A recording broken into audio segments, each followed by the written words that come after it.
A fantastic day. Happy to see you all, my friends. Sorry, I am slightly late, about 20, 30 minutes. Holy shit. I have been caught up in things, which I'll share with you guys pretty soon. Hello, beautiful friends. Hope you guys are doing good. Hope you guys are doing well. Hello, beautiful folks. Hello, Midori. What's up, my friend shifters? Beery Boy, Feisty. Hello, welcome back from your trip. Welcome back. Gadgetron. Hello, Grim Gore, Top Bunk. Thank you for the streak, my friend. Patch Dabs. Al Bundy. Hello. How you guys doing? At least it's just things and not stuff. Yeah. I mean, it's some cool stuff. It's some cool things. Wow, my beard is still wet. Holy shit. I can see some water droplets. Man, I'm fresh out of the fucking shower. What's up, Luxio? What's up, Star? How you doing? Zithril, how you doing?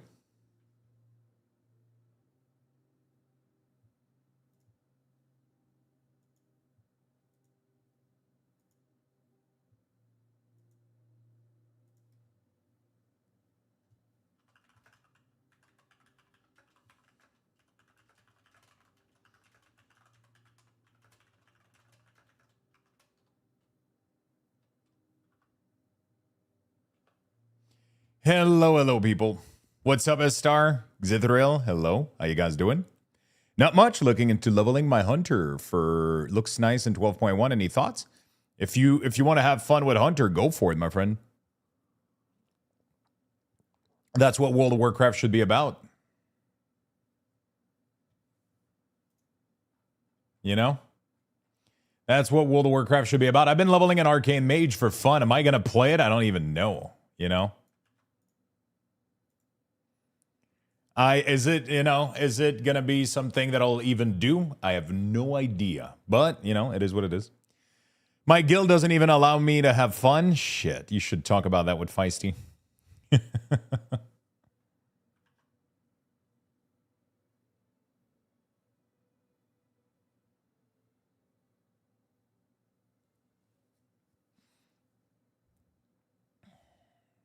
Hello, friends.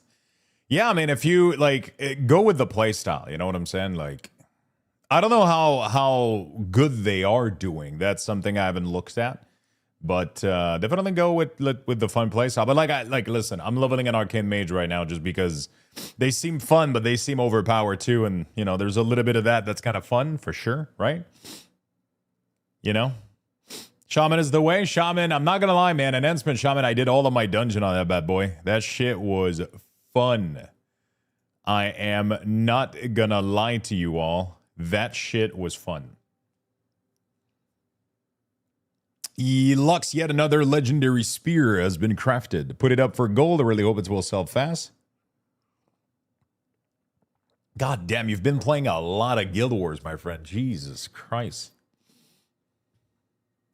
Jesus Christ.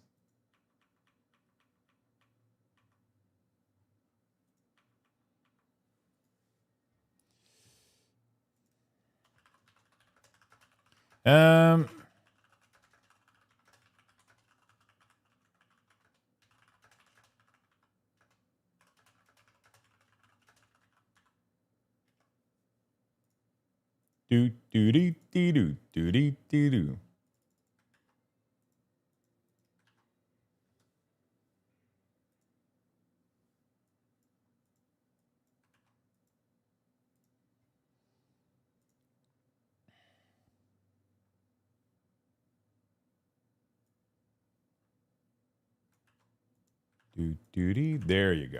All right, good stuff. I got some cool stuff to show you guys. Almost 7 hours this time. That's crazy. We're safely back to the right side of the country. There you go. How was it? Did you guys enjoy it? Would you guys do it again? That's the question. That is the question. Hey, Lux, I'm returning to World of Warcraft after 1.5 years, and I'm still an avid follower, though. Any tips on strength of Unholy versus Frost and Midnight? Still good. They're both really good right now. Frost might have a slight edge, but both are very, very good right now. We had a blast 7-day Alaska cruise. That sounds amazing. I've never done a cruise. I've been on a boat, but I've never done a cruise. I don't even know. It's just in time for raid to open. There you go. You guys are right in time. We were looking yesterday at last night. We were looking at some stuff with girlfriend for an all-inclusive resort that we would like to go to next year, beginning of next year. We were shopping a little bit. All this talk about traveling and shit has been, you know. Not to change topic from WoW, but are you excited at the upcoming Riot League MMO? Yeah, I mean, of course. Who isn't?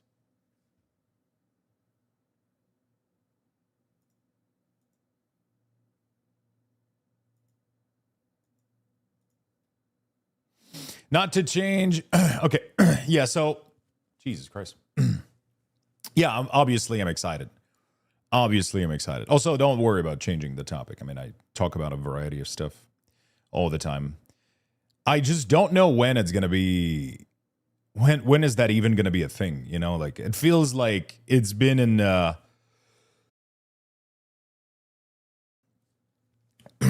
What the hell? I got little blockage. All inclusives are super nice. Definitely abuse the drink package and a ship a bit. I mean, that seems to be what people, you know. I heard there was a leak for 2028, but release, but it's a yeah. I mean, that's too close. That's way too close. If anything, we're getting Guild Wars 3. Like, we're probably getting Guild Wars 3 in 2028, and it's been announced. So imagine an unannounced game.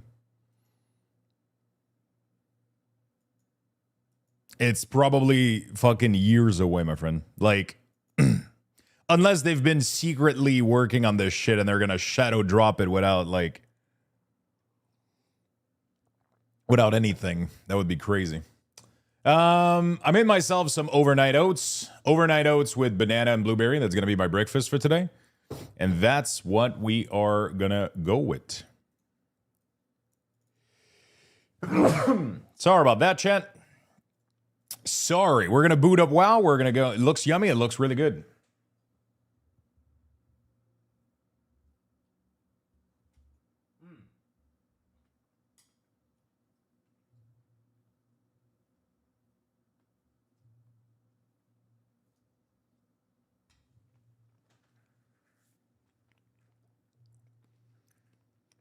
My favorite recipe is that I put about like 1/3 to 2/3 cup of oats.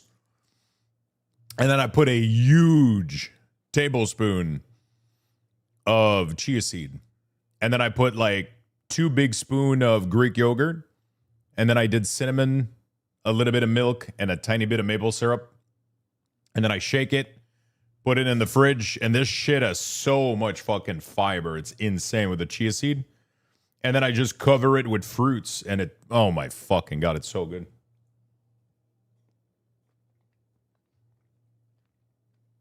It's so fucking good.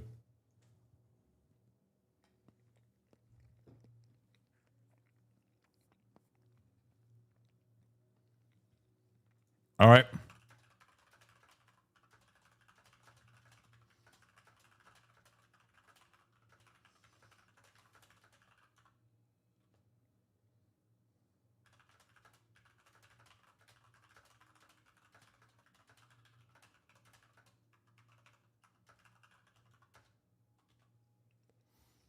Let's get going, shall we? We got a lot of profession stuff that we're going to be doing.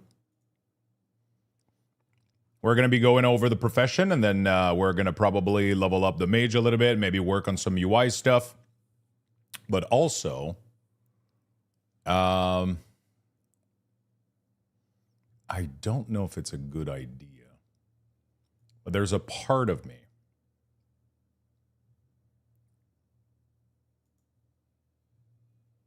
add a new media. Okay, what if we do browse? There's a part of me that wants to show you guys something new that we got.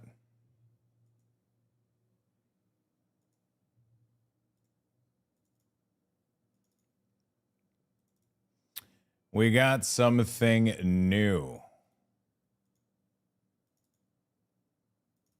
Looking pretty good. Shit. Where is it? App. Huh. Interesting. It might not be in this user. Ah, there we go.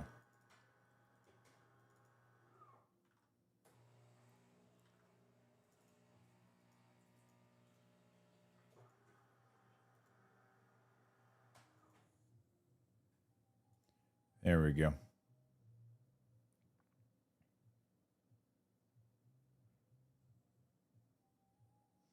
FM. What if I do this? Does that work?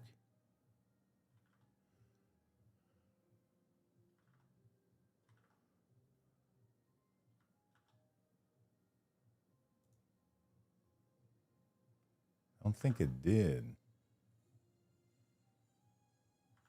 Is that a media source? Yeah,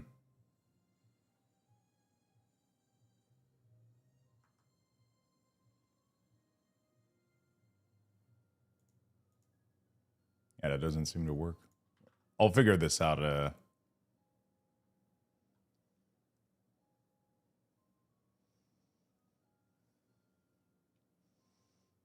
I thought this was gonna work, but it doesn't seem like it does.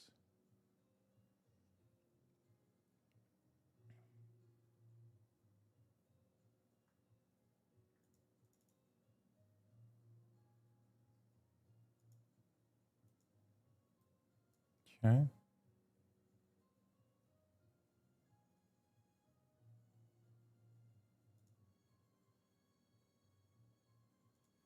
All right, I might not be able to do this right now. Fuck, I really wanted to show you guys something really cool. I did the Valera leveling for like 7 level and I couldn't do it anymore. What? You're better than me, bro. I went from 40 to 43. I went from 40 to 43 and I was like, nope, I'm done. That's it. That's it.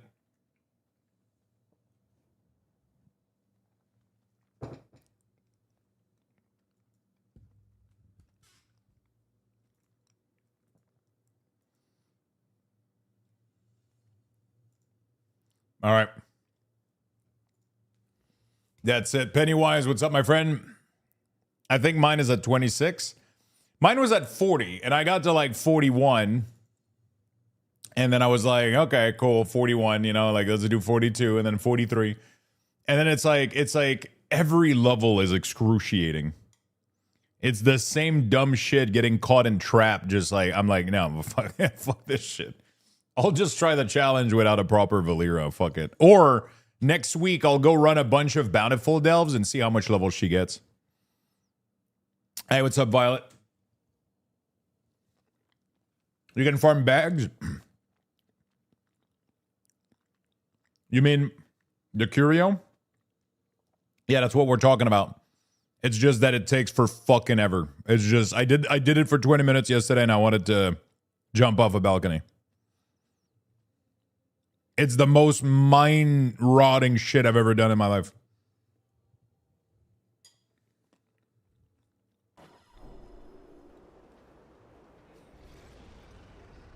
It's really bad. It was really, really bad. I felt that way farming the 8 new shirt for free t-shirt day. Do you want me to ruin your day? Violet? Apparently, Blizzard added all of those shirts to a vendor in Booty Bay.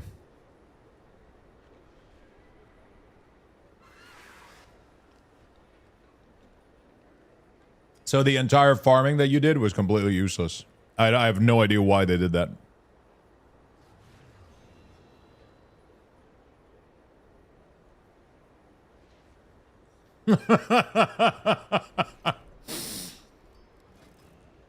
I saw somebody post about it this morning. I was like, oh shit, that sucks. That sucks.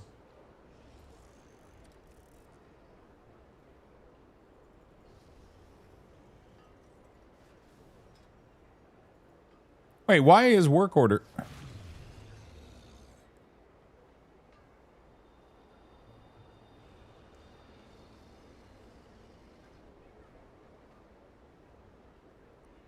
Shit, did Craft Sim get updated and now it's like broken or some shit? What happened? For some reason, I'm not able to, Oh, okay. Okay. I had to open up the profession, I think, or some shit. I'm not sure what happened. Oh, yeah, they did a massive update, so there's a couple of things that changed, I guess. Hey, I mean, you know, it is what it is.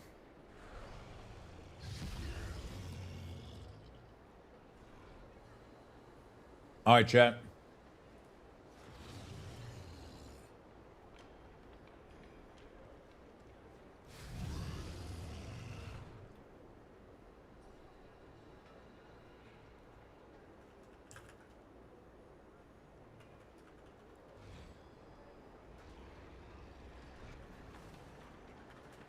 Um...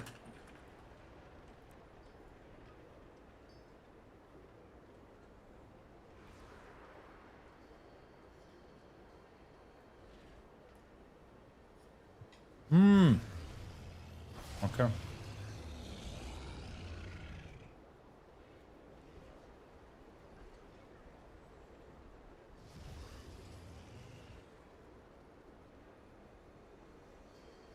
Oh, shit, I understand now. I get it now why it wasn't working.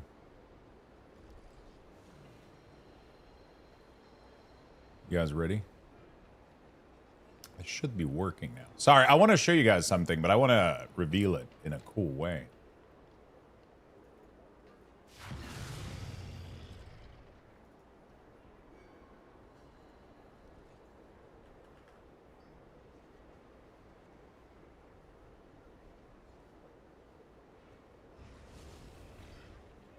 Does that work?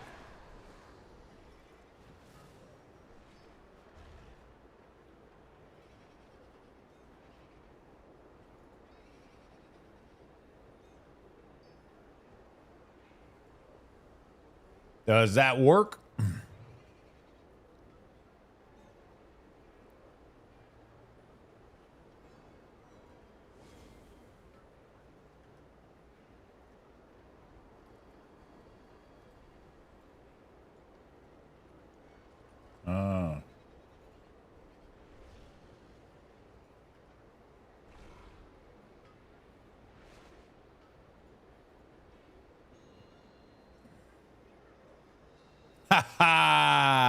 Do you guys see that shit, chat?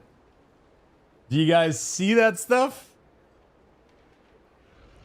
Anybody knows what the fuck we're looking at right now?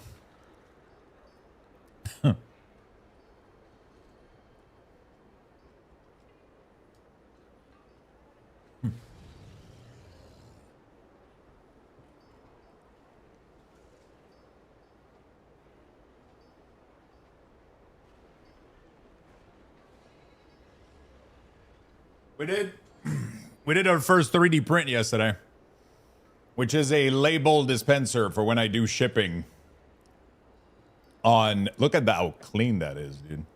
It's so fucking clean. Look at that shit. You can't even see the streak line. Look at this shit. And so this is a label dispenser. So I put my labeler in there, and then I just pull, and it pulls out the little sticker at the top. So that way I can just sit it on the counter, and when I need to get these stickers for my thing, I can just pull on this, and then this comes out.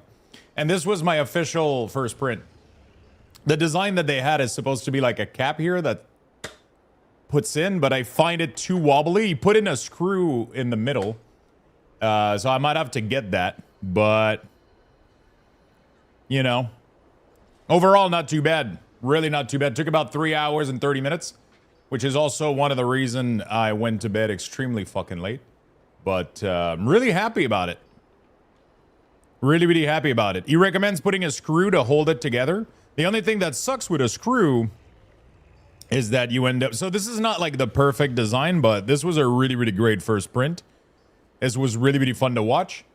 And I found out that I can put the stream of the 3D printer directly from Bamboo Studio onto the stream. So I was like, bro, we need to have that part of the stream. I just don't know if the audio is going to get affected. So I don't know if my mic is going to pick up all that shit because it's literally right next to me. So yeah, that's pretty cool. I like it a lot. I want to import it to the stream and have like some fun stuff where you guys can watch that shit. But that was my first print and it went really, really well. I just think I can find a better design though. Just because this is really like it kind of stays there, but I don't know.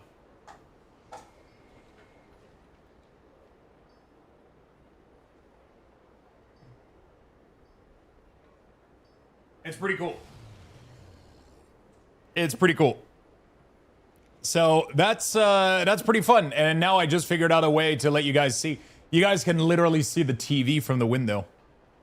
Look at that shit. It's right next to me. Yo, what's up, Frank? What you printing next? So I think the next project, and it's still crooked. Press in style screw. I've been looking at where is it? Let me show you guys. I've been looking at some better stuff that I want to. First of all, the next thing we're gonna be printing is this thing right here. That's probably gonna be the next one. TV is still not straight. Oh, sorry, chat.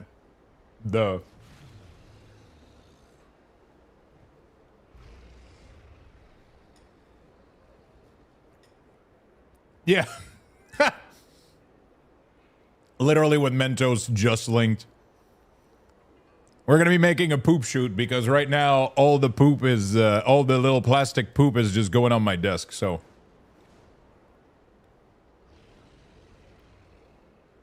So that's going to be the next thing.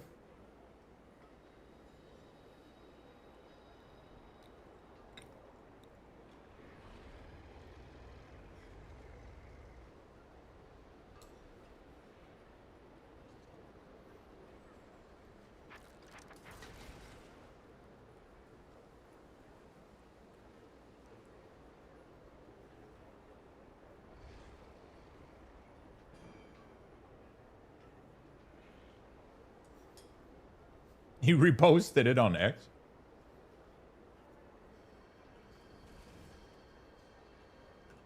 Your guild is gonna bully you?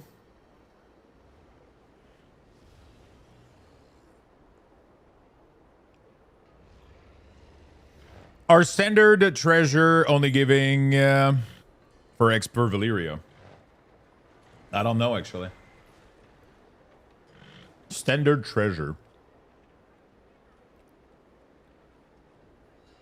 I don't think those are supposed to give her XP, are they? I don't know. I'm not sure. If you have a PI or an old POS PC, look up Octopi. What is that? I actually have a Raspberry Pi that I don't use right now.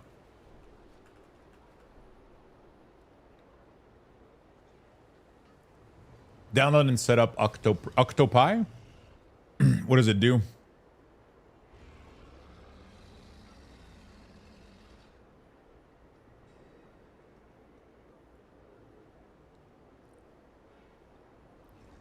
How long did it take you to print the dispenser? About 3.5 hours yesterday. 3.5 hours for the dispenser. I had another one that I bought online before I got myself a printer.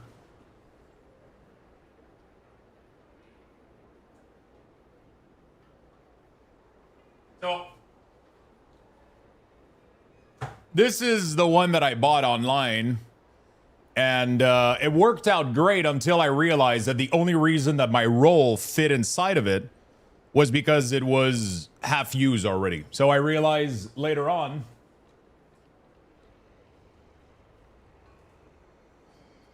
I thought that these things were standard. These rolls of 2x4. I thought they were standard, but they're absolutely not. This thing is way bigger. So it didn't fit this thing. And it cost me like kind of a pretty penny for this thing. So the reason that I use these, by the way, is that I use these instead of Scotch tape to pack orders. So whenever somebody buys an orders, I'll put the card in a penny sleeve, I'll put it in a top loader, I'll put it in a team bag, and then I tape it with these little thing to each side. It looks way cleaner than having like, it just looks super, super fucking clean when people open their order. It's always the right size. I don't have to cut anything. I don't have to do anything. And it's really, really cheap. It's really, really, really cheap. I can get a case of 6 of these rolls for like 20 bucks, which is, I think it comes out to like 1 or 2 cents per, it's really nothing, right? So instead of buying a roll of tape and then cutting the tape and having it look kind of, this makes it look really, really, really clean, right? The only problem right now is this one, I think that this is a little bit too like, it kind of has a snap to it, but I think it moves a little bit too easily. So I could screw it or I could print a new model. But we'll see. Something like this could work. Tape it? I'm not gonna tape it, bro. The guy literally put, this is literally a screw right here. I just have to go get the correct screw and I can, there's literally something, you could print a screw too, you could do, but I'm just probably gonna get one in metal to have it be more solid maybe, I don't know. It doesn't really matter. This one had a cool design, which was a huge plastic screw. So you had like, you did this, and then it would come out like that. You would load it. Then you put the cover back on, right? And then you print, whoops. And then you put the plastic screw. The problem is I don't have the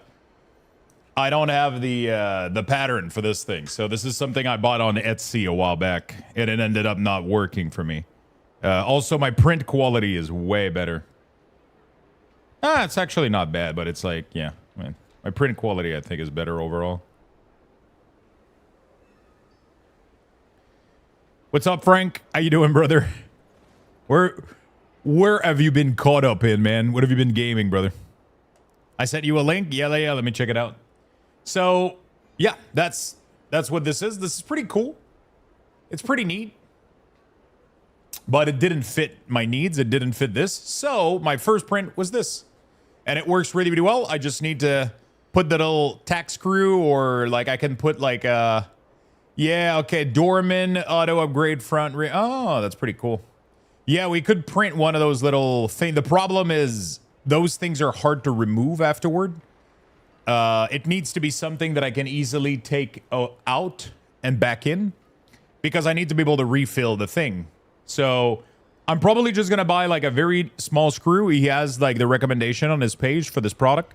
I'm just going to go buy a little screw. I'll put it in there, and then when I need to change it, I just need to remove the screw, put back a new roll, or I could go for other designs. I've been looking at other designs the other day, and there's some of them that are, I just didn't look long enough. Also, I'm going to be making these as well.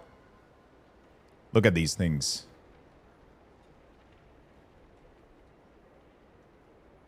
These are going to be super fucking, oops. These are going to be super fucking useful. Little card stopper, because I sometimes have like all the cards and then it doesn't, you know, they just fall over. So you kind of have this little 3D thing. And then you should print 3D logo chain or something. Hell, I need those, Lux. Yeah, oh, that's clever. Yeah, that's really nice. That is really, really nice. So it just stops the card from flopping over on the box. So that's going to be cool. What else? We got to print this today. So if you guys want, I will set it up, and then you guys will be able to watch it happen live on stream for 3 hours. I think this is about 3 hours.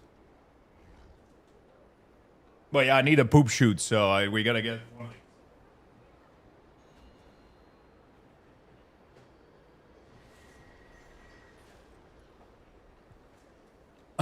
Printable Project Hail Mary. Here's something fun.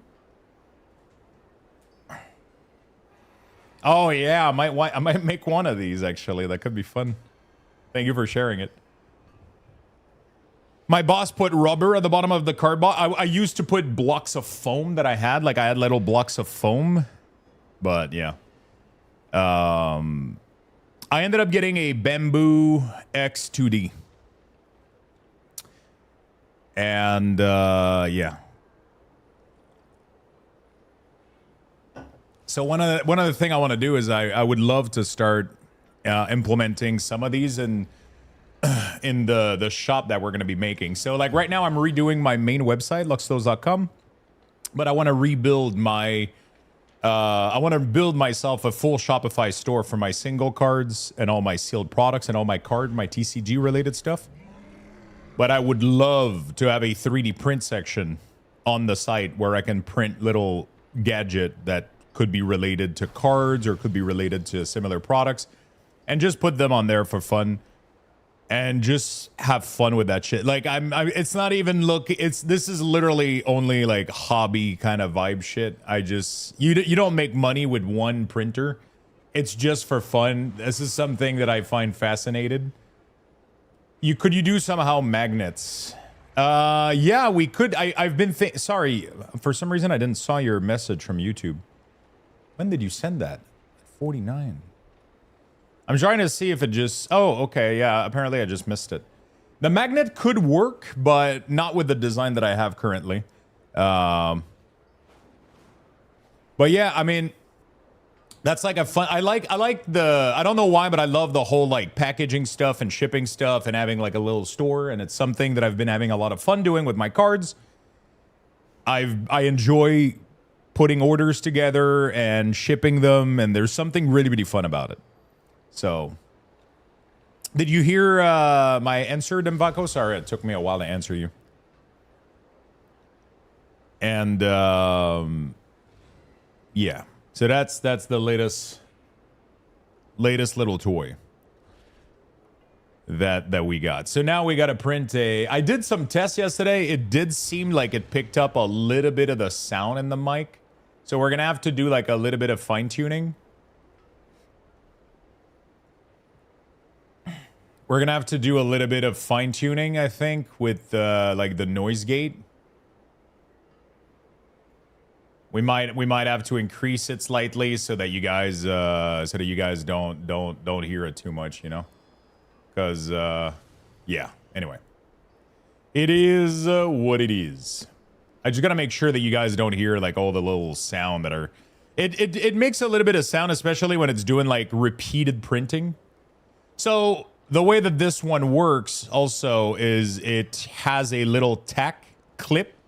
You remove a screw that's in the back of the printer. You put this in, put back the screw, and then it acts as a clip for the chute to snap onto. So that looks pretty cool. And then every time the print has a little pellets that needs to be extruded,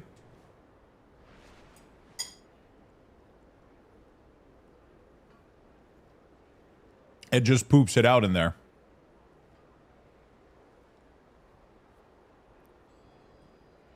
So that seems to work pretty good. Seems to work pretty well. The reviews seems pretty good too.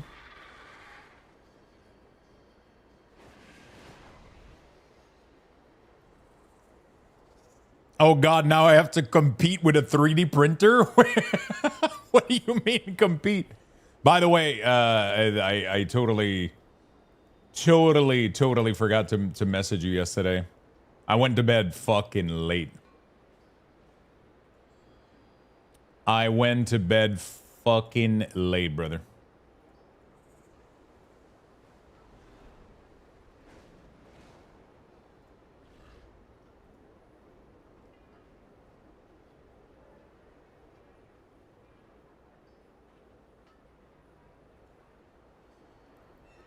Hey, dumb question, but with everyone using LS Mirror, is it better than Denders or LVY?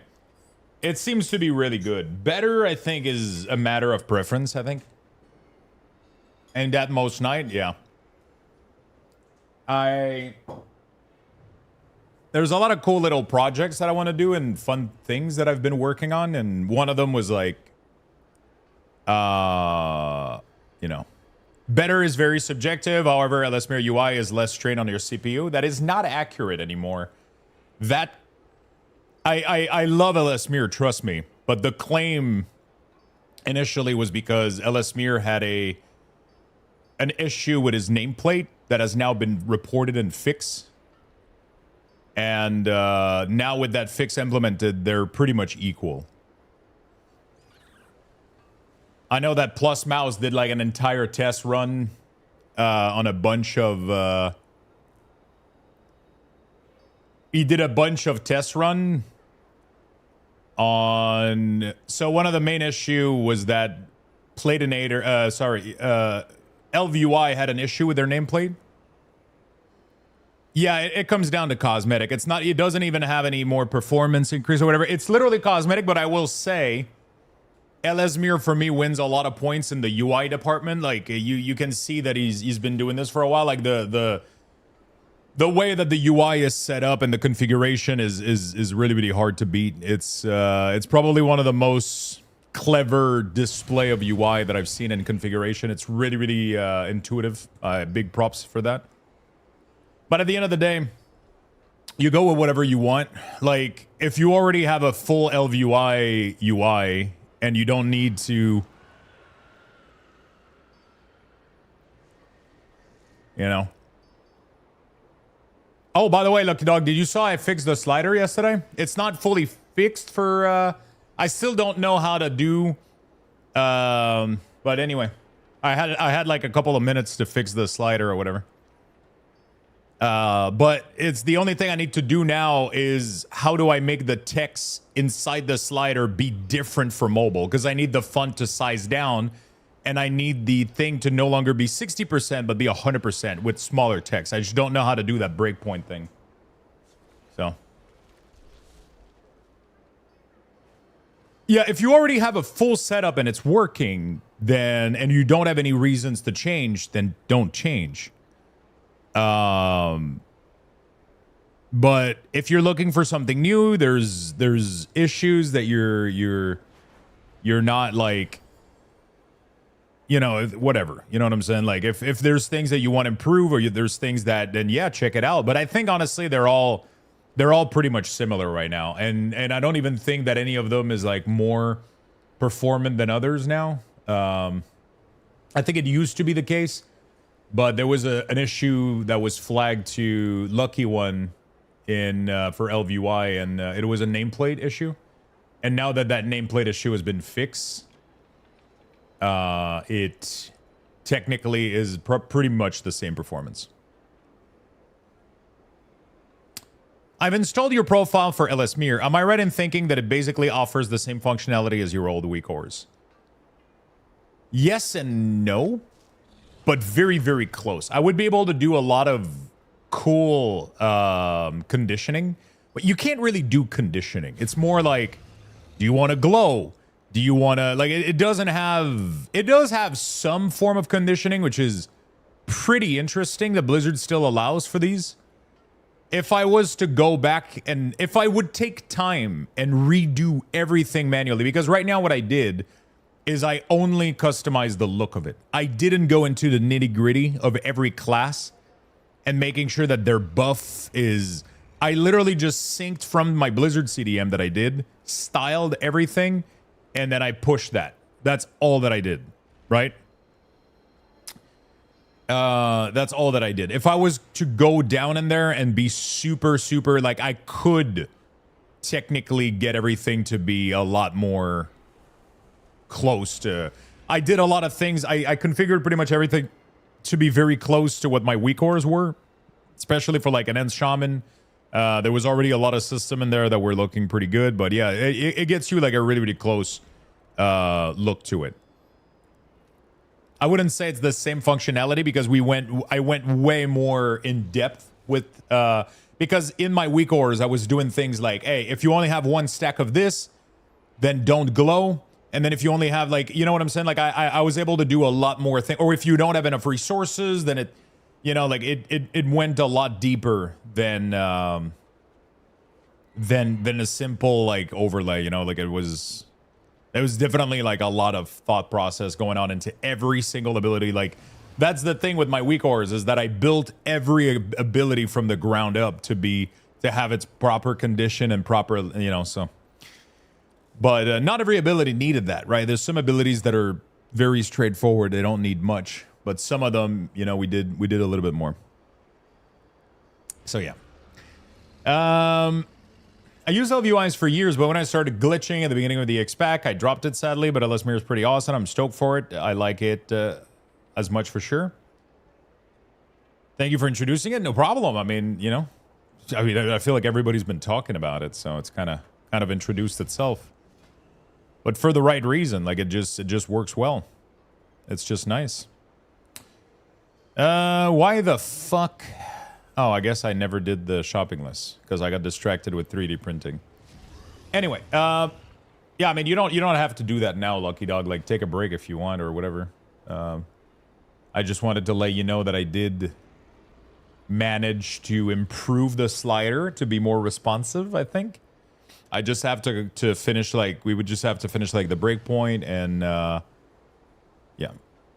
I've been using LSMIR, but with Baganator and Denders. Yeah, I mean, you can, like, I'm still using Plater. I'm still using Baganator. I'm still using, like, I'm still using, like, a bunch of other add-ons that are working really, really well for me. I don't need to enable all the modules. But, that being said, I know I've said this a lot, and I don't know when I'm going to do it or if I'm going to do it, but I would love to possibly activate all of these, create a profile for it, and then export it. Because I know a lot of you guys would love to have the full...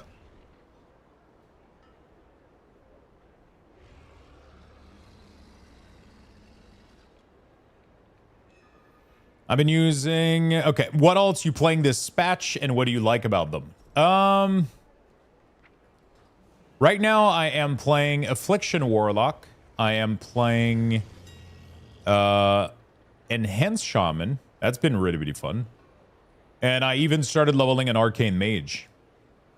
I don't know if I'm going to play the Arcane Mage, to be honest. Like, I'm just kind of... I was just kind of vibing the past couple of days because I didn't really have much to do. You know? I was going to go do Profession this morning, and then I got distracted by showing chat that I got a new 3D printer, so...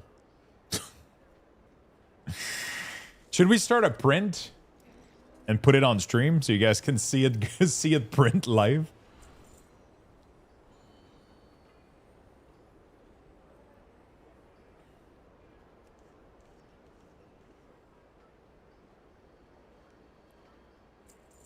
So one thing that I wonder is if I can load a print here and have it stream from the other PC. I don't know if the software is able to gain access to the... I want to do a test real quick. So if we look at this, can you guys see this slide? Oh, interesting. So it's not live reception? It doesn't seem to be live. It didn't see my... we didn't see my hand in there. So something is...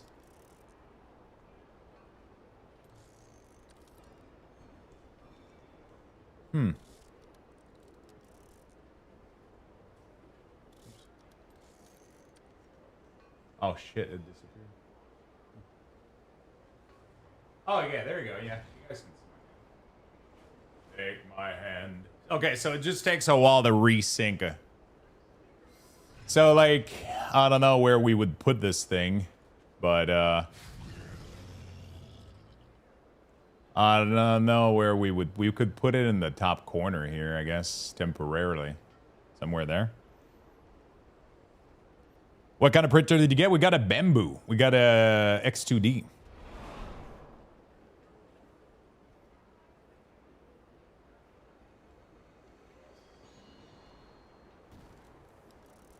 For my 3D printer, I have a Raspberry Pi that I have set up so that if I want, I can use Octo everywhere and have it stream print, and once print done, it ends it.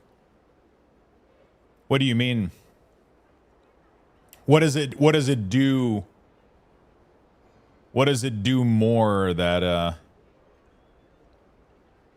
Now you need a printer command to list what you got? Yeah.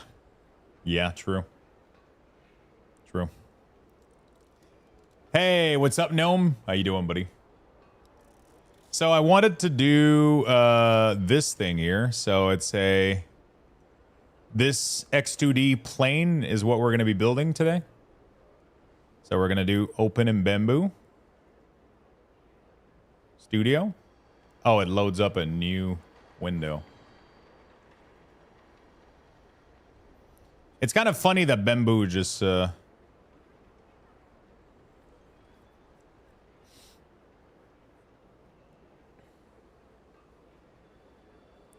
million channel point, decide what to print next.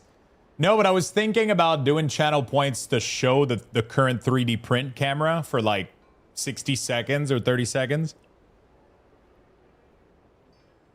Something like that. It's not as aggressive. The center pin is actually just press. I don't know, maybe it's not your style, but it would still allow you to pull off the front plate without removing the screw. This might work. I might have to check it out, Nebula. Sorry about the late response. I just it definitely needs to be able to pull it out and in, like back easily. I guess the little screw could work too. We'll see. Chat with print a dick, bro. That would be a lot of dicks. Yeah, that would be a little bit too many dicks. Currently connected printer is to use this printer for printing. Please switch the printer model project file to Bamboo. Wait.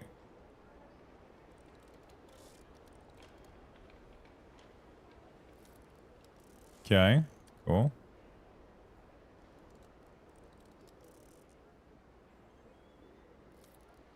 Yo, what's up, Spunks?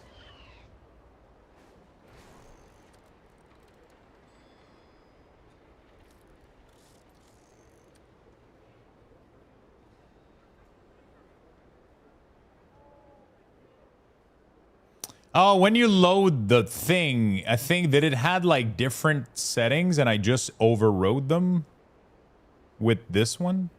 I think that's what happens, right? I should probably not do that. Can I revert them? Or I have to reopen it?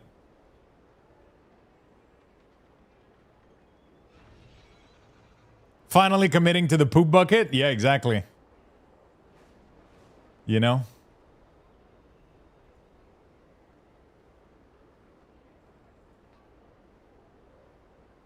Finally committing to the poop bucket.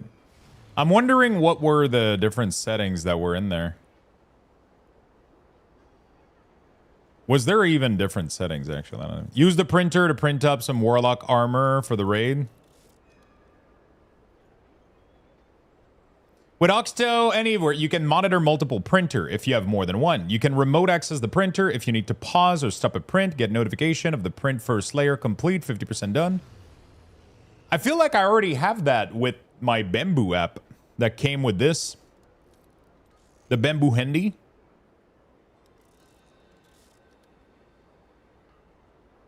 Like, I have access to like full camera. Oh, okay. Some printer don't have it. Okay. Because I got like literally like the camera on my phone.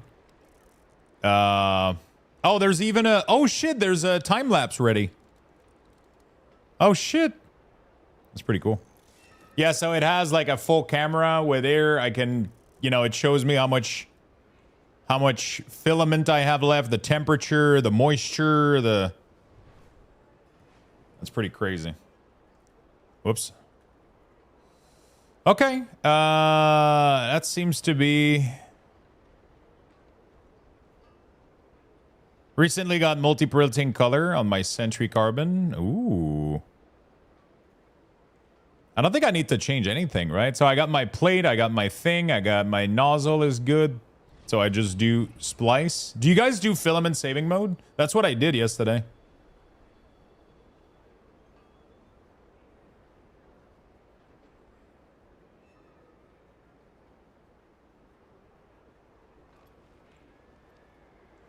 I guess that should be fine. Oh, it's gonna need some support, isn't it? Oh, maybe not actually. Interesting. It doesn't even need support for these two pieces. I thought it was going to need support, but I don't think it does. It's not far enough that it needs it. Okay, well, I think we're ready. How long is this going to take? Oh, shit, only 1 hour and 33 minutes, chat. Well, if it's really noisy, then we'll, you know. All right. Print plate.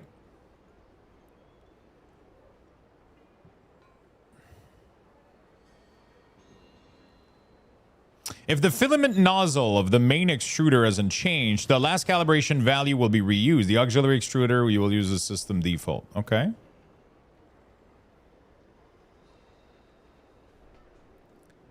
Auto time lapse. Oh, time lapse is just saving it on the storage, right? We can put that off. Auto bed leveling. Flow dynamic calibration. Nozzle offset calibration. Calibrate nozzle offset to enhance print quality. Yeah, if I don't have a new nozzle, I can just leave it there, right?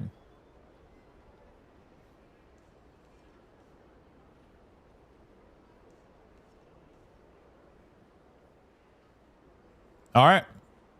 Let's go. I don't know if it's going to be capable of printing it from here or if I should have done that from the other stream. Oh shit, no, you guys are seeing it. It is actually fucking moving, dude. There you go. It's not like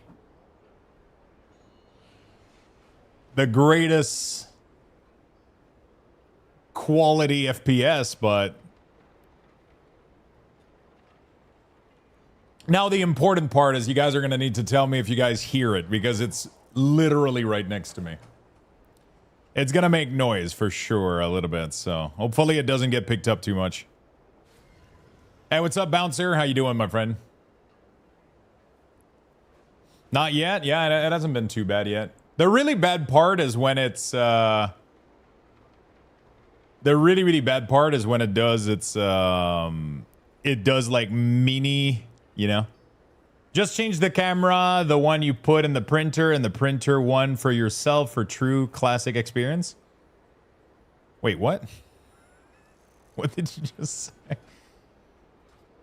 Dude, I've been in World of Warcraft in this area doing nothing for so long right now. I've only done one profession character. God damn. This is horrible.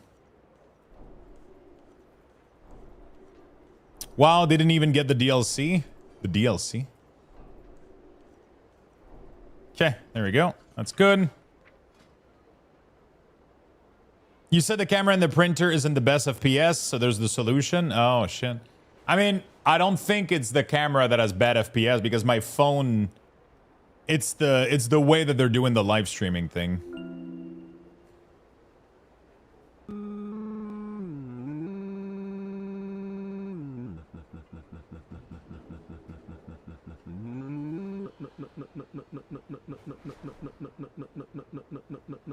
God damn it, Lemon King. Why do you...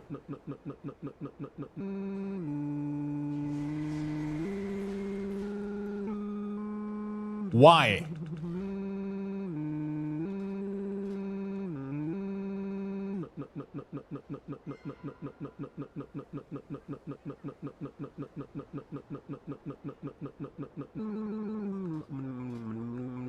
Why does it take so long for it to fucking end?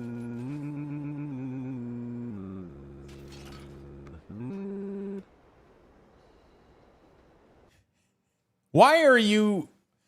Why? I love you, Lemon. Thank you for the 500 biddies, man. It's the printer? Yeah, I know it's the printer. What I want to know is how the fuck did you find... What did you search to figure out that that would make that sound? It could be worse. It could be. It could be way worse. But yeah, let me know if you guys hear it or whatever, and I think it's still calibrating. I thought you were humming or something. No, that was a That was a bits TTS. Yeah, no, I think the camera in there is pretty good. It's still calibrating. The camera in there is pretty good. It's just, I think the way that the process is doing like the whole... Oh yeah, I was doing question here. The way that the process is doing the whole...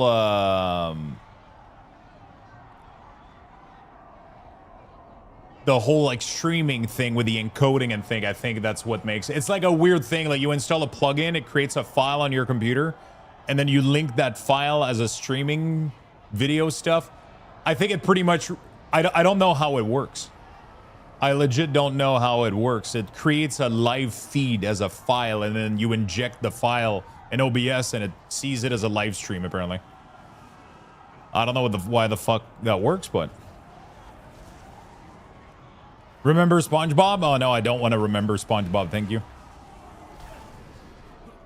I don't want to remember SpongeBob. So it's gonna print pretty soon, and as soon as it starts, it's gonna be like 1 hour and 30 minutes, and then we'll get a beautiful poop shoot for our printer. We'll get a beautiful poop shoot for the printer.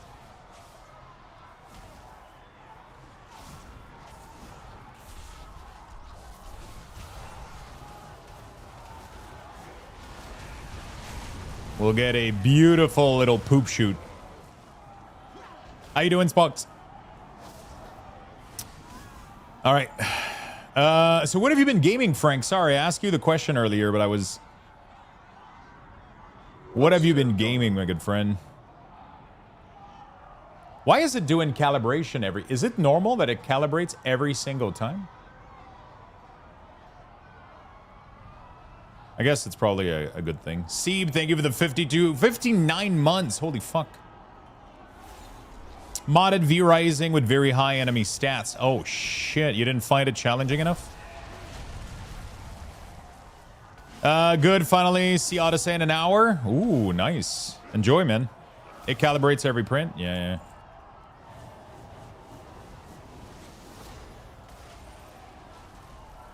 Oh, it actually started.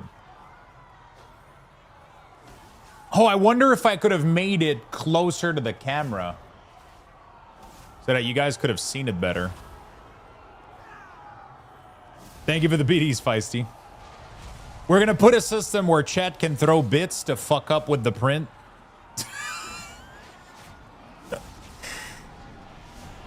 Dude, none of my shit would ever finish correctly. I need to play some WoW and catch up today. Man, at least you guys came back right. There's not much to do this week, though, so it's not too shabby, right? It's really not too bad. Nah, default stats are just 70%, 25. You can face tank most of the game. Mine currently is at 250 and no health. Holy shit. Oh, you're not increasing their health, but you're making it so that you actually have to dodge shit, is what you're saying. All right. I need item level for raids. Yeah, but there's not much that you miss, you know? Like, the only thing is just fill your vault quickly. Like, do, like, the vault is capped anyway, so you don't even need to do, like... You just do, like, some M0, you do your delve, and then you're chill. You know? I was doing profession, but I want to finish this zone before I teleport back to the main town. You can make the camera window a circle and put it on the mage character. Unlock the new crafting recipe at the vendor.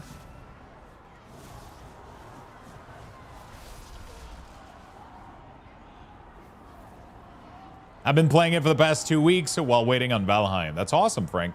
Happy to see you, man. Unlock also the treasure snake mount is sick. I did that yesterday. Yeah, I mean, but those things don't need to be unlocked today. You know, it's not like you can unlock them next week, and it's not like you miss much. You know, you can do them like in a month from now or whatever. You know, the gear stuff, like, you know, it's just.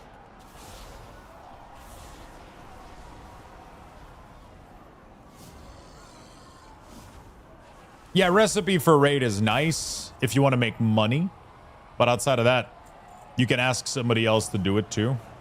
But yeah, if you're a crafter, it's kind of nice for sure. If you're the guild's crafter, maybe. You provide for the team. You're that person.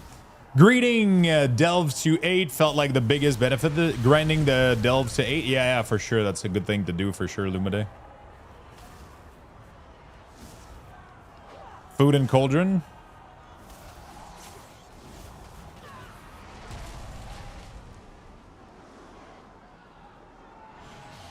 I wonder if there's a way that I could have something resize.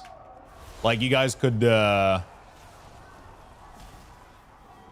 use channel points to show up more of the print or whatever. That could be fun.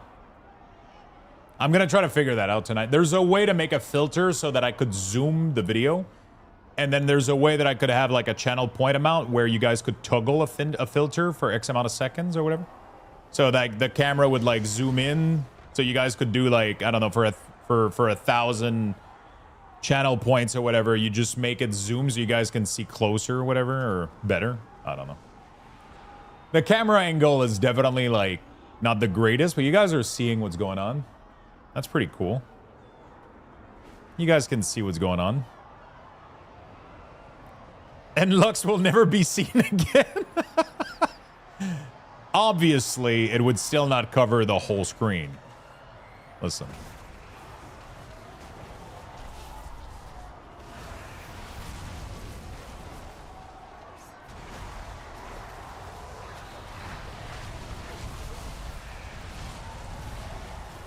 Dude, Arcane Mage is so fun. If you guys haven't leveled an Arcane Mage yet,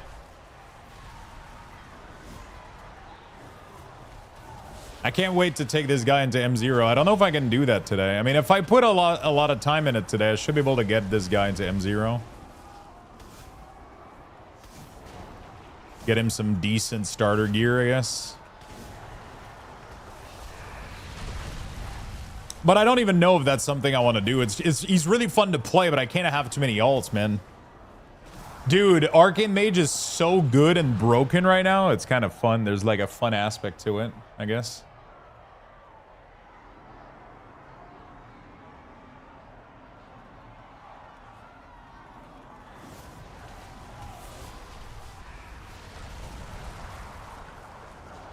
Okay. More alts, more money. More money, more problem.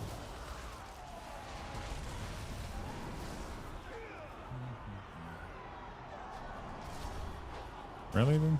Really? 0%?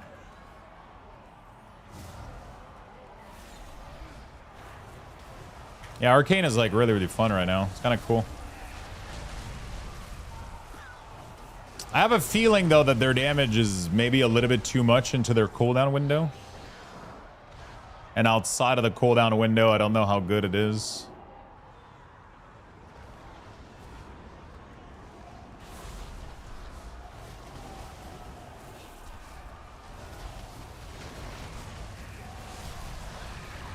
I thought it was the 3D print, but apparently my neighbor is trying to summon a demon. I don't think you guys are hearing it. It hasn't been making too much noise right now.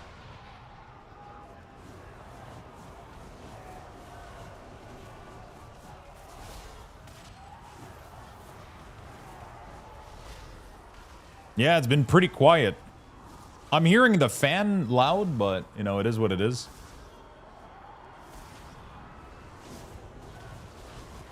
I wonder if there's a way to turn off the light when something isn't printing, because the light in there stayed up all night. Even though, because the print finished last night when I went to bed, and I woke up and the light. Yeah, there is. Okay. Switch it off. No, but like automatically, right? So that when I'm printing, it turns on. When I'm not printing, it turns off. Because last night I did the print. It tells you, like, if you try to switch it off, it tells you that you shouldn't do that. because it needs the light to calibrate and shit and do things. Plug from wall. I don't want to plug it. I'm sleeping. I can't, you know. It needs, I want it to do that after it's done while I'm not monitoring it, you know.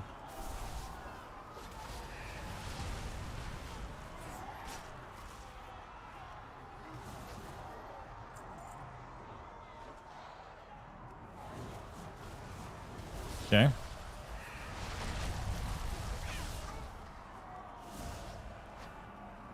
It's kind of crazy how sometimes it shakes like crazy. It's just... Sometimes it just... Fucking... It goes fast, man. Okay, chill down. Chill down, brother.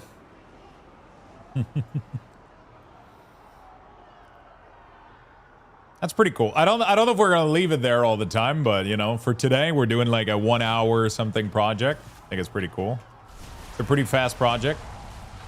I couldn't help but think about this yesterday, and it's kind of funny that you buy like a 3D printer like that and it doesn't have its own poop chute. Like they give you accessories for everything, but the poop chute isn't included, or you can't even buy one. And it made me think like that's kind of cool because it gives you your first project to make your own. Like it's fucking, they don't have to give it to you. They know you're gonna print one, so they know you're gonna buy more plastic. You know, it's the funniest. It's the dumbest shit ever. It's like they give you like accessories for everything, but they don't give you a recipient to have it. Literally, if you don't put anything behind there, it just throws the plastic on the ground. Like it literally doesn't give a shit. It's like, oh, you're done? It just throws it out on your floor. It's like, what the fuck? It's like, why is that not included? And now you have to print one, you know? But it's crazy, man. When you start getting into this shit, like, I was looking at like, there's a million model, bro. People come up with like the craziest fucking shit. Like everybody has a different design. It's like if you start looking at this, bro, you just never, it's never over. It's literally infinite. It is literally infinite. And there's so many cool things because you can do, there's a lot of cool accessory for there's a lot of like really cool accessory. A lot of the accessory seems to be dust cover though, and I don't know how needed that is. A lot of people seems to be doing that.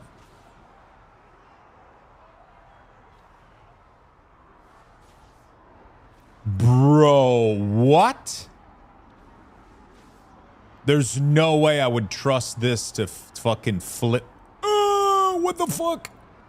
That looks so scary. So this block at the top normally just sits on top of your machine. So he printed an entire system that has hinges.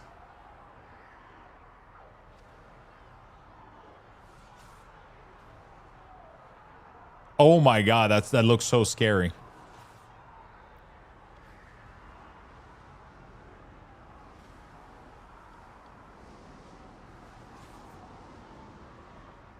Oh shit. A hybrid. You can put like a light on it to increase the light and the... You can go look at the review.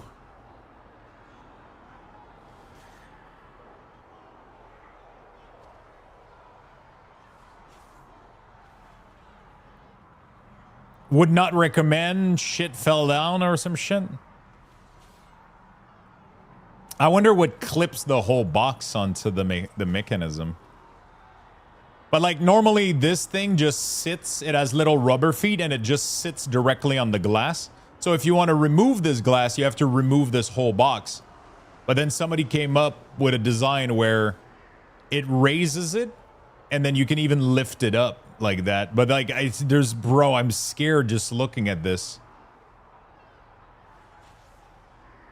Oh, wow. They even made an attachment to put an HT next to it. What the fuck? Man, this is crazy. People are so crazy. This is the part that I'm like excited to start toying with. I would like to design my own stuff. I would love to try to design stuff. This is like such a cool piece of plastic. You put this at the back and it allows you to do a bunch of cable management. It's like, but it seems like most of your first print project are just shit to improve your machine. But I mean, my first print was something for me, so that was cool. That was like a little thing for myself. I have a bigger poop shoot because the first print with 2 different color were over 400 color change, and each change is using the poop shoot. Yeah, I just don't see myself making that much double color stuff. I might end up doing it, but honestly, like if I'm using double color, it's probably going to be for text or little things added on top. I don't see myself making like full color toy and shit, you know, like with a bunch of yeah. Maybe I can make a bigger container later.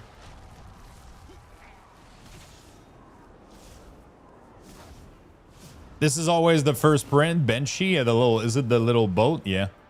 Yeah, I saw everybody doing Benchy, but then I saw that there was apparently with Bamboo printer, there's literally nothing to calibrate. You literally just press play and it's working. So I was like, okay, I'm gonna do something useful.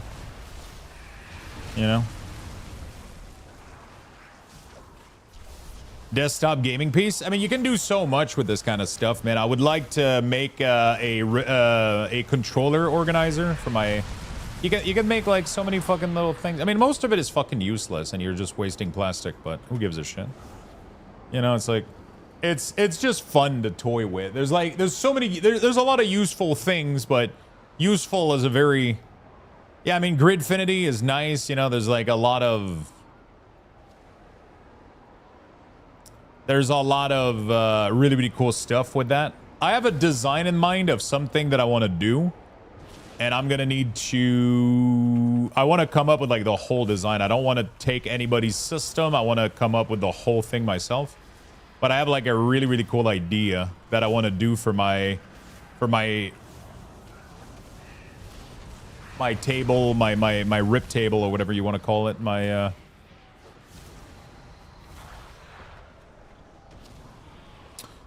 My shipping table.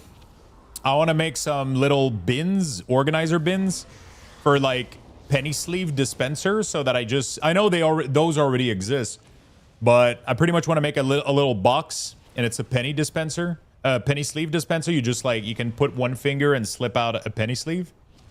I want to make one that has top loader, and rigid top loader. The other one has like little cardboard thing, and then.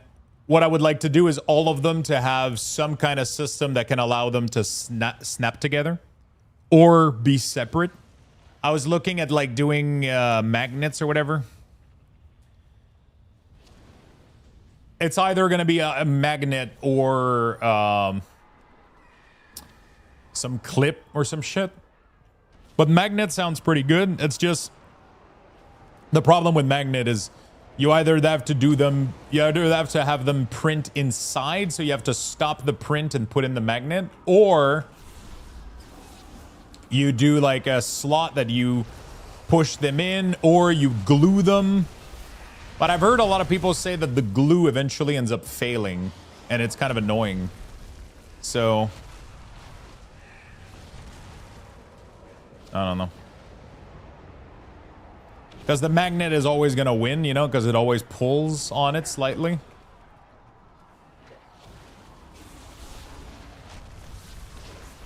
Resin? I don't know if I want to play with resin, because this shit is right next to me.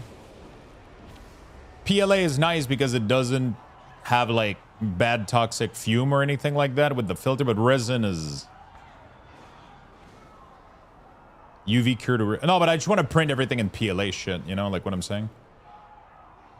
Just, I want to keep it simple. It's just, I want to figure out a system where those little boxes could snap together. So, you know, the box would be like these, but they would each be modular.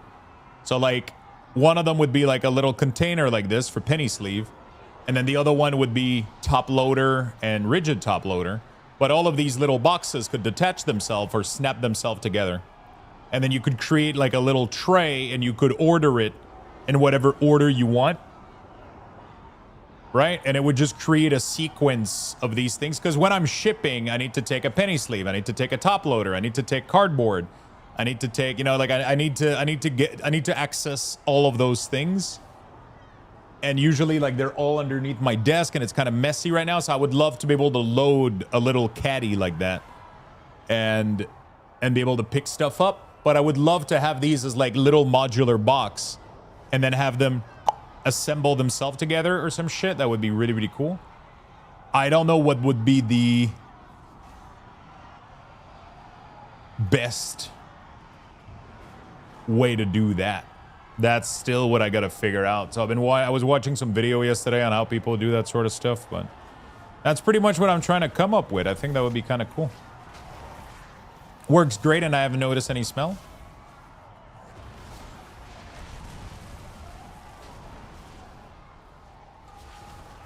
Oh shit, the poop shoot is coming along, chat.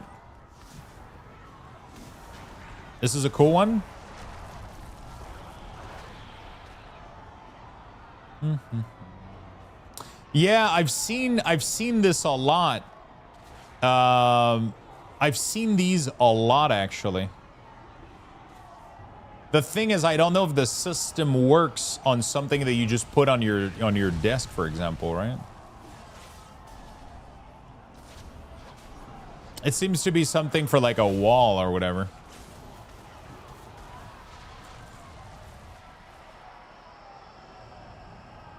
But I've seen these around a lot. Just set up a second stream called Lux Print for full 3D printing, dual stream at the same time. That would be cool as fuck.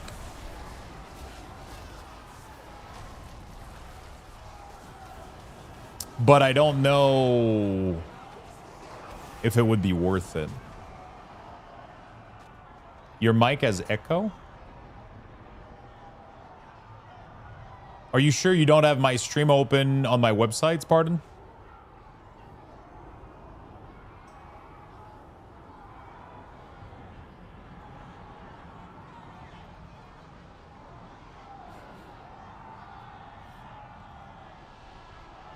Do you guys have echo or is it just pardon? There's a number of variation of these out there. Yeah, I mean, I think you're onto something though. The snapping grid that you're talking about. Instead of doing the sleep stream, you leave the printer on. By the way, how much gold did you pay? How much gold? No echo here, no echo? Okay, good. Awesome.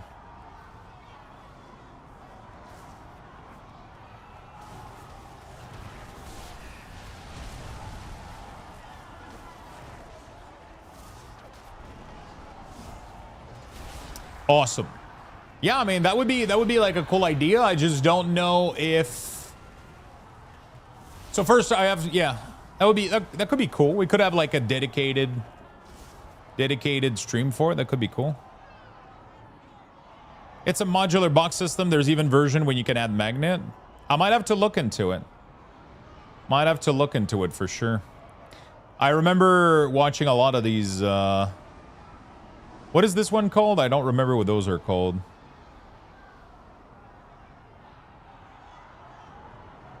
But yeah, I might have to. There's definitely like a lot of cool. There's definitely like a lot of, you know.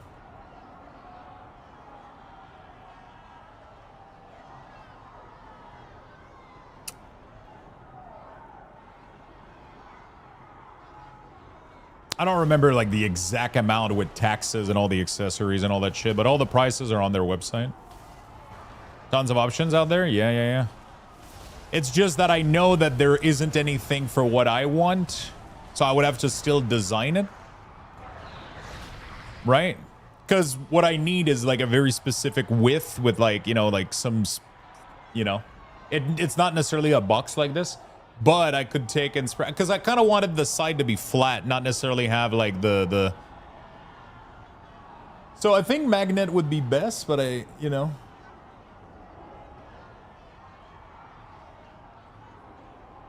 Magnet could be cool, but I'll have to think about it. I mean, ideally, the magnet would just be in the wall, you know, in between stuff, you know, like that would be, and then you could just like kind of snap the boxes. Like if these are 2 boxes, right, instead of just one, then the mechanism would be in between those 2 things. But I mean, obviously you could have a locking like kind of grid system, but then it doesn't look as clean on each side, which is not the end of the world, I guess. But yeah, you could have the railing system on each of them so that you can kind of lock them in place to one another. You know?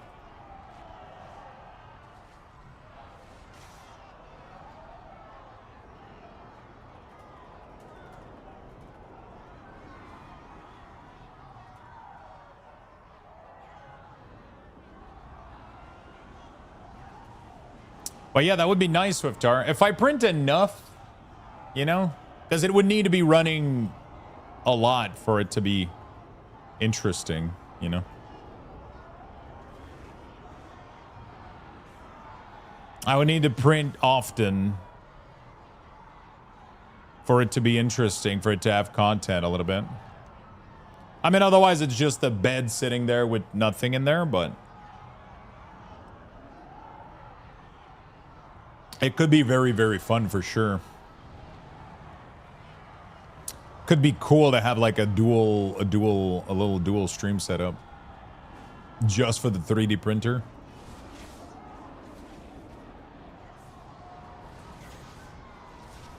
I would have to see if my internet bandwidth would let it work. I mean, I probably wouldn't have to stream it as high quality. I mean, maybe. I would have to use the other PC that I have back there.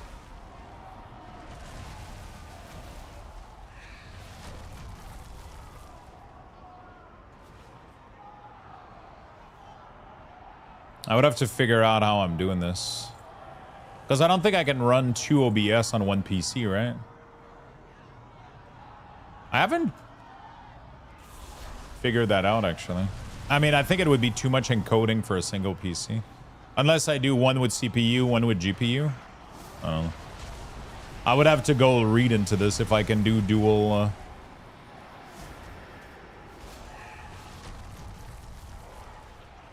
When are we printing Sylvanas?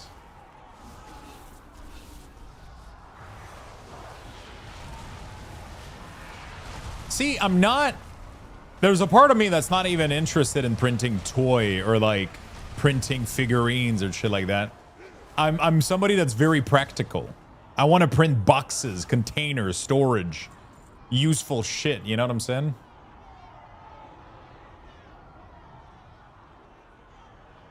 Yeah, I mean, my current streaming PC is only streaming is doing like the whole streaming for one setup. I wonder if I could open 2 instances of OBS or how I could do that, where the second copy would use a different encoder and then be able to stream the 3D printing stuff on a completely separate stream. We could have like a completely separate Twitch stream that just does 3D printing. It could be funny. And then you guys could watch the progress live in real time in full screen or whatever, or do whatever you want with it. I don't even know if it's something that people would love to watch or anything.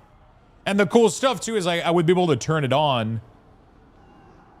I would be able to turn it on even when I'm not necessarily streaming. So let's say that I'm doing some stuff at night. I'm doing some I could turn on that one. You know? You could stream it on Luxtos Chill. Yeah, Luxtos Chill would be a viable... I could rename Luxtos Chill, too. There's no net negative into trying... Yeah, I mean, there's literally no negative. I mean, the only negative is I don't know if it would bottleneck my my internet. Because I'm already streaming on Twitch, and then I'm streaming to another thing called Restream. Right? And Restream, so that's 2 instances. So I would have to do a third one.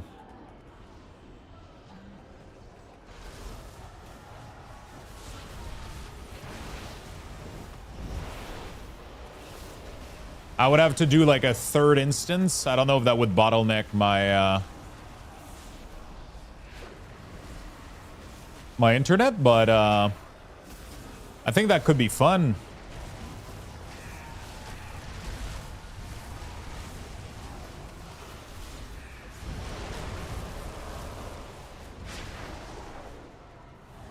Look at what I just sent you. Give me a second. You sent it on Discord?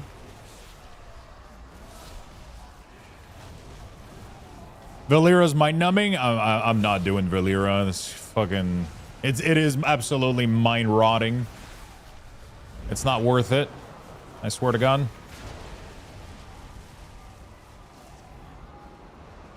But yeah, that would be that could be a good idea. Would you guys be interested in having access to the like a full screen stream of the 3D print? Is that even something that would you guys would love to see progress on, or?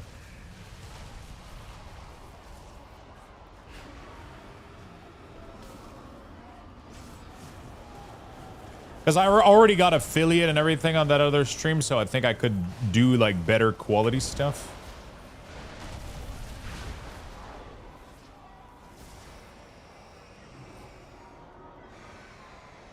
Could be fun. DM. Do you guys ever lose your mouse for a second? A few of my desk guardian. Oh shit, he printed with some is that multicolor silk?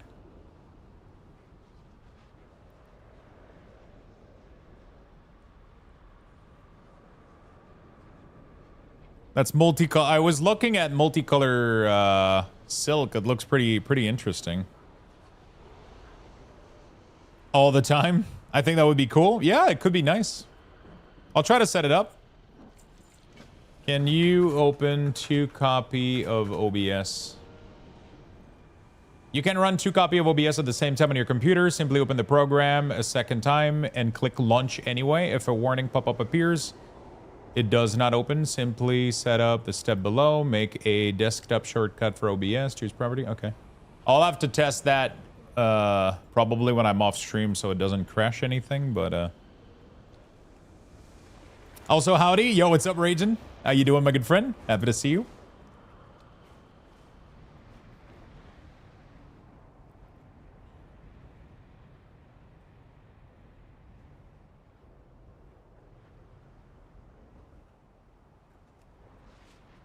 Because I would have to configure it to stream with a different encoder to not cause lag. But yeah, that would be sick. You guys would be able to have access to... I don't know if I can have a better streaming camera than this. I saw that on Bamboo's website. They had a camera. They have a camera widget, live video. Live camera stream X2D. They have this thing here, but I don't know if it's an additional camera. I don't know how that works because I already have a camera right now in my setup. So like, what the fuck is this one? You know?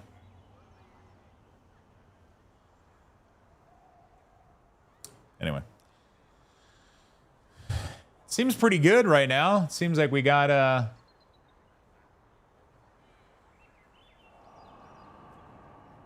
we should probably put that underneath the...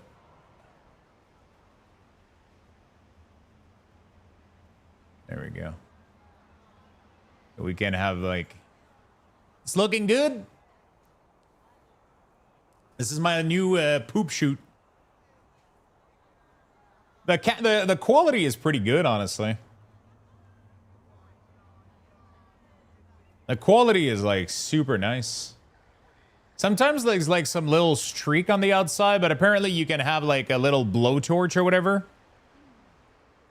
You can have a little blowtorch and like you can just run a little bit of heat and it fixes it almost right up. Also, apparently you can put them in like a heating chamber too, or like something like that, and there's apparently like a bunch of stuff you can do to help the finish of the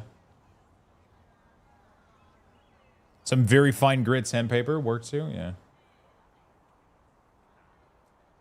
It's so satisfying to watch, man. I can't believe I haven't gotten this before. I just cannot believe I've never gotten this before. I got a bamboo. Got a little bamboo. You can see it on the needle.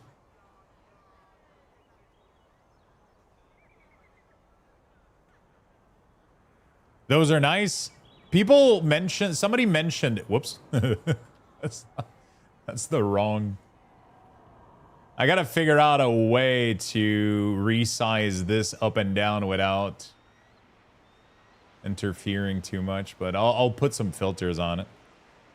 You can print multicolor too? Yeah, so I have an AMS, so I can print multicolor, but the thing is the dual needle, so I have 2 needle on this one, but the second needle isn't meant to be used for a second color, it's meant to be used for support.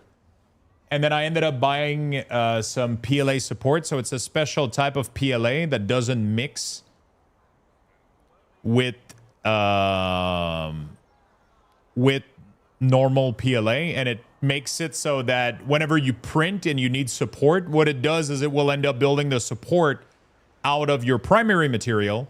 And then the connection point, it will do a fine layer of that support material, so that when you disconnect it, it does a very clean disconnect instead of like leaving it with like a messy surface and then you have to send it. So that's really, really cool. And it does that with it does it on 2 different nozzles. So as soon as it needs to do the other thing, it doesn't need to reload the new filament. It can just do the support on a different layer.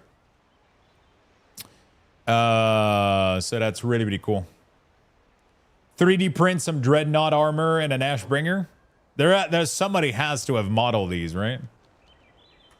Somebody has to have modeled these already. A little Frostmourne could be cool as fuck as a letter opener. I'll sharpen it.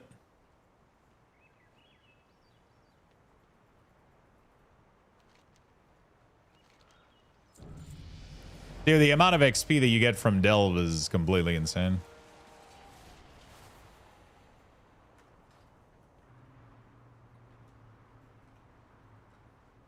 But yeah, my goal is that eventually we're going to have a little shop. We're going to have Luxtos shop.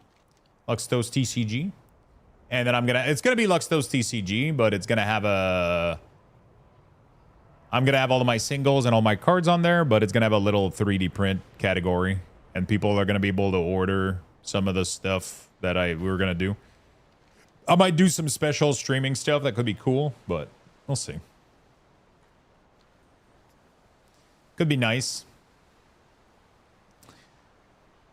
Could be nice. So yeah, I got an X2D.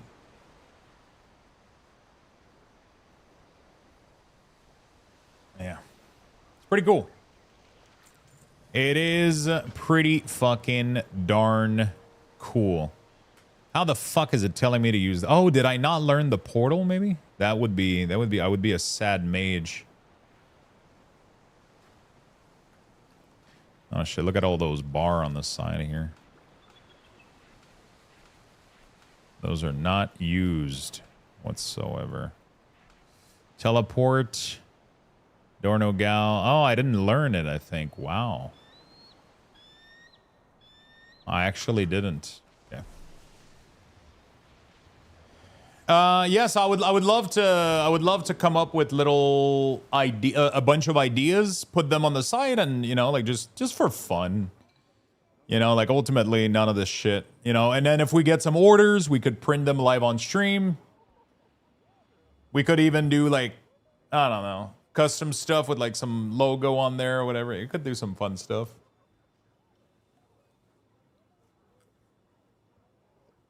Could do some really, really cool shit. So yeah, there's a part of me that's kind of excited about this, but you know, we'll see. Right now, it's only gonna be for just my own little stuff until you know,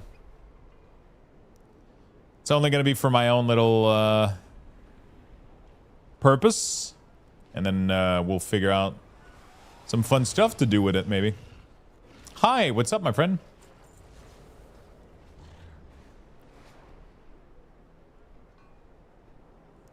Three more 3D prints I have close to me. I just put in collection.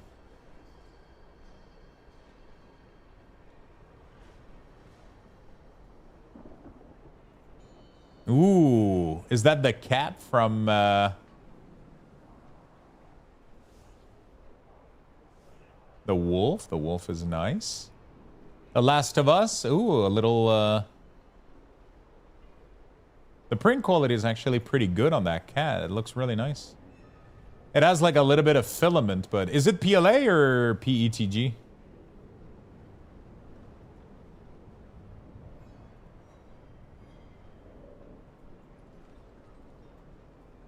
Which add-on do you use for questing? It's called Zygor. There we go, my friend. Oh, I forgot to give you guys the morning tweet. Boop, boop, boop. I mean, like, I'm saying this like it's giving you guys something. No, it's for me, but, you know.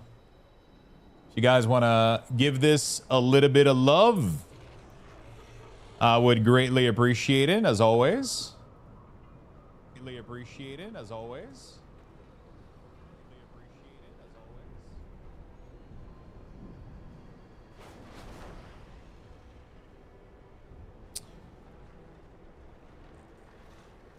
Okay. I heard the echo there. Oh, I know what the echo is. It's my browser. It's because I opened my own stream.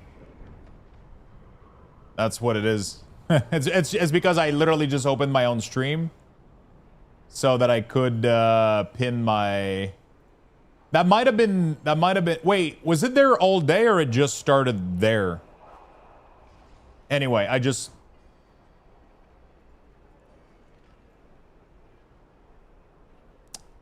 started? Okay, cool. So I fixed it. It should be good. It should be good now. Okay, cool. It should be good now. I muted the because I can't with my new I have a new tool that allows me to see all chat, but I'm not able to pin messages. I'm not able to pin messages. So I have to go, yeah. I have to go do it manually in the thing. I have to go open my own channel and then do it there and all that jazz. So I have to keep like, you know, thank you for the link. No problem, my friend. It is a paid add-on. It is a subscription-based add-on, but it is the greatest. You know, in my opinion, it is like one of the greatest leveling questing add-on out there. And it also supports the channel at the same time, so it's pretty cool. It's pretty nice. It's a nice little tool. Nice little tool. Pin message. There we go. Beautiful. Message pin. Does it work? I don't see it pin. Okay, should work. There we go. What are you printing? We're printing a poop chute for the printer. So we're literally printing. Where is it? Oh. Oh, this one is outdated in terms of. That's fine. I'm doing a little poop shoot.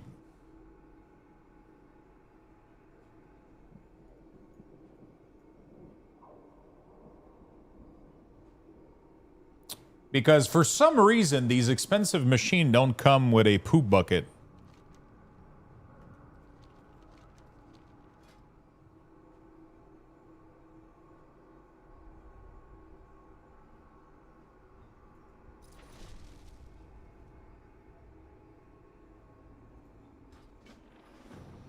For some fucking reason, these things don't come with a poop bucket.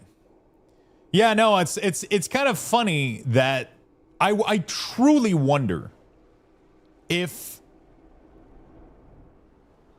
that is their intention. You know what I'm saying?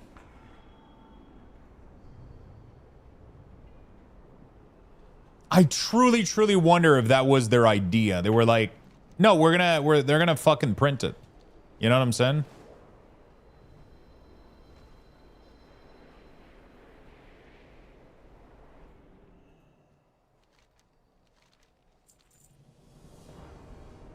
I think so. It has to be, right? Because otherwise it's like, doesn't make any sense. It's fun though. Like it's a cool idea. No joke. I think it's a really, really cool idea. It's like a Hello World, exactly. You gotta print, you gotta make your own poop chute, you know?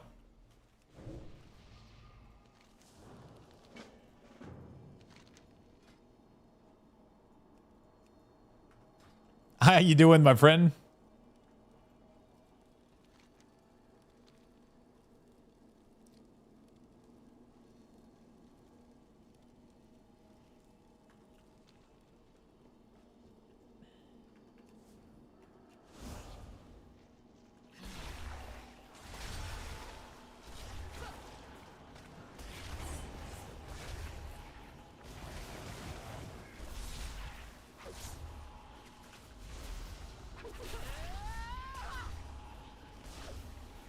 You know, kind of cool. I think it's kind of nice.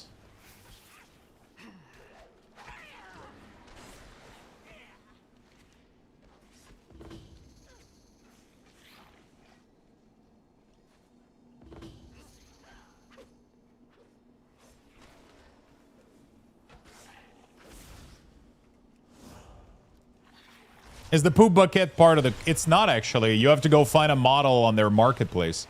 It's all free. People put patterns in there for free. But it's not even in the starting guide. They don't even mention it. If you don't do anything, that thing will just shit on your disk. I'm not even kidding. Yesterday, I started the calibration. I did my first print. And then there was a little plastic poop that just came out and shat on my disk.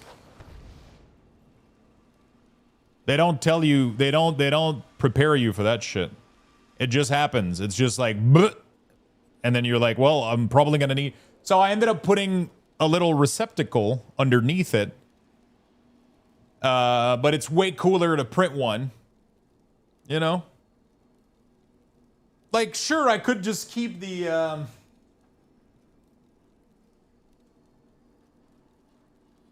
Oh shit, we have poop actually. So I ended up using, and then look at this. It has little plastic poop, little filament of excess poop. And then it just fell into, I could just leave that, but that doesn't look good, you know? That doesn't look good, so we have to have our own. We have to have our own, you know? I know some that come with flash drive that sometimes there's a poop chute on it to print. Really? There was a couple of accessories here. I haven't fully looked at all of them, honestly.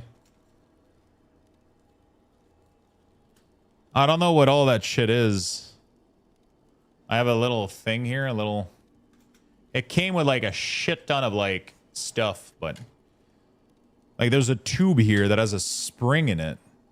Or not a spring, it has, like, something. I don't know what the fuck that is. It has... There's a lot of shit in here, man. There's a oil lubricant. There's a ton of...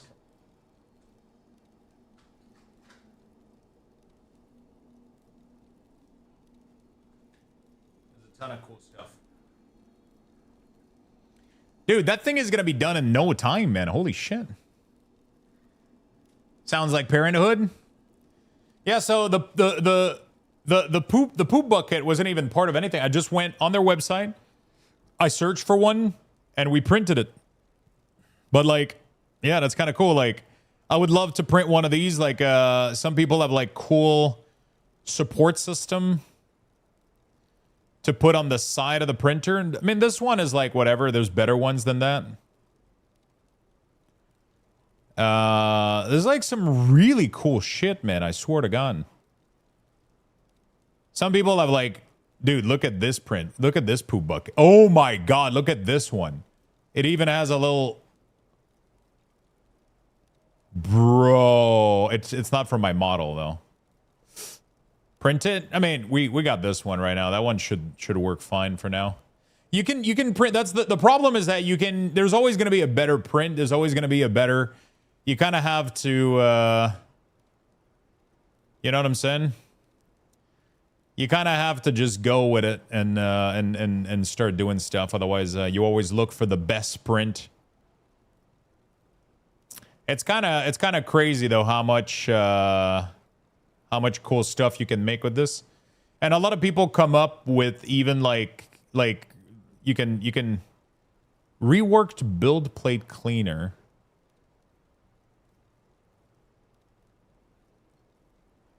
Magnetic chute. Holy shit. Oh yeah, people came up with a dispenser for the oil to apply the oil, a lube nozzle. Somebody came up with a fucking lube nozzle. So that you can put oil all over the ramp without spilling. Like, it's the funniest shit, bro.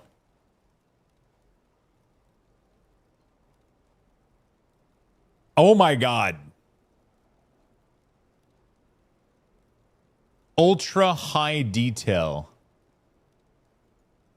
Dude, look how cool it is.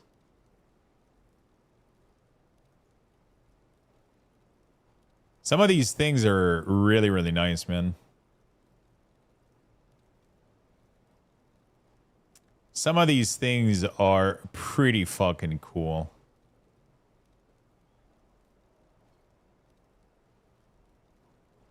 What are we printing? I'm currently printing my first poop chute.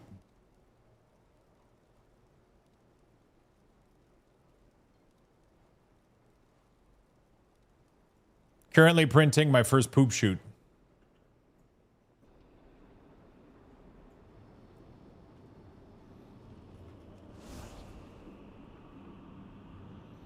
I'm trying to remember how... Okay, let's just go.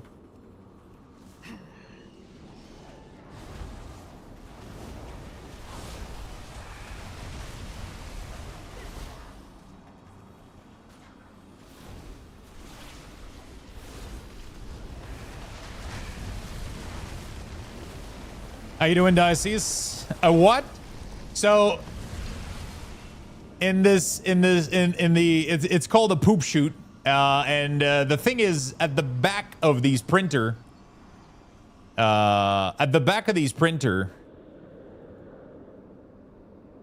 there is a little window, and every time the nozzle clips, want to clean itself up, it will print a small quantity. It will eject a small quantity of plastic, cut it, and then expels it out the back of the machine. And for some reason, they left that shit open. So it's just a big hole that just poops little plastic nugget on your desk. So one of the first thing to do is you make yourself one of these, which is a little poop chute, and then we're just gonna put a bolt in it. It's just gonna have a little thing that we're gonna bolt in there. So we're gonna remove the screw that's there. We're gonna remove it, put the little plastic thing, and then put the screw back in. And then we're gonna attach this as a... And then it's just gonna be there. And then when you want to take it out, you just lift it up, you go empty it, and then you clip it back on. and it stands there and it just accumulates little plastic poop. It's literally called a poop chute. It is literally called a poop chute. It's like a breadcrumb quest, gives you something to make first with your new toy. Yeah, I mean, that's what it is, you know? It's like... And it's really, really fun that you do it yourself. Like, there's something cool about... Like, it's completely useless. This is just... It's a hobby like anything else. It's like Lego. It's like...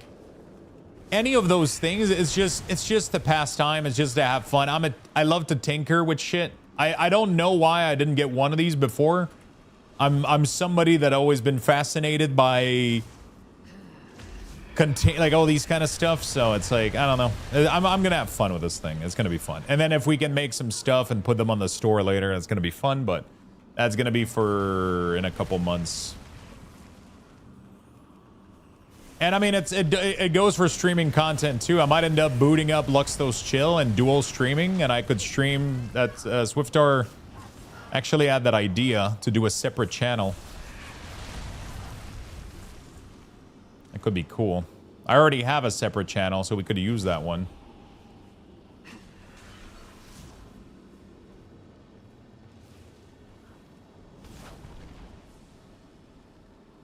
I already have a second channel, so we could just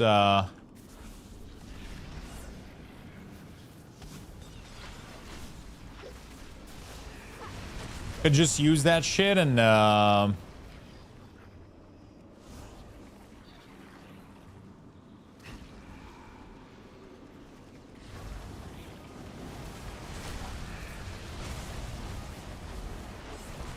could just use that stuff to display what I'm printing, and then you guys could go see it in full screen live. That would be cool, right?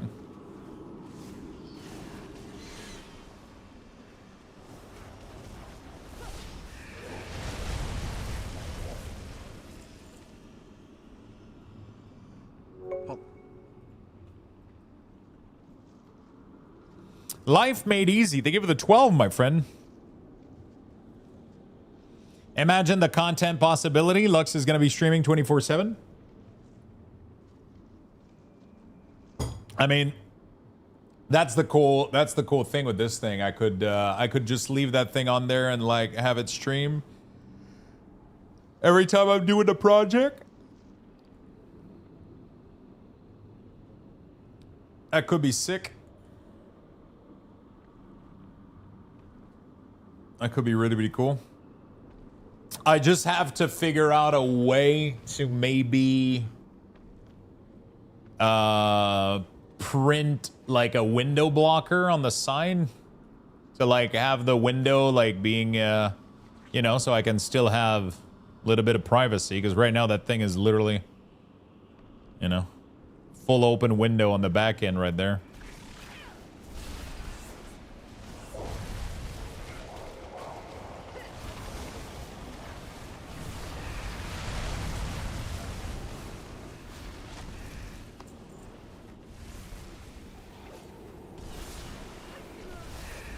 You know,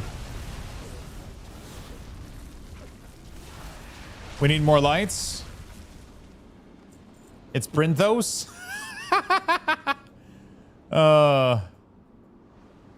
It's a good name.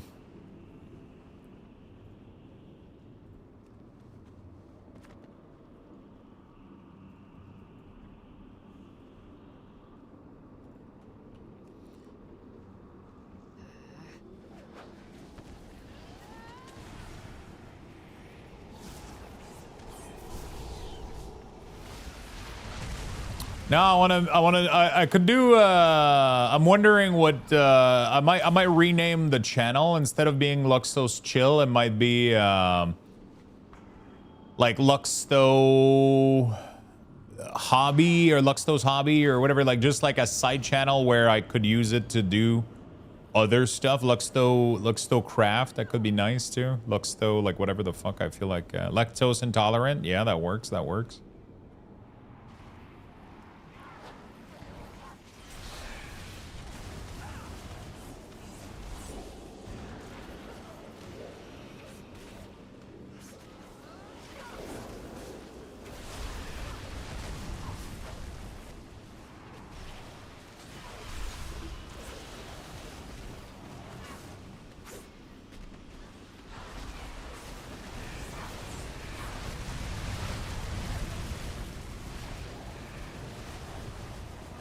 Okay.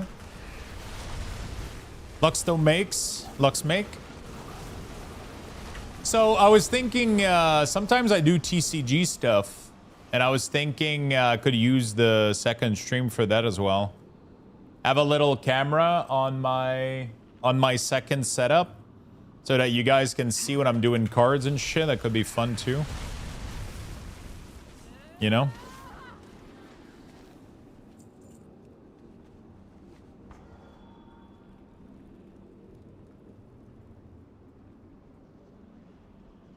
Because sometimes I do a lot of TCG stuff. I'll do like Lux Those Hobbies. Yeah, that was my idea initially, to have a Lux Those Hobby channel.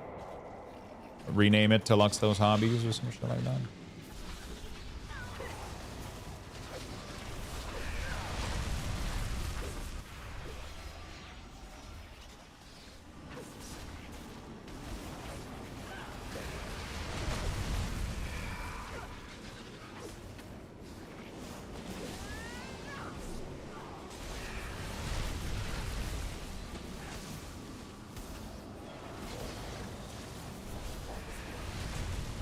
Could be cool. He's gonna print figurines? No.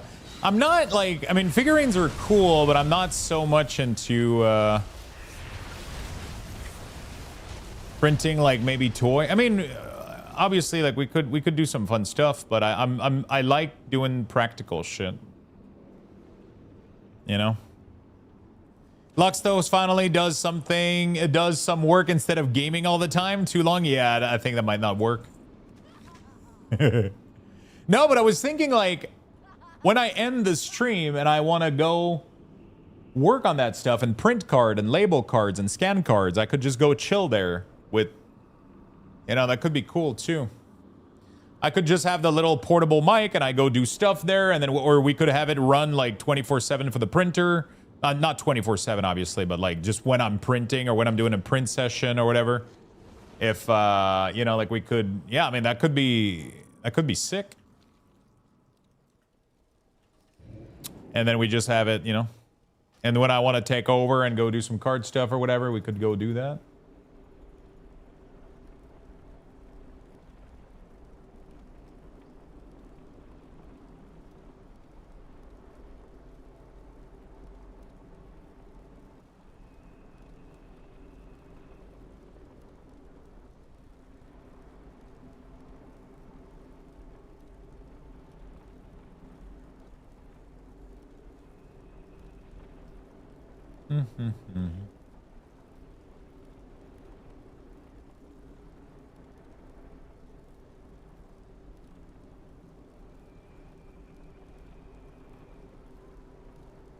Okay.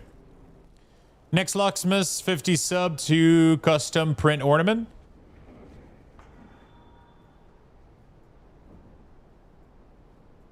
We could do some that would be sick, and then you get it shipped at the end or some shit. I don't know. Could do some fun shit. I'm gonna have to find a recipe for yeah, flat ornaments should be pretty easy to make. But even non-flat ornaments, we could do like, you know, could do some fun stuff. Almost 90? Yeah, not too bad. We're almost we're doing pretty good right now. We got a quest to turn in here for this one. I got a delve to go do in the other area too. I could literally just go do all the delve quests and I would be probably very close to 90. There is another quest in the new delve, right? If I'm not mistaken.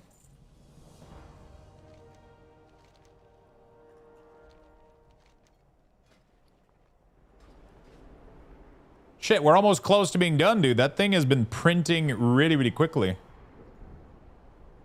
We have 27-minute estimated finish time. Yeah, about 27-minute left. About 27-minute left, chat.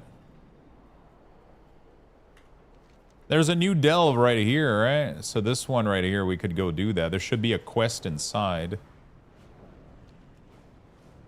Oh, yeah, we got 2 new one on the new area. Yeah, you're right. You're right. I don't even need to do the fucking story quests. I don't know because it isn't a max level. Oh, it might be max level only. You're right. It could be. I don't know. This one. Does this one has a quest inside of it? Yeah, they seem to all have quest inside. Pretty cool. Yeah, it's all 150k. It's crazy. These things are super good for leveling.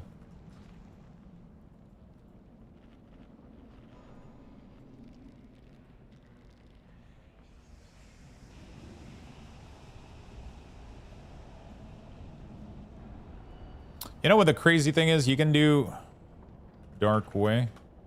Into the dark way. No, okay. I was gonna say, is there maybe a...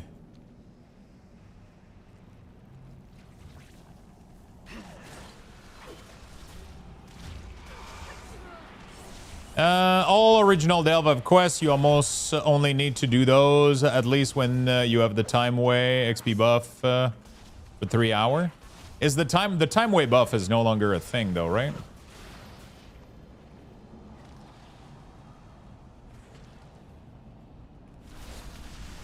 It's not available right now, right?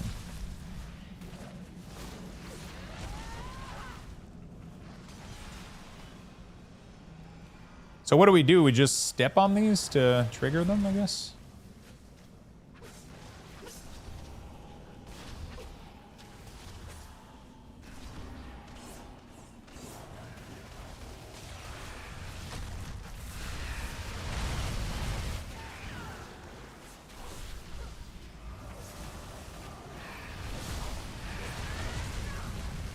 Kind of sick.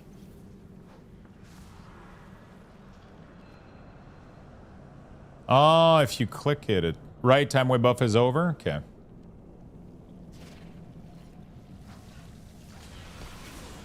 Oh, it just eliminates them. It purges them without having to kill what comes out of it? Oh, okay, I understand. I've never done this scenario before, so...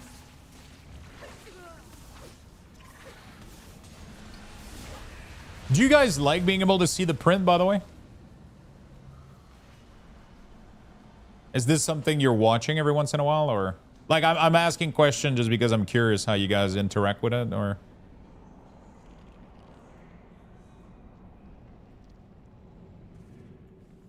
I just want to make it fun for you guys, too, you know? Like, it's kind of fun little content. I think it's pretty cool. Nice. I think a cool part of it is it makes it so that, you know, you kind of want to watch what's going on every now and then just to see, you know, you kind of go back on the stream just to watch the progress because I keep looking at it.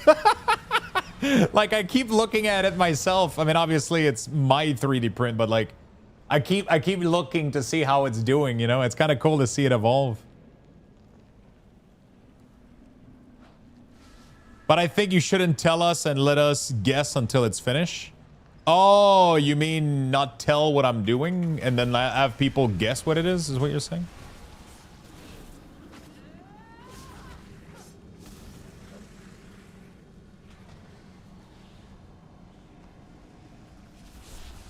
I thought that the sound was going to be bad, but it's really, really, really not that bad. Like, I don't even hear it anymore. I mean, I kind of hear it, but at first I was like, bro, this is going to be annoying to have that thing like bzz, bzz, bzz, bzz, bzz, all day, but I don't even hear it that much anymore. Like, I'm, you know. You just wrapped 3D printing a bunch of stuff for your cosplay? Dude, a 3D printer for cosplay has to be like the greatest fucking machine of all time, right? What material do you print in? Because you can, I know that you can print in like a soft plastic or whatever, like kind of a malleable, like kind of more rubbery, right? Thermoplastic? There's filament made for cosplay? Dude, I'm gonna have to make myself a hat. I'm gonna make myself a bunch of hats. I'll make like zero stopping. It's Raytheon armor. It's PLA plastic filament.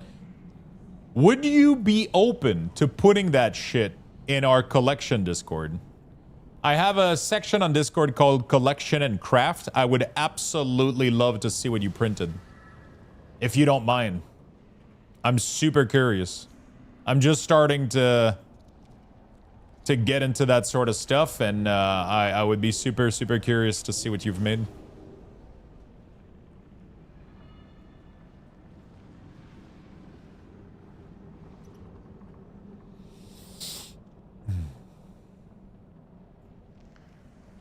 It must be tough to print like large plate of armor and shit like that. Like, how do you make like a bunch of small pieces and then clip them together, glue them together? Like,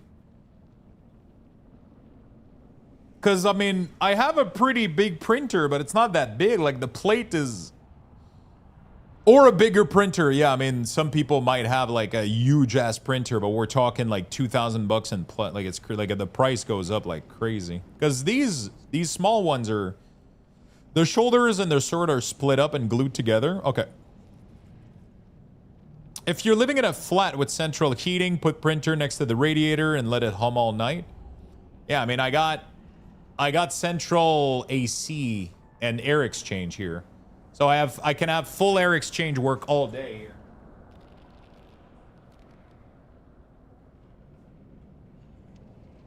Which reminded me I need to turn it on, but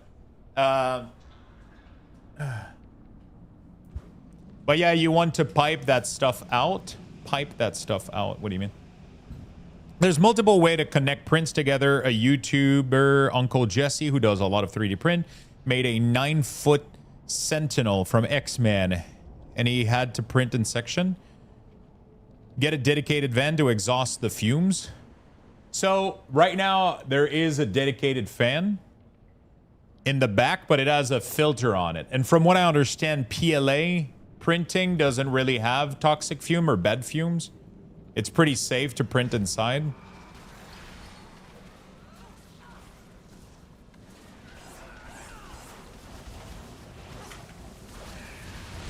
And it has like a filter on it too, like a carbon filter or whatever.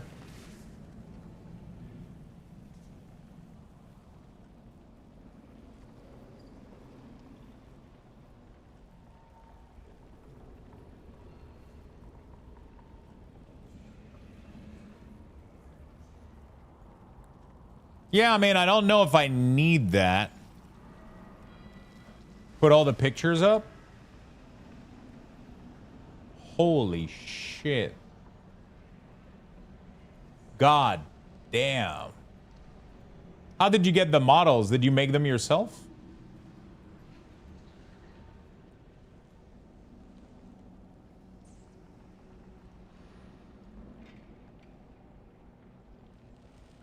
Like, there's a lot of fucking crazy stuff in there. Or did you convert? I mean, I guess it's not too difficult to go into World of Warcraft model viewer, get an actual model of the armor in game, and then, but yeah, it doesn't have that much detail. I guess that doesn't work. It's pretty flat, right? I mean, I commissioned them from a friend, pulled the model from in game, and gave it to her. Oh shit! Wait, she did the model, or she did the 3D printing? You did the 3D printing. She just did the model, or did you? She printed everything, and then you're just painting it. Oh, she's a 3D game modeler. She does a lot of prep work. Oh, shit. Yeah, because I was going to say, you can easily find the model online, but it doesn't have all those detail. You know? Are you going to be at BlizzCon?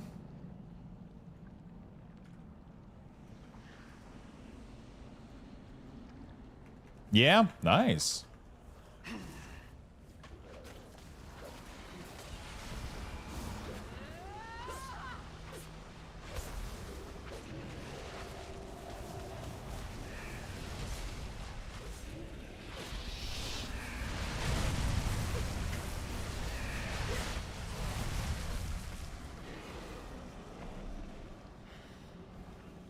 That sounds fun, my friend.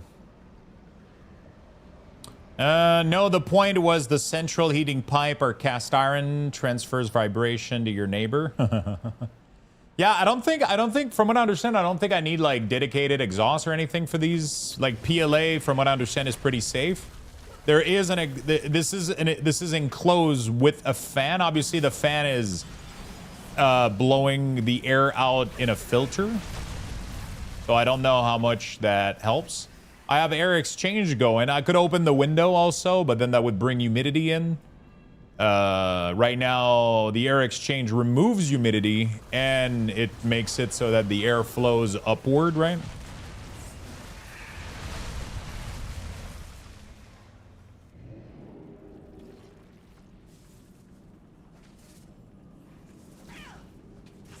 My Casbar is part of LS Mirror, my friend.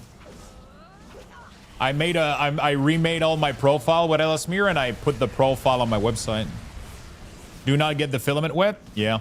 But apparently, even PLA, it doesn't matter. PLA is like almost completely immune to humidity. That's one of the great thing about PLA. Is that you don't even need to dry it. And even during like... I was watching like tests yesterday where people on purpose made their filament humid and wet. And the printer still did everything correctly. Like PLA is almost immune to it. It's PETG that's really, really bad. And... a bunch of others. There's a couple of others that are really, really bad when they're humid, but yeah.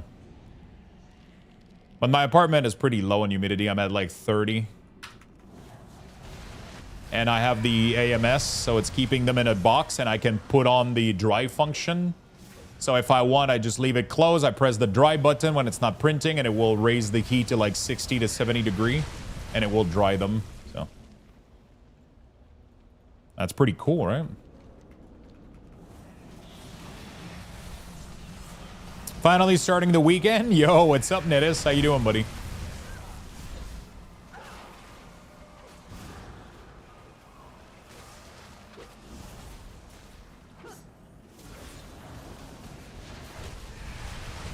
How you doing, my friend?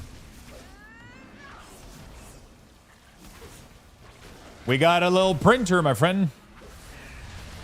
I got it about a week ago, but I just installed it last night.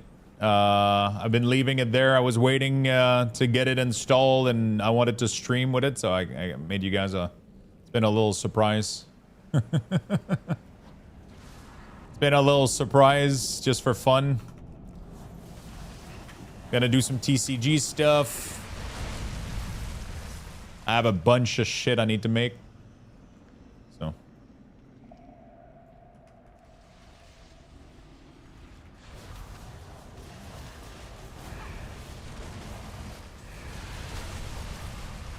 It's gonna be fun. You guys are gonna be able to watch the whole process on stream too.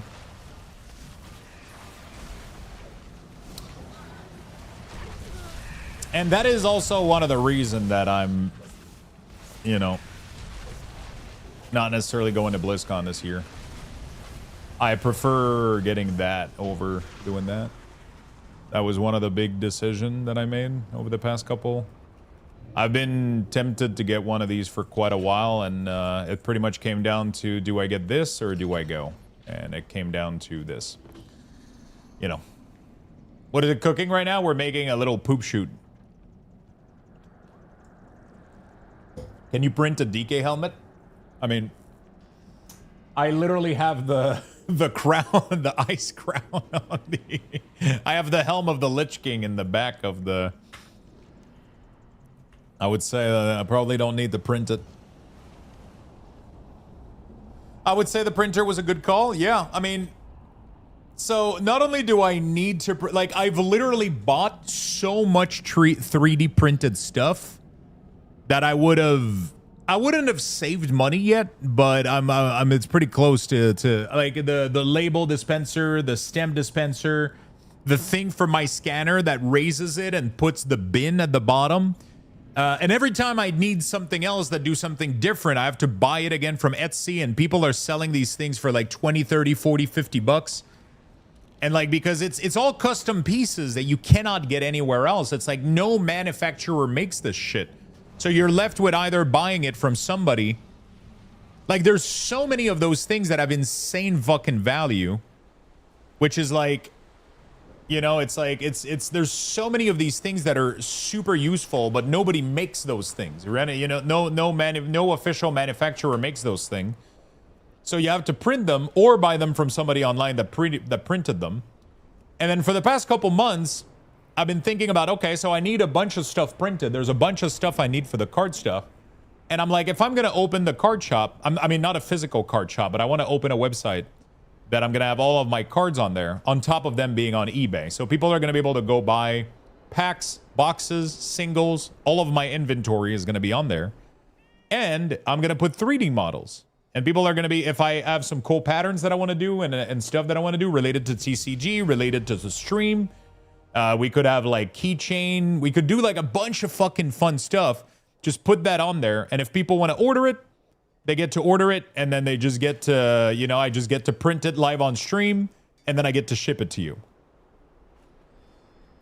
So that's what's been going through my mind for the past couple of months. Ship to EU. I mean, I would probably be able to ship everywhere. It all comes down to, like, if you have a, like, I would have to charge for shipping, obviously, but, you know, depending on the size of the order, obviously, but, you know. Custom card box. That's one thing I want to do. I want to do deck boxes. I want to do sorting tray. I want to do, like, there's so many little widgets and things that I want to make. And then all of it would be available on my site. And then, I mean, that would be built in the price, right? So that would be built in the price. So it would just be the price of the item plus, it would be the price of the item plus the shipping costs, and then I make it live on stream, and then I ship it to you, literally. So that would be fucking sick. So the orders would be coming in, and then like, hey, I want like a card sorter, I want like a customized deck box for my card. I play Magic, but I would love to have the X of Luxthos. I would love to have whatever on the side of the box or whatever, and then we can have fun and do some of these, and then I'll literally like have it print on stream for you and then ship it to you. But yeah, I haven't thought fully super far into this, and Swiftar recommended earlier or suggested earlier in the now text having a separate channel just for the 3D printing shit. So I would literally, oh shit, I want to see how it's doing the overhang shit. It doesn't need support. That's crazy. I didn't think it would be capable of doing oh shit, we have a little filament, I think.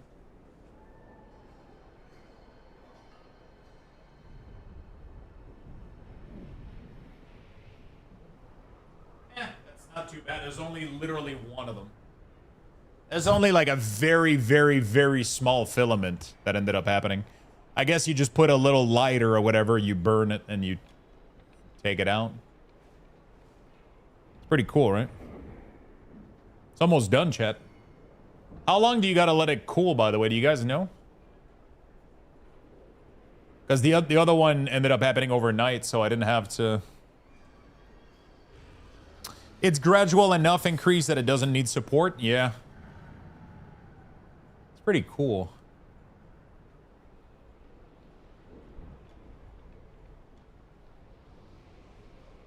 That's a fancy-ass 3D printer? Yeah, it's pretty cool, right?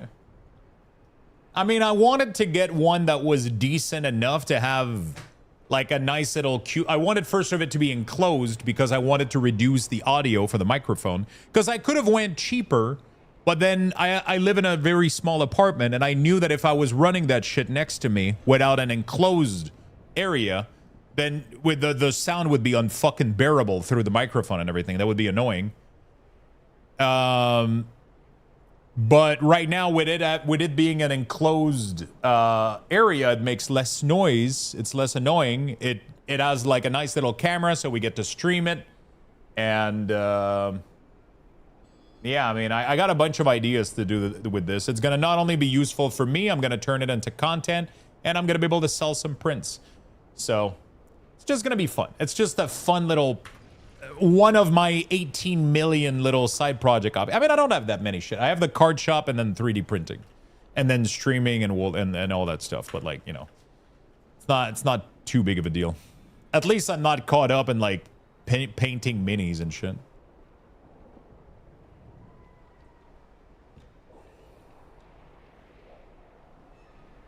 Is it possible to 3D print metal thing? I'm assuming there's a machine that does that. Not these, though. These are just made for plastic, resin, other types of material like that, right?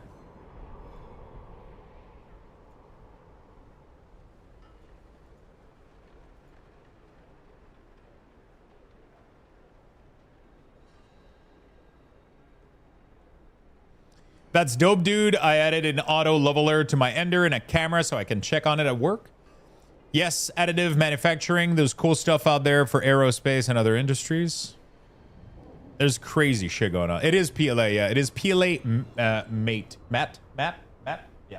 PLA matte is what I'm using. I like the finish of the matte stuff. It looks really, really clean. I think it looks better than the shiny stuff. It makes the print look higher quality, I think.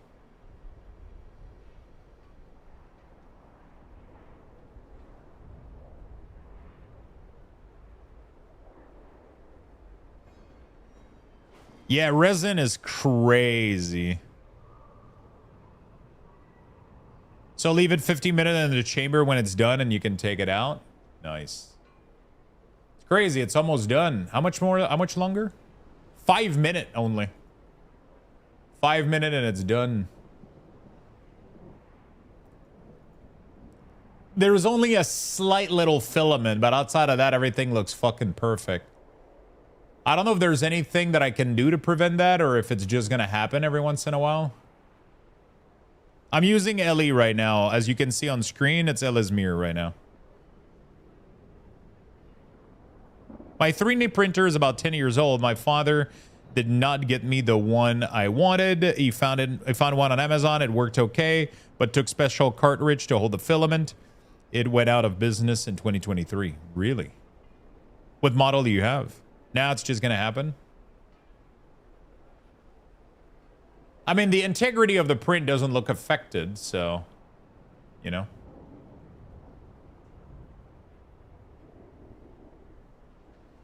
The integrity of the print doesn't look affected by it.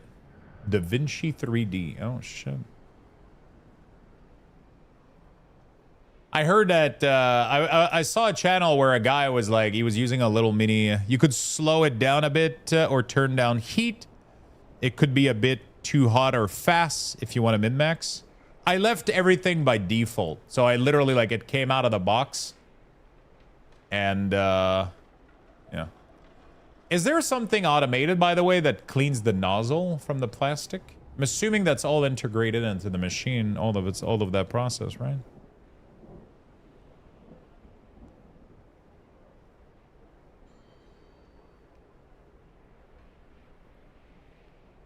So you didn't have to set up anything? I mean, I had to do a shit ton of stuff. Like I had to remove, like, it took me about an hour to set it up, but I mean setting wise in the software.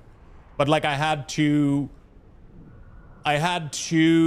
like remove a bunch of bolts, remove a bunch of support, a bunch of styrofoam blocks. There was a shit ton of stuff. I had to cut ties. I had to plug in tubes. I had to do a bunch of shit. But after doing the calibration, I didn't have to do anything. I literally just did my first print and it was flawless. Like I didn't have to do anything. It was just fucking flawless. I already have an AMS Pro 2 on top. There is an AMS on top already.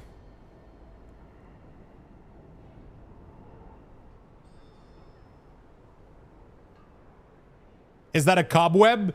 No, it's a little plastic filament. So sometimes when the nozzle goes from one point to the other, it leaves a little bit of filament that doesn't, and this happens. It only happened once during the print. It only happened on one of the part, but it's literally the only one that ended up doing that. If it doesn't happen too often, it's not a big deal, I guess. But yeah, it's pretty cool, right? It's called the stringing. It's normal, yeah. It doesn't affect anything, so it's pretty... Whoops. It doesn't affect anything, so... That makes sense. I thought it looked new to have a cobweb. Yeah, it looks pretty cool, right? Yeah, so we could start a second channel, just Lux those hobbies, and then we'll have you guys be able to watch the 3D print 24/7.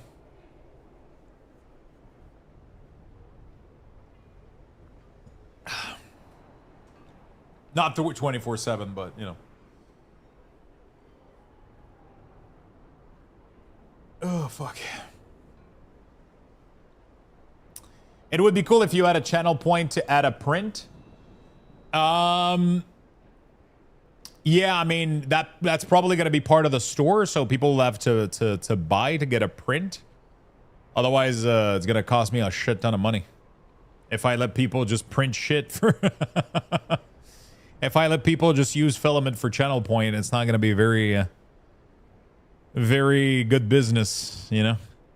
I mean, I do it for the gifted sub, but you know. I do it for the gifted sub because it's like a fun part of the channel. It's like, hey, if you watch the channel enough that you get like 500,000 point, I'll give you a sub for the month. You know, that's something that I do.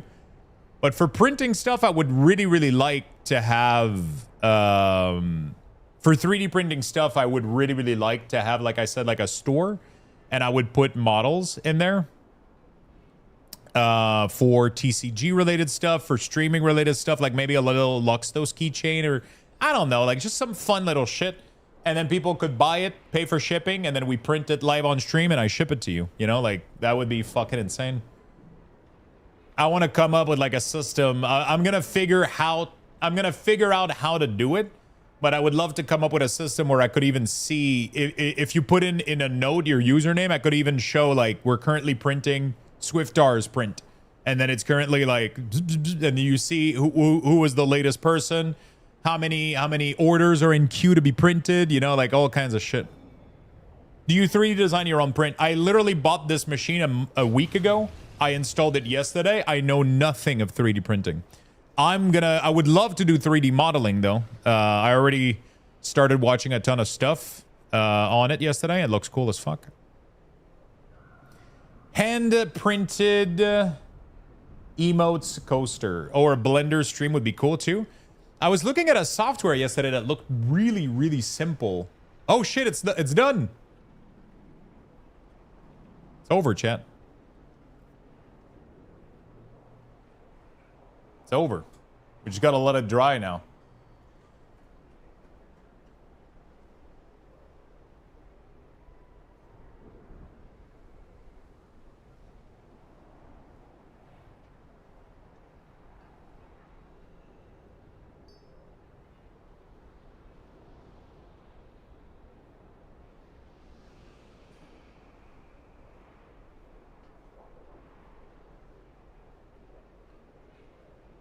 Oh, fuck. What the hell?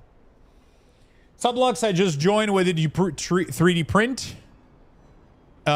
We just did a poop shoot.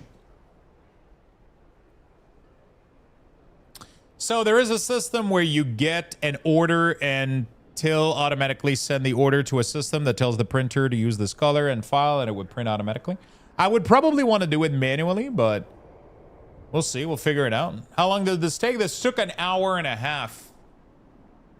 This took an hour and a half. I'm not going to take it out, though. We'll let it dry. We'll let it cool down, but it looks good, though.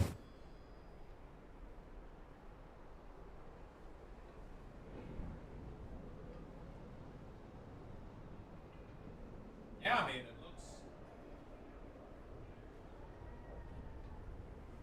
it looks pretty good. Except the little filament, but so I'm gonna take a bathroom break really quickly. I'm gonna give you guys some Lux Bucks. I'm gonna go put food in the microwave, and then we're gonna be right back. Type exclamation point join in the chat. No, I don't let you don't open the door. There's a little fan right now that's spinning, and there's a filter.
45 seconds, chat. Let's go. So we're letting it dry right now. We're letting it kind of cool off. We're gonna take it out in a couple of you can lift the plate and take the part live if you want. I think I want to leave it there to cool a little bit, don't I? Like 10 minutes after it's done.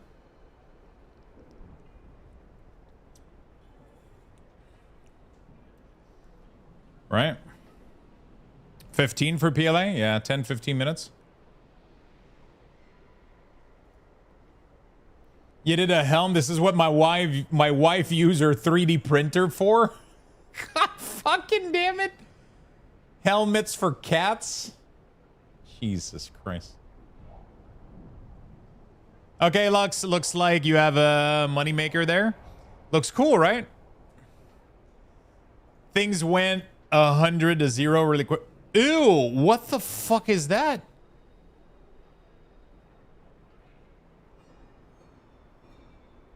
Oh, shit. What? Why would you... I don't even want to show that on stream. That's disgusting. Holy f... I don't know what the fuck that is, but... What the hell? Burn that car. Yeah, throw that car. Throw that car out. No problem to take it now. I'm going to wait a little... how long after PLA print to remove?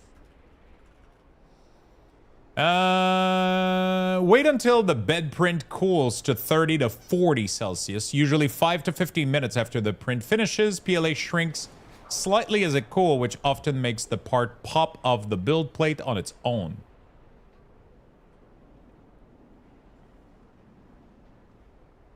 No damage, putting a hot print, risk bending the bottom. Okay, blah, blah, blah. 5 to 15 that it says, so.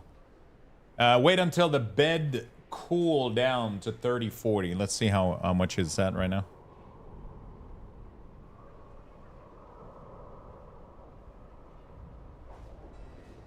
Let's see how much the bed is at right now.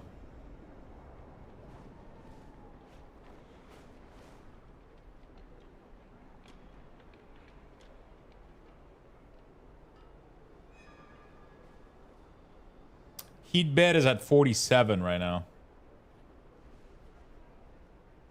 We'll let it chill. We'll let it chill.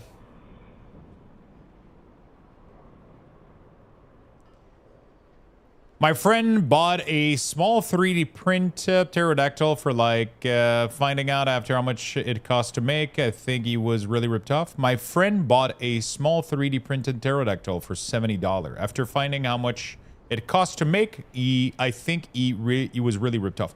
So there's something that, first of all, $70 for a small plastic print is fucking ridiculous. But it's not only about the cost of the filament, right? It's not only about the cost of filament, it's about the cost of the machine, the cost of the time, the cost of, like, all that shit adds up. But it's obviously not $70 worth, you know?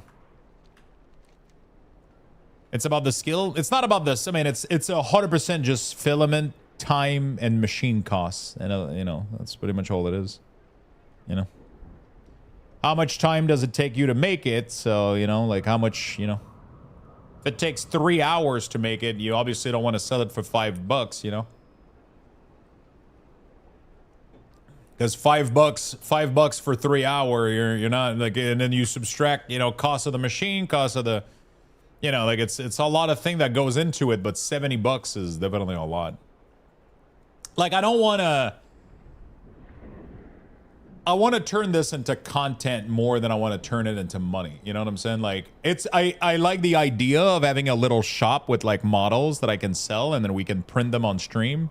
And then that's going to be fun. People can buy it, but it's going to be both a little bit. But if I really wanted to make money with this, I wouldn't have one. I would have a bunch of them. Like, you can't make a profitable business with one machine. But I just want to have like a little side fun thing that I play with, exactly like I did with the cards, right? I open card on stream and then we sell the singles online, right? Same thing with this shit. It's gonna be the same fucking.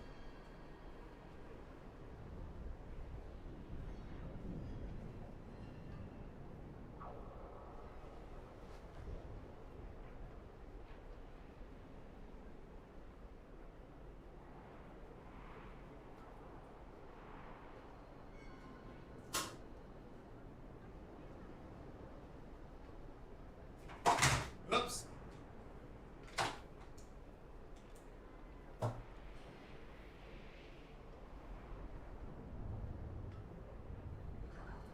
I got a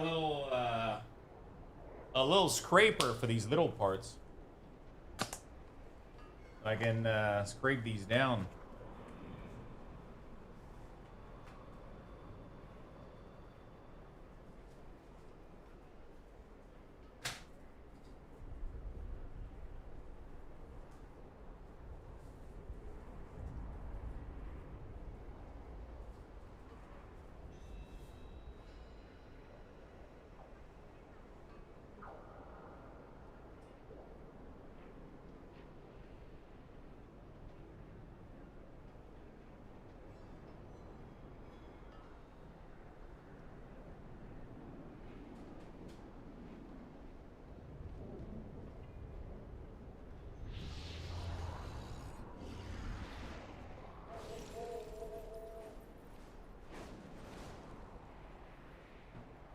Okay.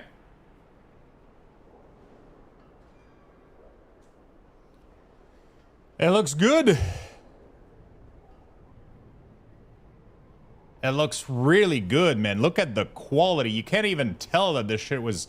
You can I mean, you can tell a little bit here, but like I could just send this shit, but like... You see a little bit, but like, holy shit. Like this is... Look at how good this is.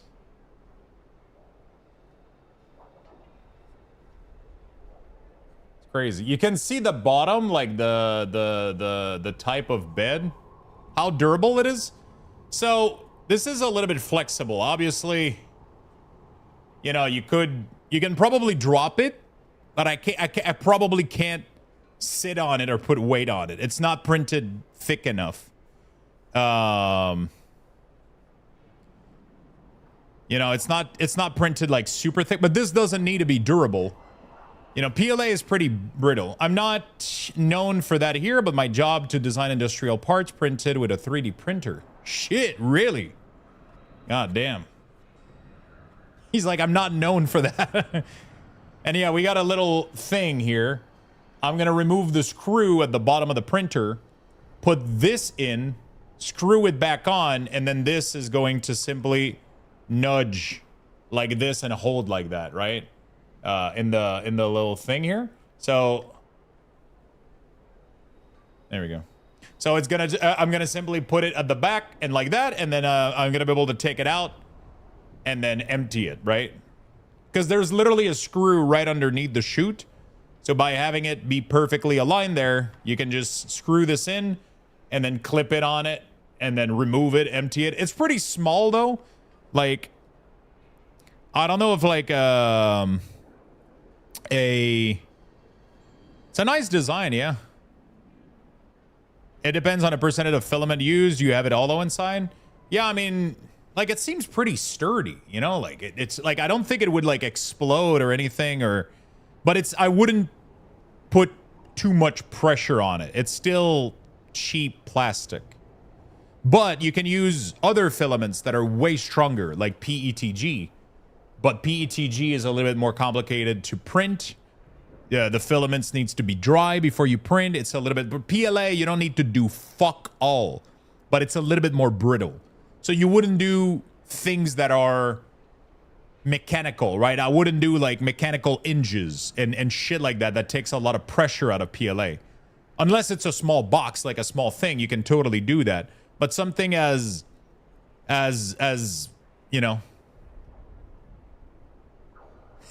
How durable it is. Well, it wouldn't be able to withstand an FN Scar 16 shooting 35.56 nano rounds into it. Yeah, the light duty part, PLA is enough. It looks like 3mm. Do you have it hollow the structure support? I left everything by default. I'll be very honest with you. Yeah, I left everything by default. The layer height is at 2mm. The line width, precision, wall generator, strength.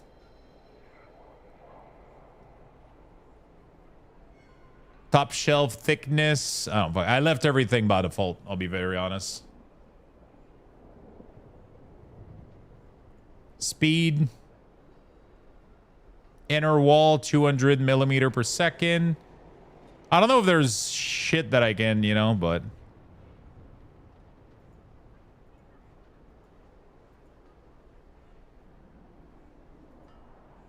Oh, shit. The auxiliary standard versus this main standard. Oh. Support, others. I'm going to have to figure out this stuff because I don't know. I don't know.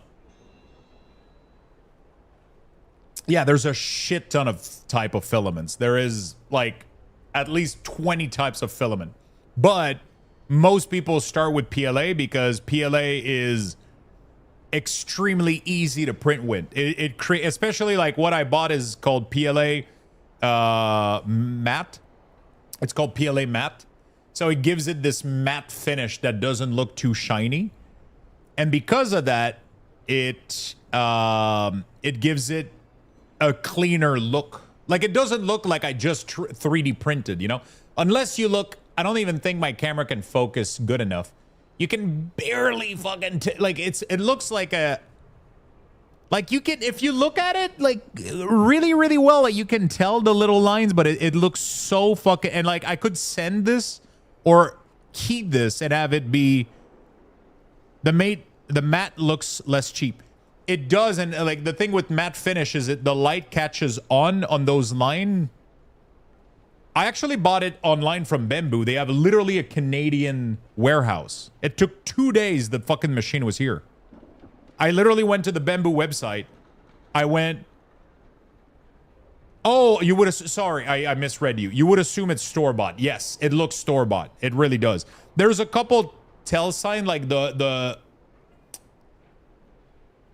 like you can see around the edge here a little bit, like it has, like it's not perfect, but I could literally just take a little bit of sandpaper and literally just like give it a quick sand and clean it up, you know?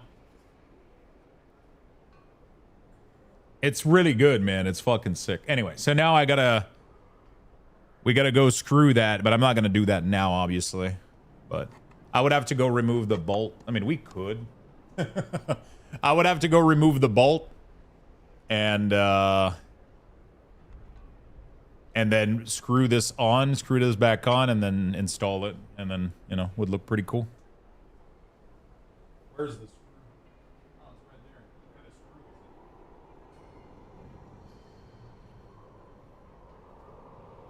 screw is it? It is a... Oh, it's a... Oh, shit. It's a Allen key.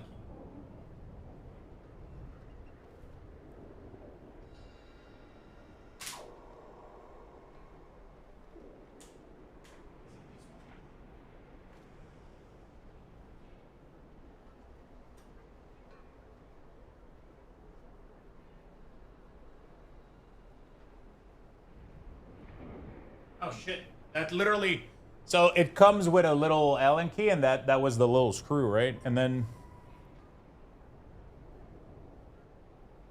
pretty much I'm gonna put it right back in there. I'm gonna put it right in there, and I'm gonna screw it back on.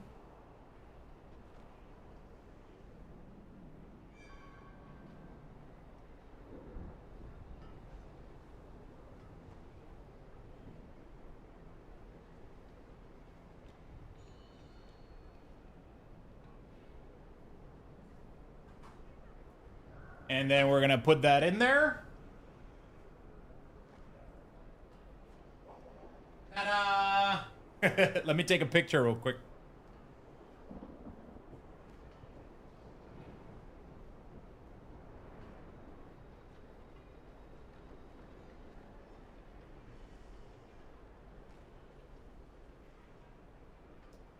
Let me take a picture.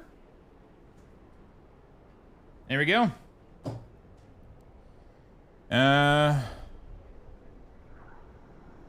took a little picture so you guys can see it. That took like 2 seconds and now it's installed. There we go.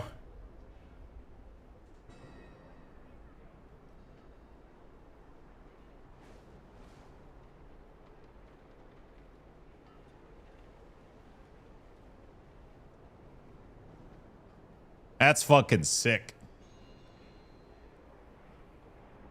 That's fucking sick. And now we have our own little poop chute. I mean, did I need to do that? Not at all. I could have just left this box. Well, yeah, you can see what it poops out. These little poop plastic nugget. Every time it needs to clean its nozzle. The song thing doesn't work. The API key crashed, and I don't remember where the fucking website is. I'm gonna have to figure that out. But anyway, but it doesn't change filament. But I think every time it does a new print, it has to do this, right? At least once to clean out the old dried up, right?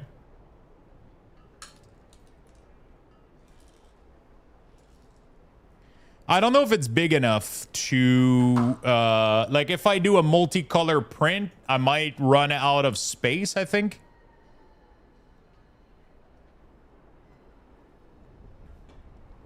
I'm not sure.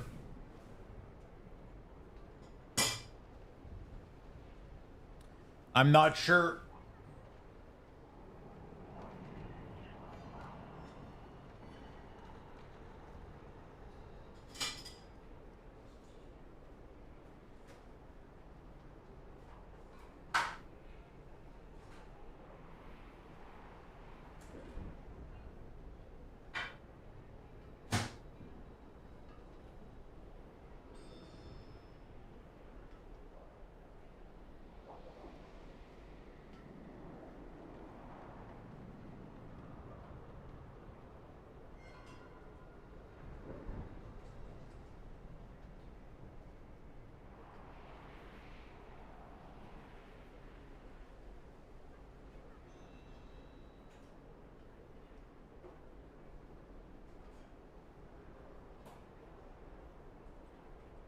All right. Well, 1 purge minimum. Can you link some Amazon link for some tools you're going to want to help to clean up your print? Can I link some Amazon link for some tools you're really going to want to help to clean up your print? Can you send them to me as messages on Discord?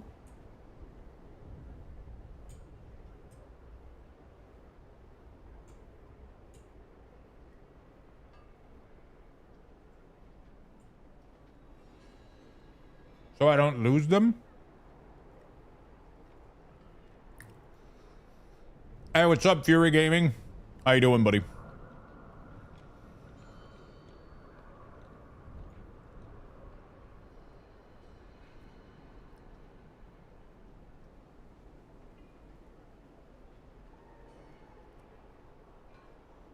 Can you make me a scorpion keychain with your logo on the back? What is a scorpion? Scorpion keychain.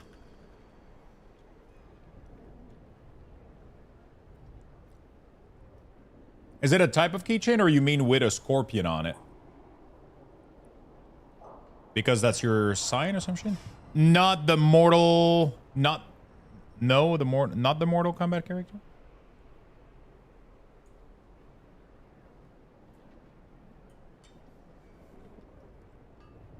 I like scorpions.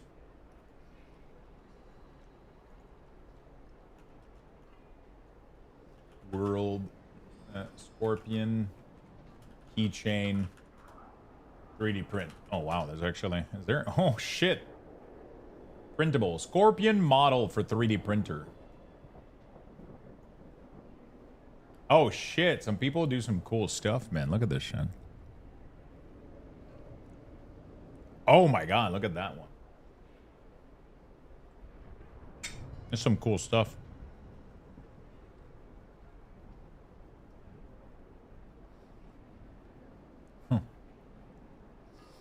There's some cool stuff.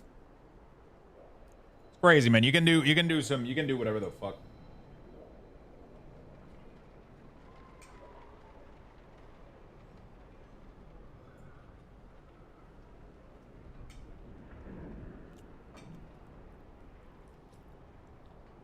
How do you get that pearlescent? It's just a filament type? Yeah. So if I go to Bamboo, if I go to the Bamboo store, they have something called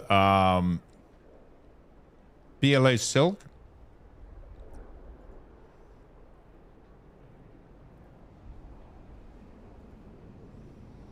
PLA silk can do some crazy shit. They have PLA silk with like multiple color like this. Look at that. You can do like, so it's a filament that does color grading. So when you print with it, it does this kind of shit, right? You can do some really, really cool stuff.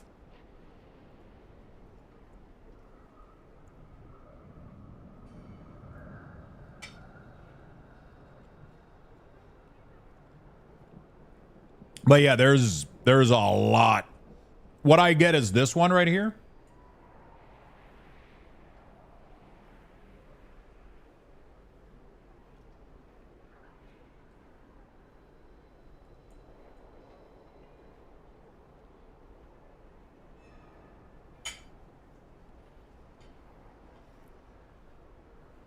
PLA matte has been really good.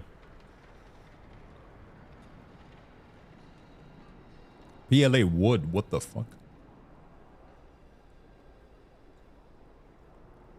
What kind of stuff do you print, Boris?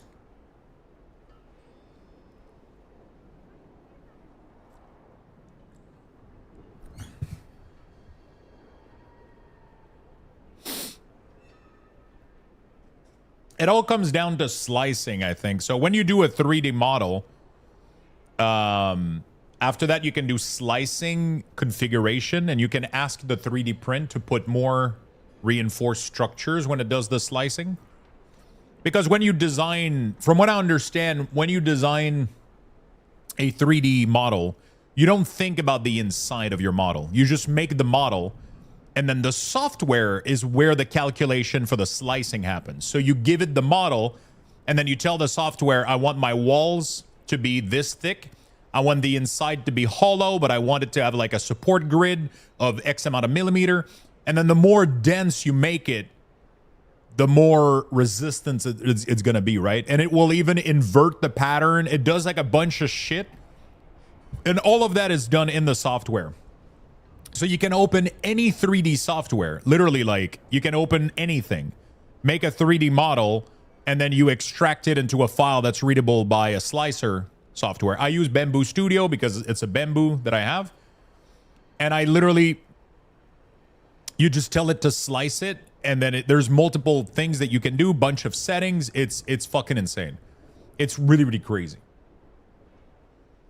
It's really crazy. I just downloaded your UI add-on that it looks so good. So many options with the LS mirror. Gonna take me a hot minute to look at all the settings to tweak everything. Good. I was thinking about making an actual full UI with LS mirror. If people are interested, I would love to.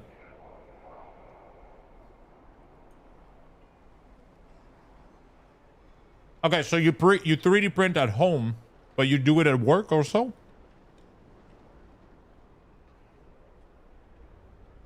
Do you engineer this stuff, or you just do the print, or what do you do?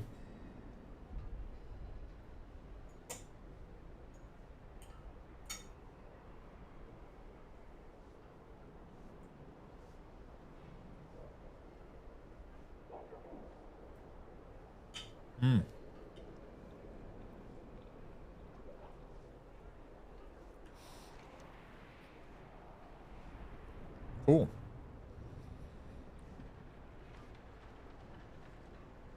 Shipping would probably be insane, though. Where do you live? Are you in the US, Urtra? Yeah, I mean, the shipping would be like 15, 20 bucks. That's the problem. Any package across It would be probably $15, 15, 20 bucks, just because it has to go from across the border. You know?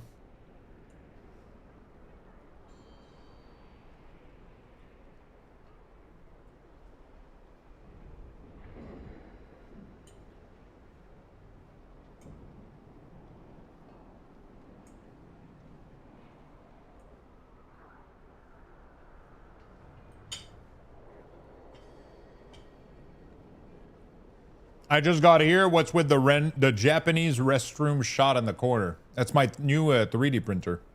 We just did a print live on stream. We just printed our 3D we just did our first trash shoot, poop shoot for the 3D printer. Are you gonna main mage? No, never. But I'm probably gonna alt it for fun.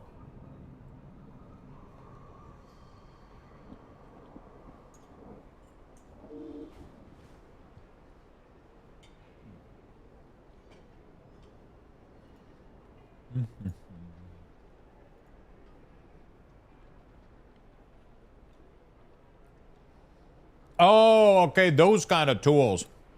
So, yeah, I already got these. So when I ordered, they had like a little kit discounted, and I already got a bunch of shit.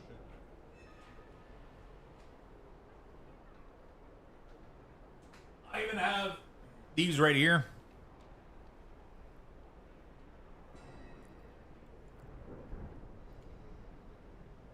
That looks pretty cool. I've never used them though, so it's gonna be.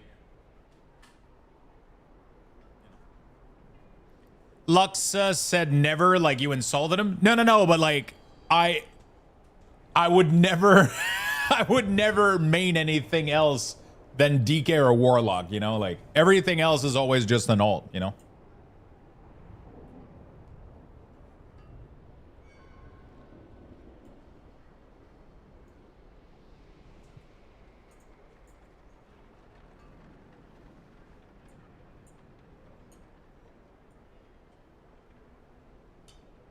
Listen, it looks like a fancy printer. This fucking thing, with all of the accessory and everything, cost me less than half a trip to BlizzCon. So, you know.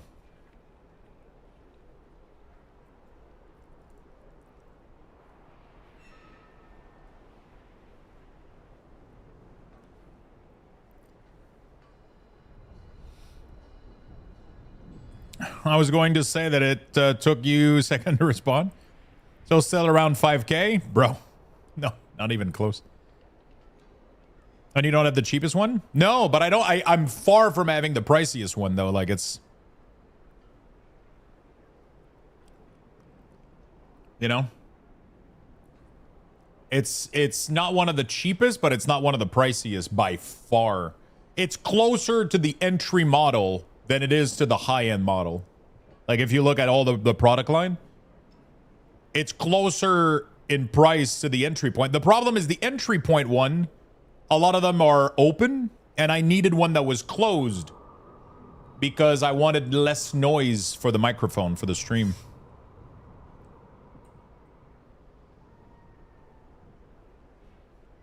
You know?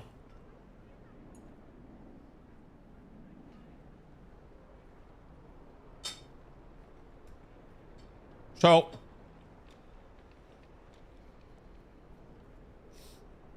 we did the poop shoot. That's good. What do we do next, chat? I'm not washing my fruit with plastic, bro. I saw people doing like fruit washing shit, and I'm like, bro, I'm not touching with untreated plastic. That doesn't sound good. I want to have these. These look pretty cool, but one of the things that I really want to see if I can do top trending Spider-Man, clicker, toy, office desk organizer, dragon. I got scared when I clicked this. I was like, Idea for you, Minecraft dinosaur phone stand. Label dispenser 4-inch roll. I mean, a lot of these are parametric, which is pretty cool. I want to see if there's this one. I saw this one yesterday and it looks better than the one that I printed.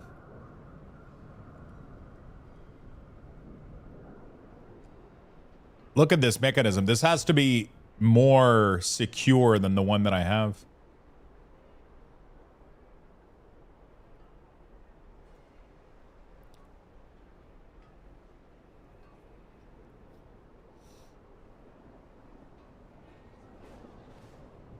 The combiner now scale.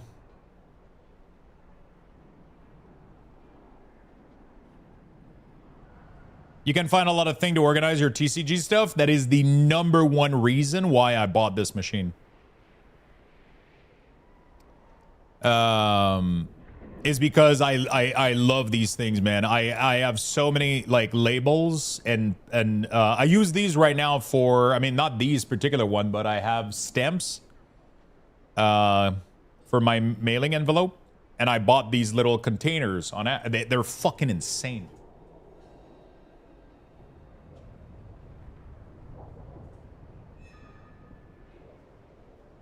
Like, the first person that thought of this is a fucking genius.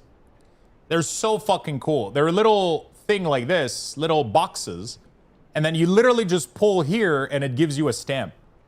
So every time that I'm doing cards and I'm doing a bunch of envelopes, I literally just have to pull and it just gives me stamp on top. And I have all 3 of them in a, yeah, it's really, really cool. And pretty much that gave me the idea. I was like, something like this has to happen for these, because I use these to tape my cards. And this is when I came out to find this, and I bought one of these. I mean, not this one, but I bought a model. It was too small for this thing. So I was like, fuck, it's too small, it doesn't fit. I miscalculated it. And then my first print yesterday is that we made one of these.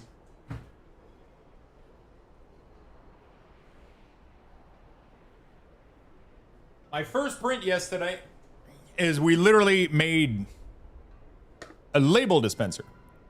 So if I pull here, sticker comes out of the top. But the cover doesn't have, it's not that secure, you know?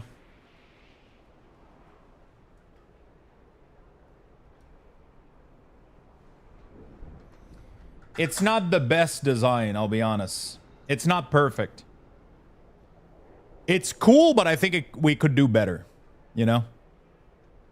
It's really, really nice, but I think we could do better.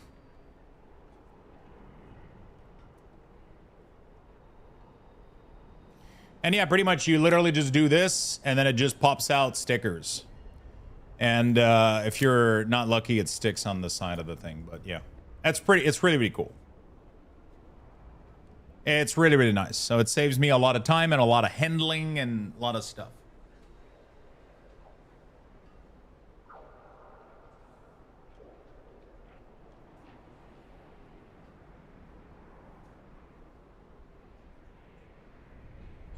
The main problem with this one is I think there's a better design out there, but I mean, that's always going to be the case with these things.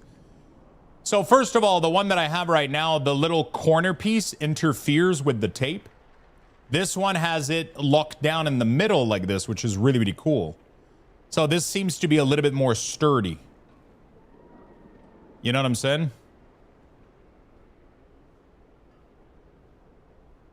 This one seems to be a little bit more sturdy, which is pretty nice.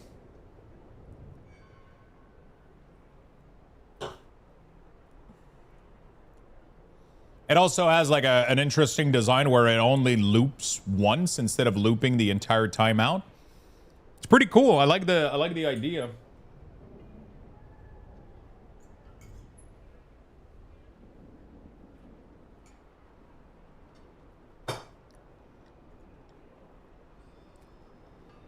We can probably, like, a lot of these too have like customization like this. And then you can do label diameter, label width, label hole diameter, corner radius. and then you can fully customize it, download it, and print it.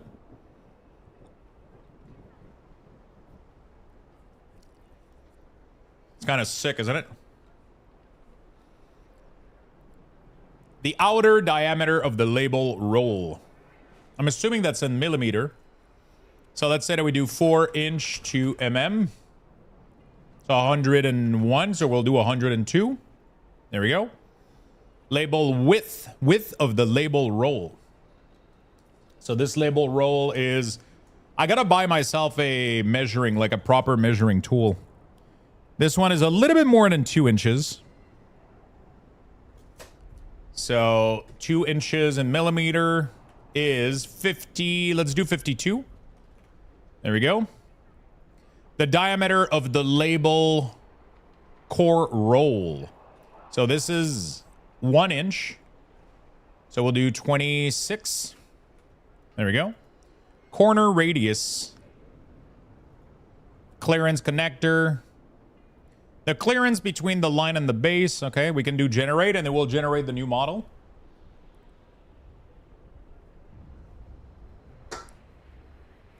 It's fucking crazy how these people are it's fascinating. It is fucking fascinating. And then voila. Holy fuck.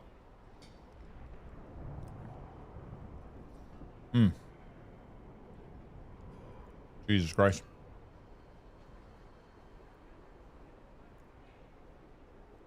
I feel like those rod are like, I feel like that's gonna snap.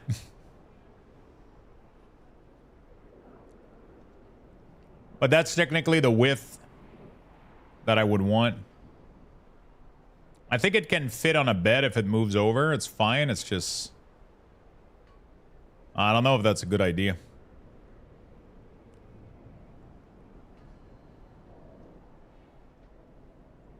I don't know if it's a good idea.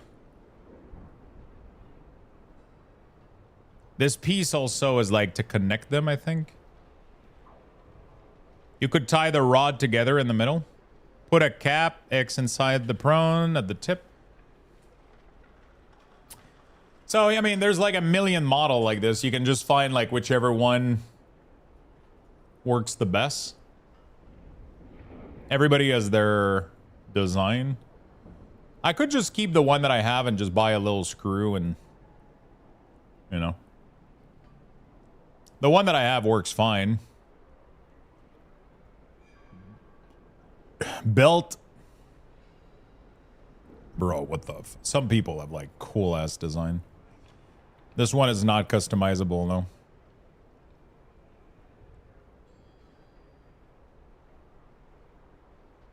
What the fuck is this? Open? Oh.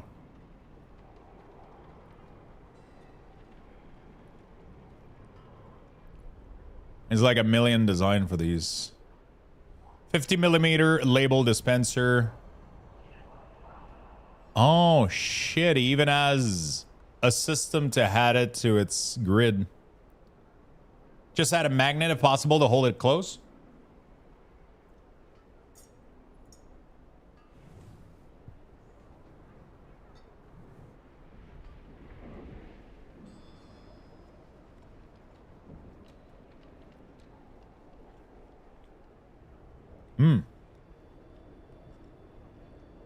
Stackable roll of toilet paper? Shit.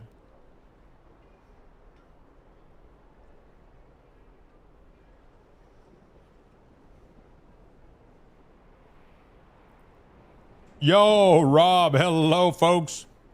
Welcome to the stream. Hello, my friend. How's everybody doing? Lux bought a 3D printer.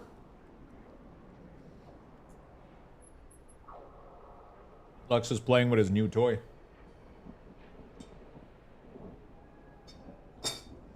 How was your day, my friend? You hyped for tomorrow, sir? Yeah, I'm excited.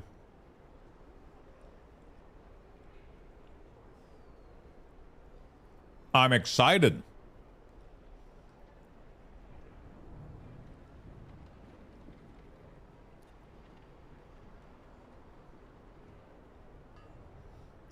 am extremely excited.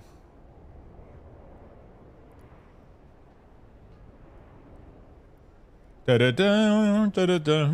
How was your day, buddy?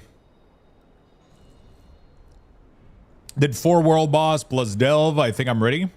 Oh shit, can you do the world boss on multiple character? Did they fix that? Did they change that?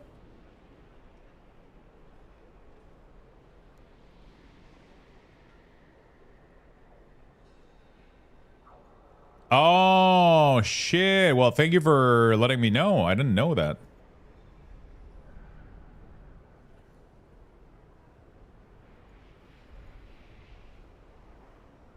So it has to be polymetric, otherwise it doesn't work. Like it has to be a filter. Can I do parametric? Confirm. Label dispenser. There we go.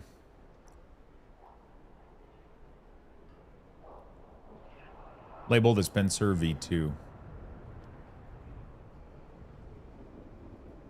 Is this... Oh, this is V3. Got it. Technically, it's 1 boss raid, but world difficulty instead of LFR. What are you making? So we just printed something live on stream. We just did a poop shoot for the plastic poop particle. And now we are... I'm looking into printing maybe another label dispenser. Oh, see, this is the design that I'm looking at after. A little penny dispenser like that. Penny sleeve dispenser. But I want to make these like...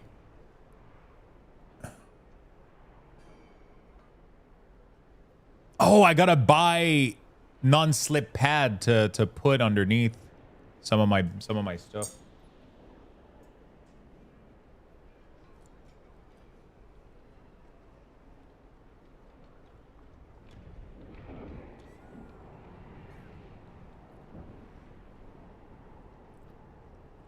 Like, the little penny sleeve dispenser is so cool. I can load this up with a ton of... But right now, what I want to do is I want to print a better label dispenser. I printed one. It worked out great. Actually, you know what? Let me just buy this. This is the one that I printed here. It's just that I have to screw it in. That's pretty much what it comes down to. You know? I have to buy the little screw.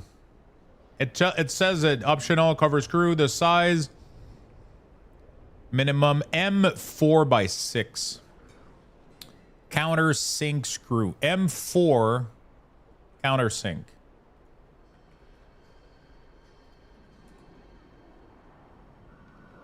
Okay, and then it says M4 by 6. I don't want it to be too long.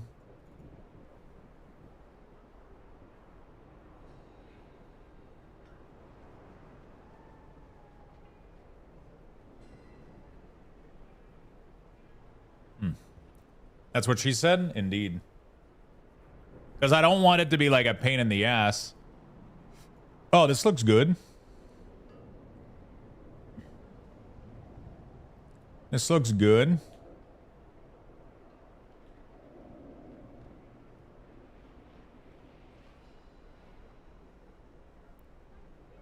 That's also what she said.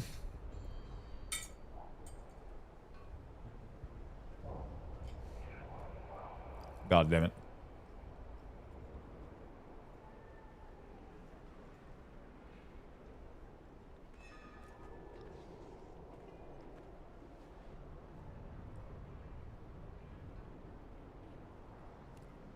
So M4 by 6. 6 is...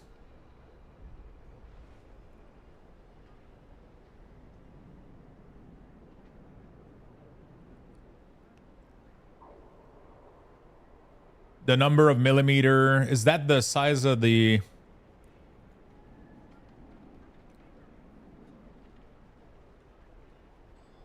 Oh, 6 millimeter is the the amount of distance between the top of the head and the bottom of the screw. Okay. And 4mm is the size of the thing. Okay. There we go. So I found some 4x6. I'm gonna add to cart. I'm gonna screw that in there. It's gonna keep it locked in. But I mean, fuck. There has to be a design that wouldn't require that shit. The other issue that it has that I've noticed is that the cover has these 4 pins to clip it. But then the corner here kind of gets stuck with the paper here. So you kind of have to tuck the paper in to put it in. You know, like it's not the... Like when you put the cover in place, this is a little bit in the way. Like it wasn't fully... Like I feel like there's a better... I feel like there's a better... There has to be something better. Ooh, rack dispenser. Oh shit, look at that. Yeah.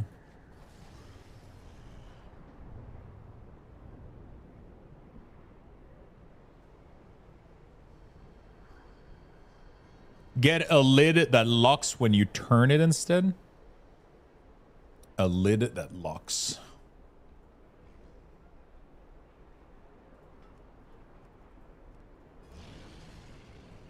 I got a X2D. So yeah, that's what I'm trying to make, Rob. I'm trying to figure out how to. We already made a 3D a label dispenser, but I want to. I want to make a new one. I want to make a new one because the one that I got right now is.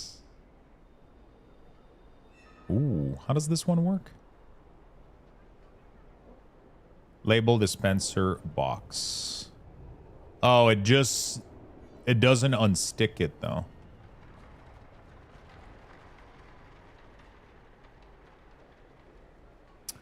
Yeah, this one looks cool. But I feel like the rod in the middle are gonna, like, if the, you know, like the customization that I did seemed rough a little bit. These things right there were so fucking long.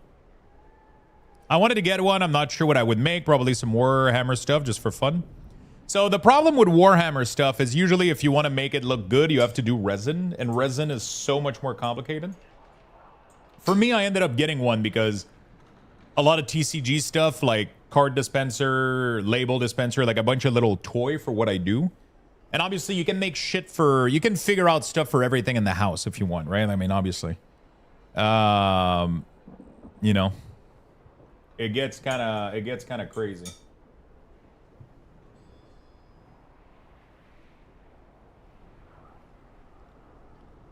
You could probably make some Warhammer 40k stuff with PLA. Right?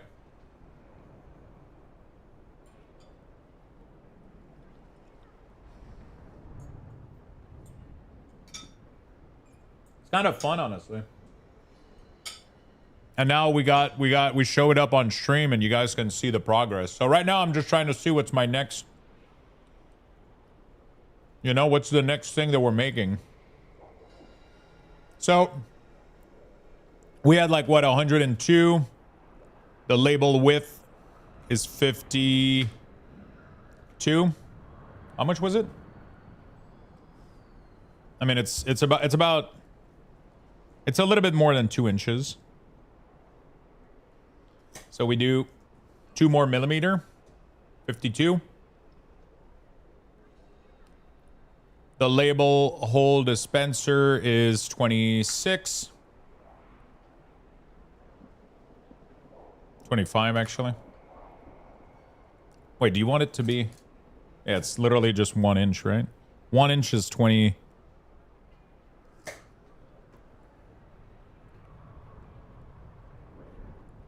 And then the corner radius, that's fine. And then we do generate. It does something interesting, but It's just that these rods ends up being so long that it kind of make me scared that they would snap very easily. Like, it does a weird design. I feel like there has to be a better way to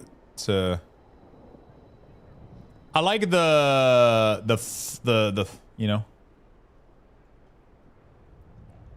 How long until we convince him to buy a solid work license? What is that?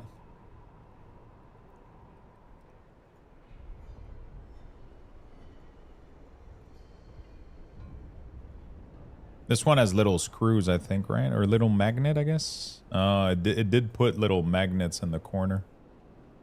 I also made holes to insert magnet. You can open and close easily.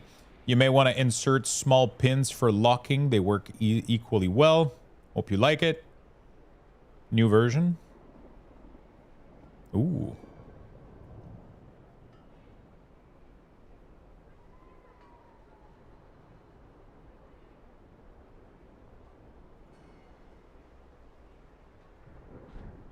I have completely redesigned the label dispenser to make it more precise and reliable. The previous model can be found here. I have improved the geometry so that label can detach more easily. The magnets are 5-1 to improve the adhesion of closing the lid. I have currently slot to visually display the remaining spool quantity. Oh, it's CAD software? I was watching earlier. Large spool, outer diameter, hole. Small spool. You can provide STL5 for format or those. I can provide STL format for... Oh. So he didn't make this one customizable.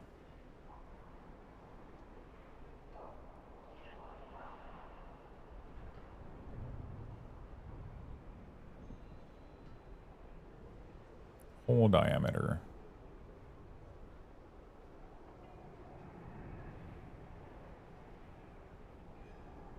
Like, it looks really clean with the little magnet, bro. Holy shit, it looks so good.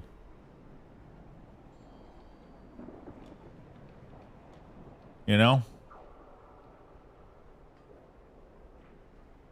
It's so fucking smooth. You just, like, plop it open. Boop. You know?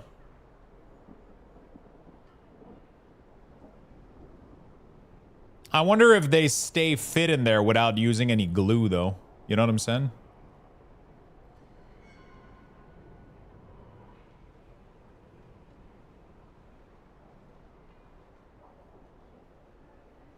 If you had CAD, you could add those magnet piece to the one you add. Yeah. I need to get started on that shit, but, you know. Like, this one already has the... The problem is the design that I have, even if I add the magnet to it, like, it's not as cool. Like, one of the reasons this one is cool is it doesn't have any obstruction to the... But, like, the problem is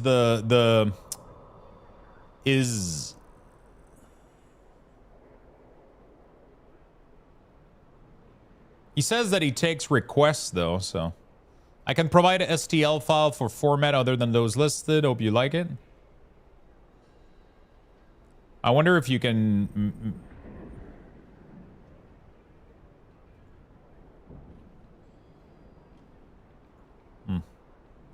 It's a really cool design.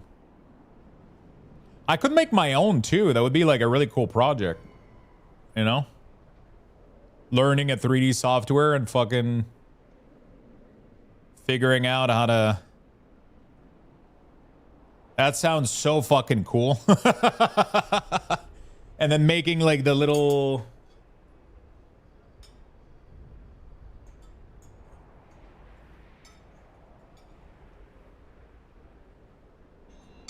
Isn't there a better software? Is CAD... What is the software? I saw somebody... Fusion something? Fusion 3D model? Fusion 360? Autodesk? Oh no, it's fucking pricey as fuck. Wasn't there a free version of that software, though? Free 3D modeling software for 3D printing. Tinker, free CAD. Oh, Autodesk Fusion. Right? It's free for personal use and hobby.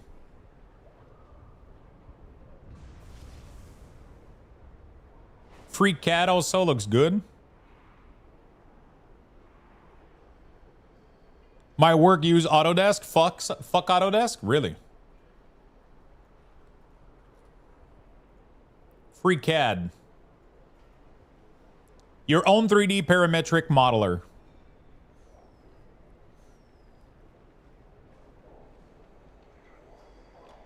That looks pretty... Try Blender. Is Blender better? Is Blender free? Oh.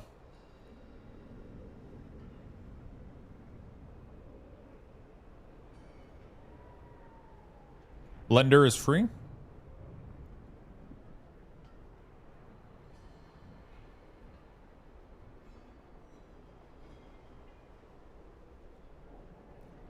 Which one would be better between FreeCAD and Blender for 3D modeling?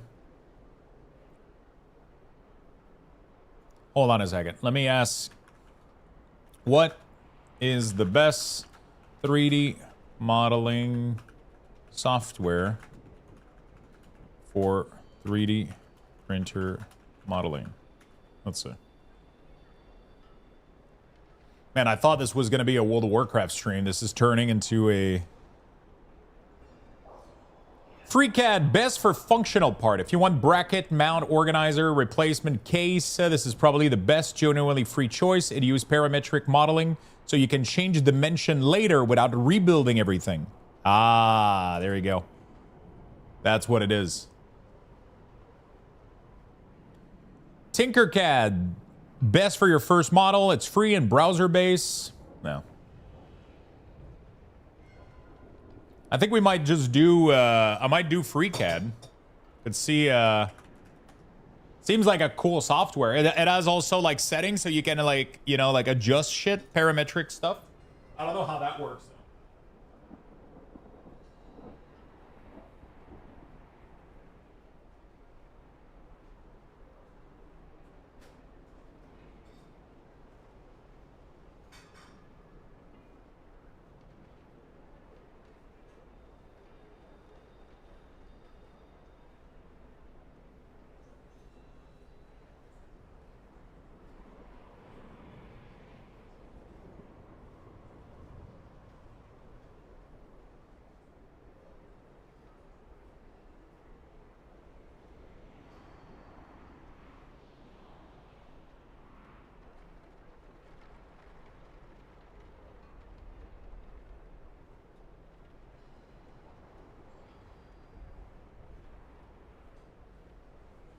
Sorry, chat.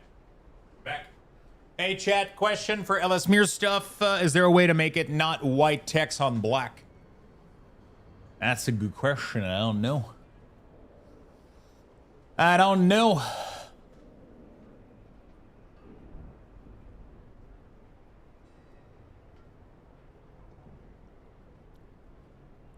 Why work with... That's a little personal. Nothing wrong with software, I'm sure. It's more work issue, I'm guessing.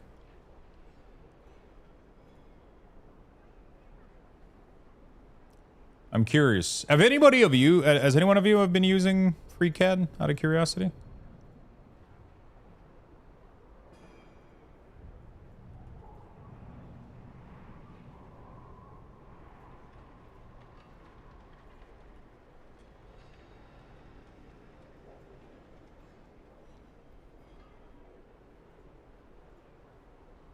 I use enterprise stuff.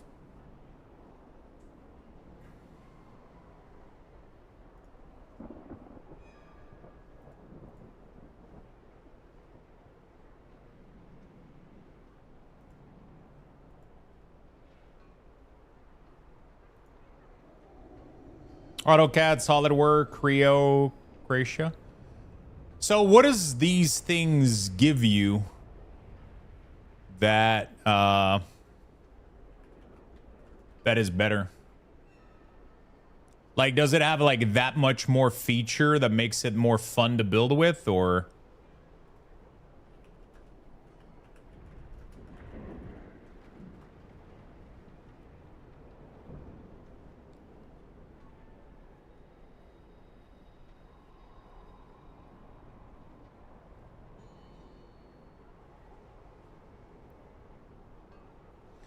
I have used Fusion personally, as well as Blender for messing around. I've been working on Autodesk Rivet, though, for 20 years.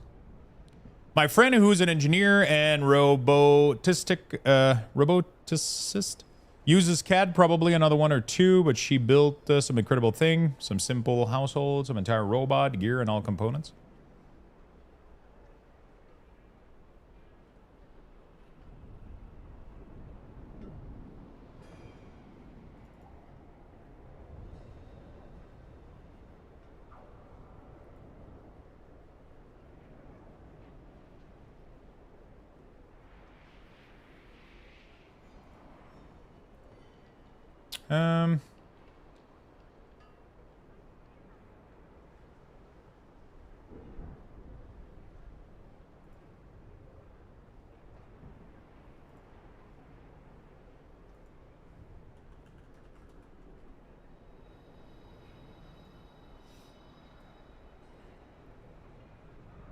I wonder if I could do just fine with this one. Probably. If I want to do simple stuff.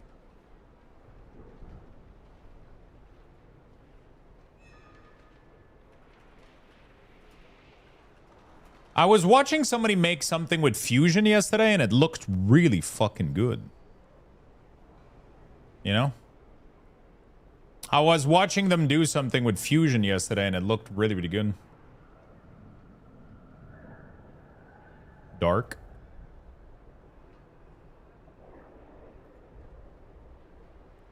Parametric body. Create a body with the part design workbench. Oh, shit. Free CAD, more like freak CAD. I wouldn't advise using free CAD. It's not really user-friendly. Try Autodesk Fusion. There's a free personal version. You might not find it right away. The portal will try to persuade you to download a free trial. Don't fall for that. Keep looking for the personal one. I saw somebody use Autodesk Fusion, and it looked so simple. There was like fucking 6 big buttons at the top or whatever. For personal use. Get Autodesk Fusion for personal use. Okay, make an account. Google. Continue. Sure. Term of use. I agree. For personal use. All right. Download. No. For personal use is limited. Free use is included for qualifying with user who generate less than annual revenue and use for home-based non-commercial project only. How do they know if, like, you know what I'm saying? Like, what if you just use it anyway? Like, I mean, they don't really have any way to know, do they? Because you don't give people the file anyway. You keep that shit on your end. It's just, you know. You done with Guild Wars 2 at this point? No. I'm not done. I'm not done. We're just doing WoW right now. And right now we're doing 3D printing, apparently. I don't know what the fuck. You know?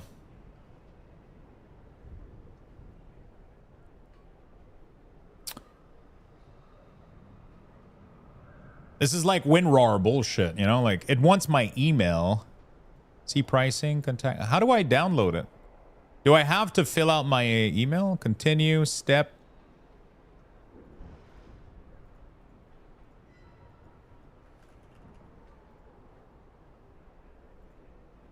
Country, state, Quebec. Zip code. Okay. What is your primary plan?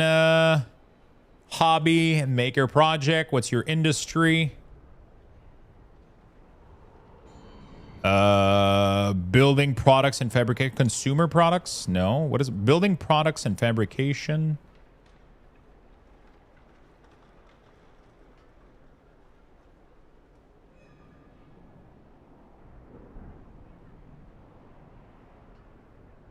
They audit company? Yeah, obviously they're not gonna. Oh, there's other. There we go.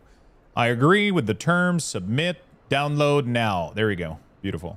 I saw a tutorial yesterday. Sorry, I just had to hide shit because I had to fill in my info, but I saw a tutorial yesterday of somebody building like something with Fusion, and I was like, dude, this looks so easy. He was doing like, he was showing how to cut everything, how to extrude, how to do all that shit. I was like, bro, it looked fucking amazing. Sorry, chat, by the way, we're completely off World of Warcraft right now. I'm just having a fucking vibe chatting about this with people and doing this sort of stuff. So yeah, let's download this and look how it looks. But I want to finish leveling this mage too, though. Okay, man, I'm doing too many things. I love this stuff. I fucking love this shit. Okay, well, and to put simply, the difference between Blender and CAD, I would say Blender is, yeah, Blender seems to be more like for like sculpting shit.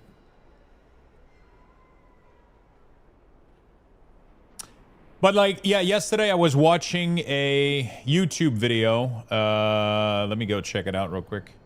Arcane feels insane, dude. I'm thoroughly enjoying it. Highly recommend. Highly recommend. So Twilight Crypt, we did that, but we didn't do... No, we did this one. Did we do the Twilight Crypt?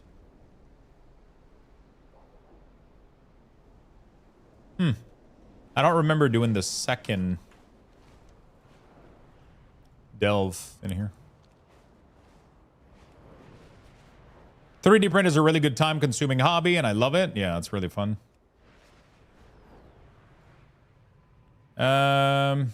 Fusion. Oops. Fusion first 3D print. Yeah, this dude yesterday, I was watching his video. And the software, look at how, like, there's so few buttons at the top. It's like, oh, do you want to make a surface? Do you want to... It looked like this is it, right? Autodesk Fusion 360 Personal, right? Is that what I'm downloading right now?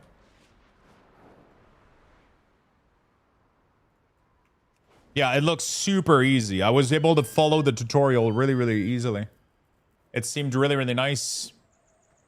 The only thing that I just don't know what the process is for doing, like... I'm assuming when you do something like a box, you have to model the back plate, then you build the part that extends, and then you build the other back plate, and then you have to fuse everything together, right? That would probably be the process. So the part that extends, depending on the width, you know? Can we do delves on the PTR? I have no idea. I'll be very honest with you. I rarely play PTR. You should watch several videos to get a grip of control. They're not intuitive at first. Yeah, for sure. For sure.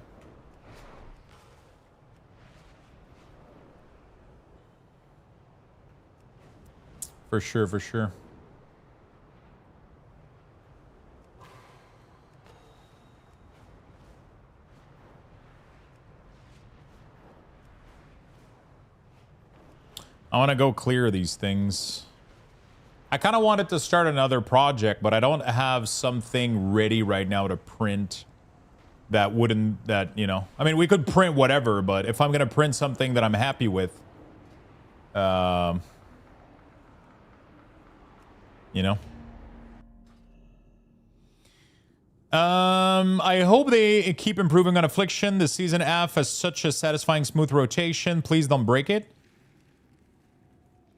I'm not as happy about the rotation as I was previously with Affliction. I think they slightly broke it. There is a scenario right now that really feels awkward with Affliction, and it's when you're doing AoE and you pop your cooldown and then you transform into Malefic Grasp.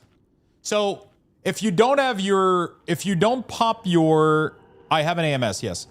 If you don't pop your cooldown, if you don't pop Dark Glare, you have Shadow Bolt. So while you're doing AoE, you're spamming Seed of Corruption, and then when you get Nightfall, you can instantly throw a Shadow Bolt, and then that has a chance. It's the Nightfall proc doesn't make sense while you're doing AoE, and it feels weird. You get Nightfall proc, and it feels awkward in AoE. It's like, what the fuck am I supposed to do? Do I throw one Shadow Bolt on for the chance at maybe getting an instant cast Seed? It doesn't feel worth it. And then when you have Malefic Grasp, it's even worse. Because now you're doing Malefic Grasp single target on a huge AoE pull, and I'm so confused about what the It's really, really weird. It just doesn't make any sense, in my opinion. You know what I'm saying?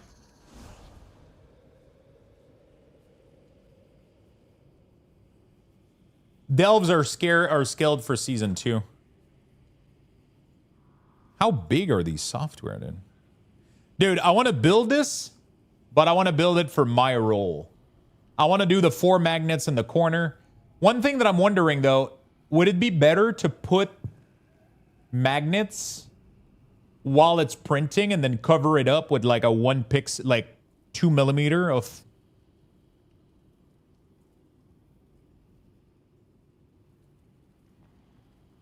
That way they would never, you know? Like we could ask the print to stop at certain points, put the magnet, resume the print, so it'd get covered. You have to not fuck it up, though.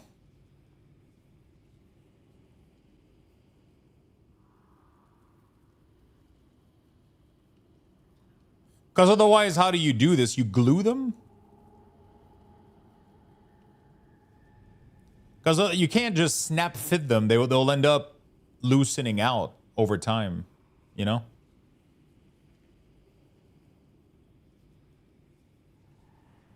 Glue? Okay.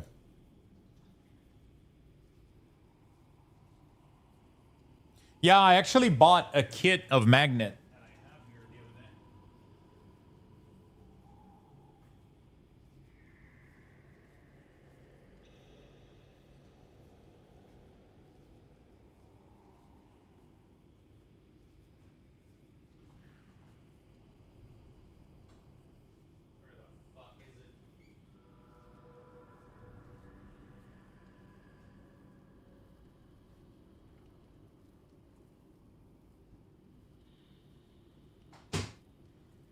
I already lost that thing.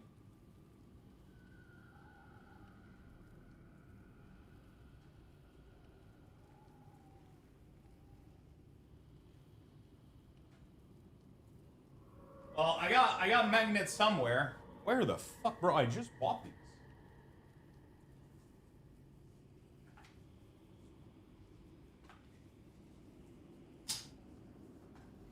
I literally just bought like a pack of little magnet to fix my keyboard the other day. And I have no idea where the fuck they are. I had a print idea, but you don't need it with the AMS because you can dry your filament directly. Yeah, but also with PLA, you don't really need to dry them much.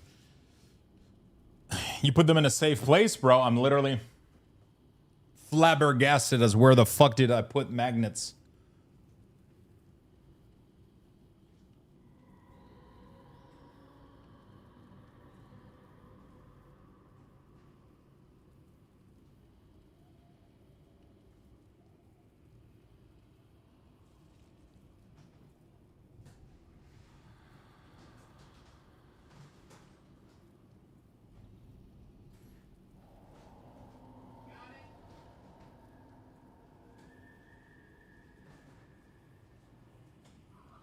I got a bunch of these.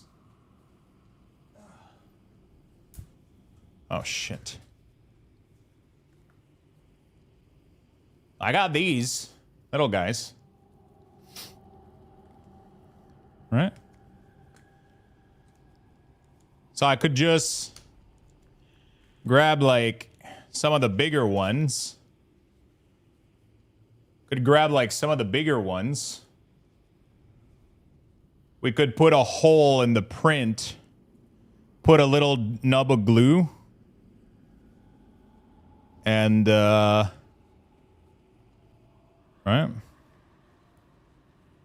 Dude, they're strong as fuck, too. Could do that. Could do that. I like the idea of covering them, though, but I don't know if the magnet would be strong enough to... I like the idea of stopping the print specifically for those little holes. That sounds pretty fun to do. So you print a gap, you request a stop at midway, put it back, put it in, and You can include magnet in your prints to do nice stuff, and even include a chamber in the print. And yeah, that's exactly what I want to do. So we could put the magnet inside of this, put another layer, like another 2mm layer on top, and then do the same thing with the cover where it just prints a bottom, like 2mm, leaves a gap, 2mm, and then it would just snap together nicely. I don't know if it would be strong enough with the plastic, but yeah, you can do some crazy shit. 2mm layer. I don't 0.2 layer. Yeah, not 2mm. Well, maybe 1mm total in physical. I don't know. I don't know how much you gotta leave for that shit to be like durable, I guess. You know?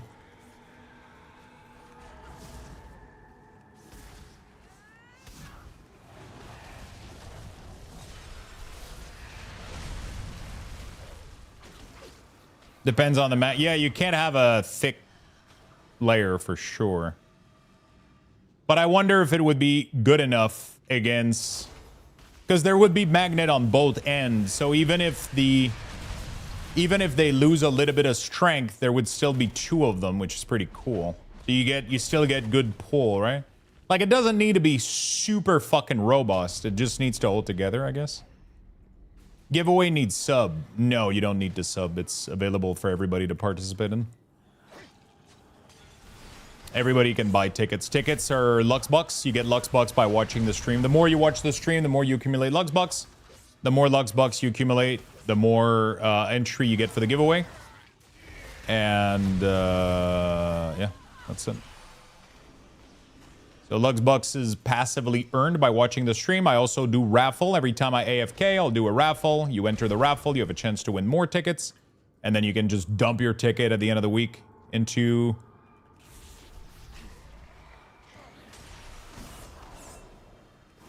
Try it now with your poop box. See if the magnet works on those walls. Yeah, I guess I could try it out. Because I think the surface is metal, right?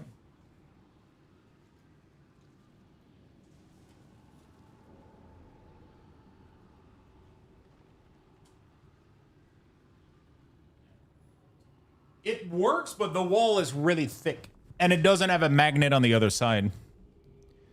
It only has metal on the other side. It sticks, but it wouldn't hold anything together. You know what I'm saying?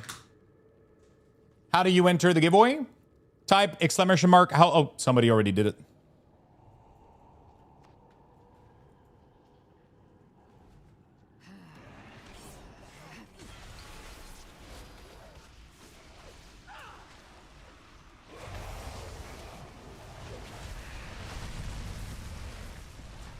Oh, on each side of it, see if it snaps. Yeah.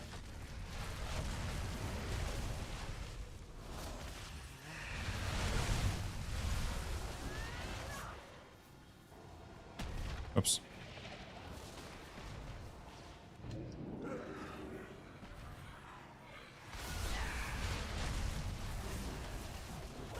Dude, Arcane is so fun.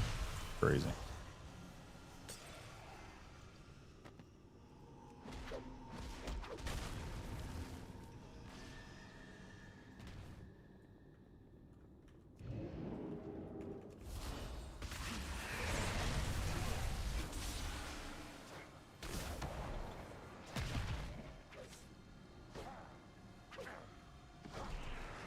So yeah, giveaways are available to everybody.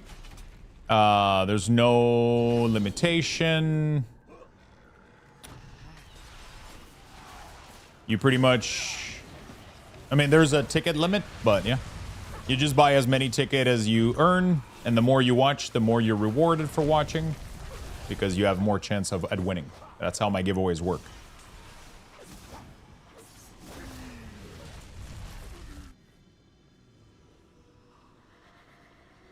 Nikki, thank you so much. Thank you, my friend, for the big prime.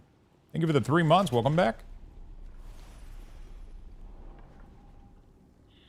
Thank you.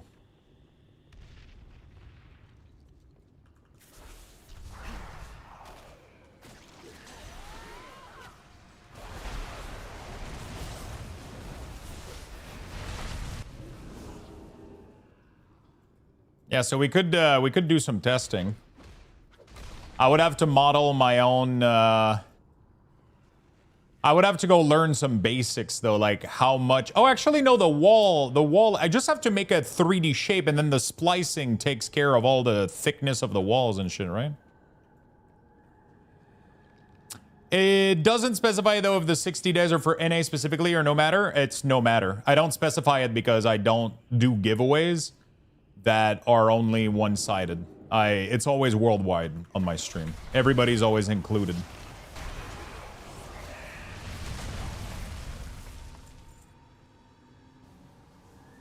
Yeah, I mean, the slicer is automated, right? So I don't have to take care of anything.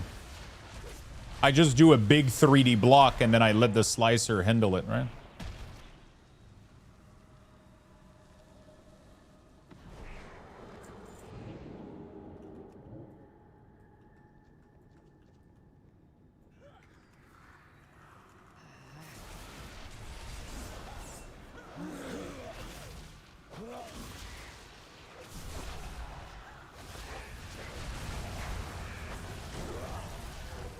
Holy shit, like, our Arcane Missile is so satisfying. Would the glue be enough? And also, if the space with the glue... I guess you have to do a little bit of spacing so that the glue can go somewhere if you do put glue. So instead of doing an insert inside the plastic, if I want full contact, then I would have to get super glue, put the magnet in, but then I want to make sure there's enough room for the glue to, so it doesn't spill over, right?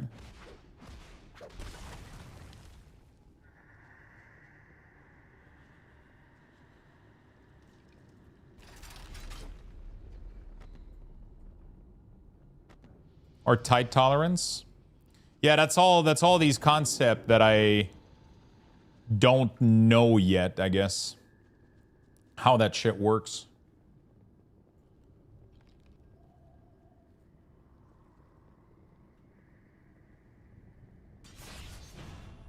You know, when you make a model, like, I would have to get also like a, I would have to get like one of those measuring thing, like the little ruler with the digital stuff, or like just a little ruler or whatever. Those are cheap. They're like 20 bucks on Amazon.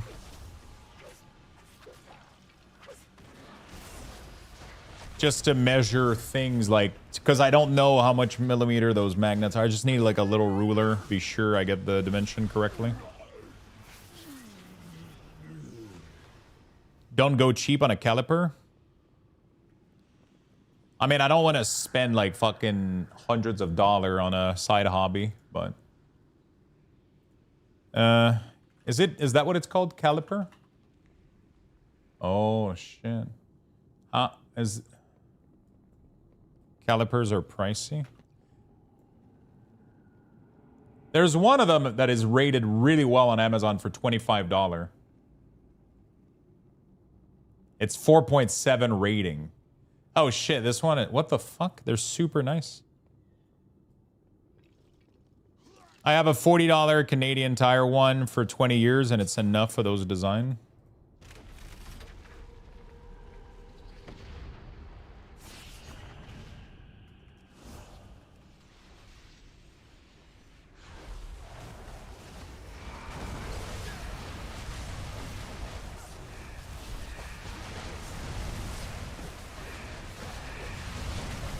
Yeah, for this kind of stuff, it's probably enough, right? I don't want to spend like... Yeah, I'm not going to go Team You cheap, but there's like really, really good model. This one is like a 4.7 star review on Amazon. It's from, I don't know what brand is this, but... Industry 6. Oh, it has... Oh, shit, it has different industry standards.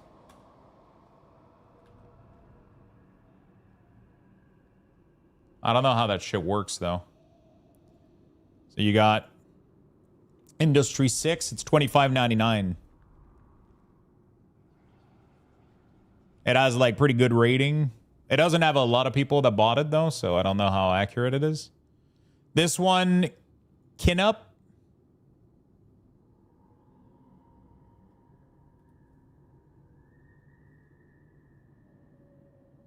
Or just go to a local Home Depot and buy a normal iron one.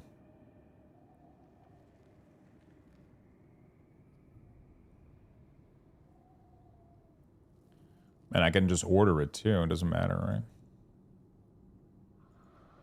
Just go ask Mike. Mike Sharona. Boom, boom, bam, bam, boom, bam, boom, bam, boom, boom, bam, bam, boom, boom, bam, bam, boom. Mike Sharona.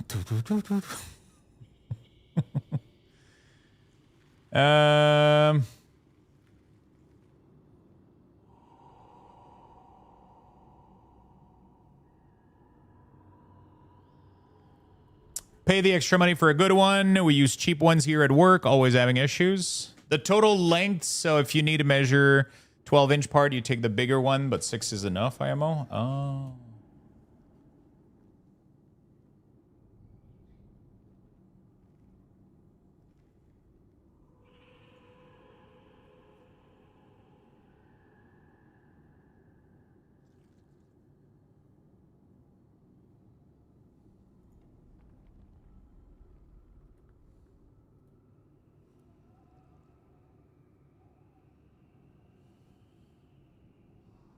What would be a good brand or a good model that you guys recommend?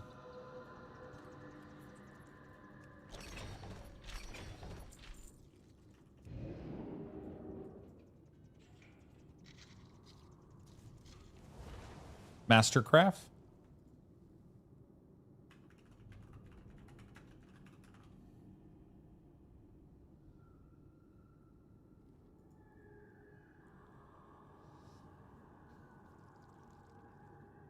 Oh, it's not too bad.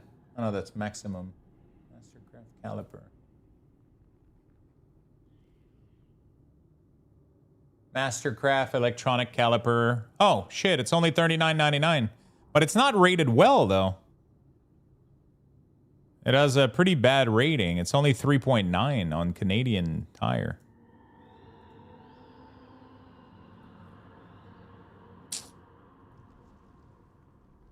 Doesn't have a good rating.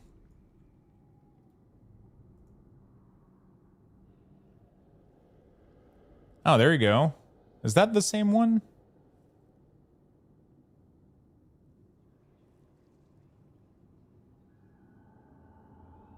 I bought one from Aldi for $10. Use it for 10 years as a mechanic with no issue.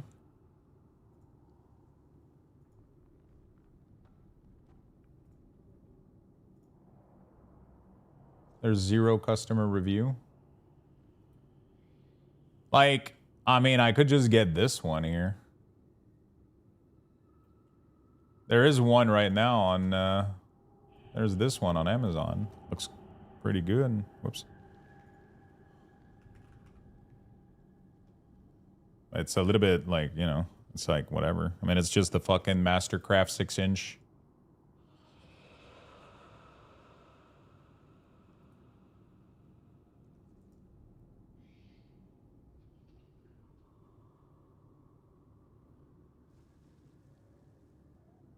Doesn't have a lot of reviews though, but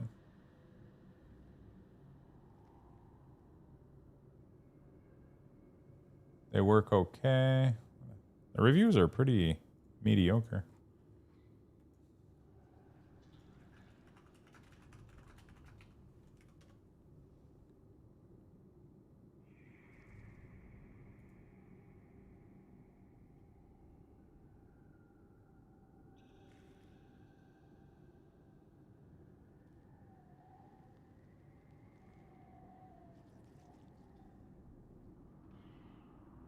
Mm-hmm.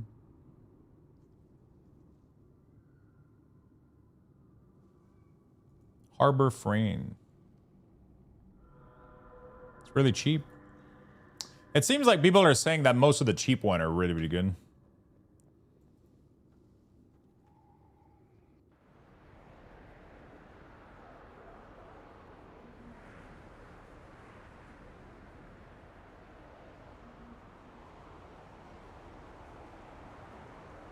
You know? Most people seems to be saying that even some of the cheap ones are decent enough.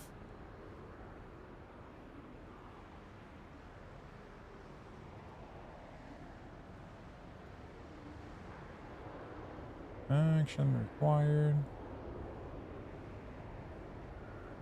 Okay, well.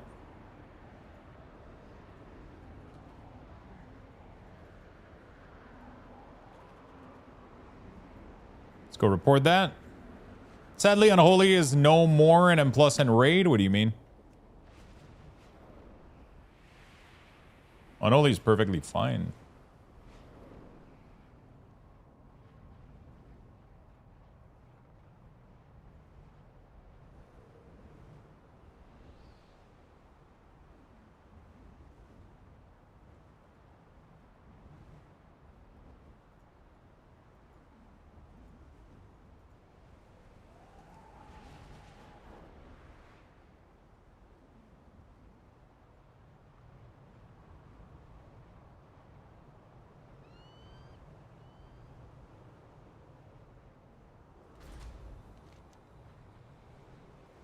My guild told me that you need to be Frost and our team cannot accept Unholy because it's bad now.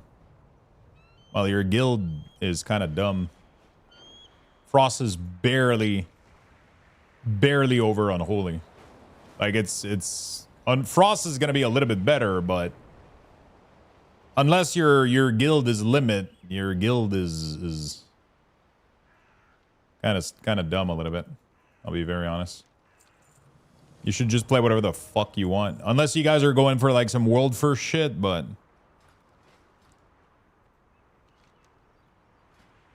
you'll be totally fine. Unholy's gonna pump still. You know what you should do? You should go Unholy and then show them.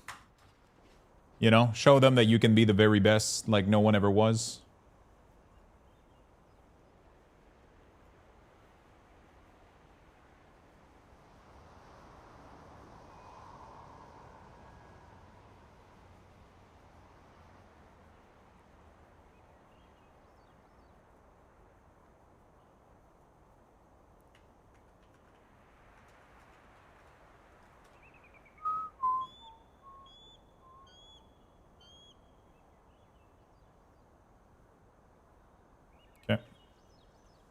Cool, we did that, we did that. We did all the delve here, We got some new delve on the other side, but I don't think I give a shit too much.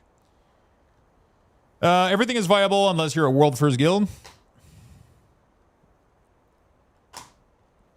At the beginning of season 1, I rated as Holy Paladin. Holy Paladin, that shit was absolutely fucking trash unless your guild is pushing, you play no matter what. You could try out some Val World Quest for leveling. Some Val World Quests. I'm gonna go do delves and questing in here now. My last guild were kind of like that, checking Strek and Spec from top guild and expect people to do the same. Like, dude, we're not even top 500.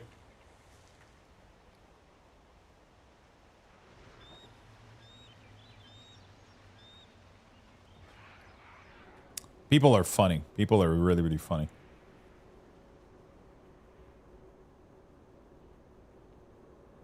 Last season, everybody was saying that Unholy was Affliction was trash, and I was literally beating every demo in Key, man. I was just obliterating people.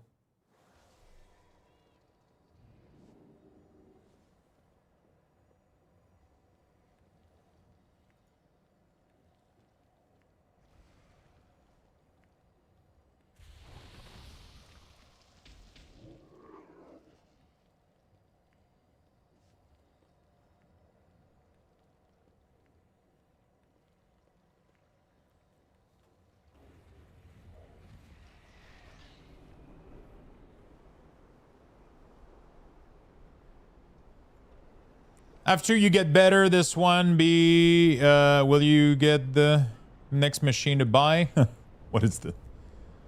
hello, Lux. I swapped to France because your community told me Unholy is bad. Dude. My last guild, Judge Delete, even an M0 is crushing the France DK officer in my guild. I just like the playstyle of AF way more than Demo. Yeah, me too. There is classes that are sometimes really underperforming. That exists and that happens, right? And usually Blizzard sometimes take care of those, but Like, Unholy right now is doing really, really good. Unholy right now is doing super good. Don't worry about it. They're gonna pump. I'm gonna play Unholy myself. I might try out Frost for fun, but yeah, it's nobody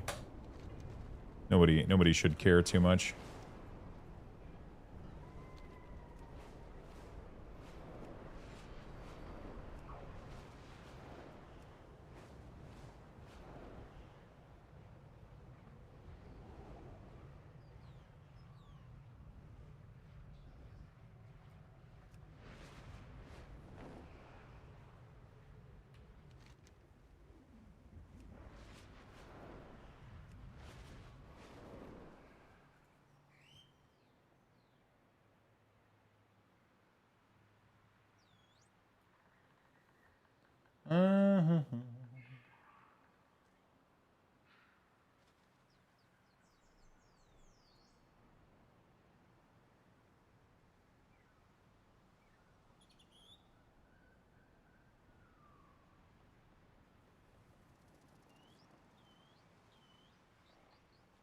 What?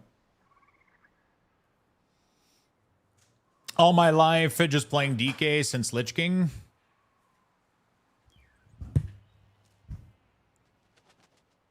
When is the giveaway? I have to leave in about 3,045 minutes. Damn, that kind of sucks. I'm closing the giveaway at 3,046 minutes.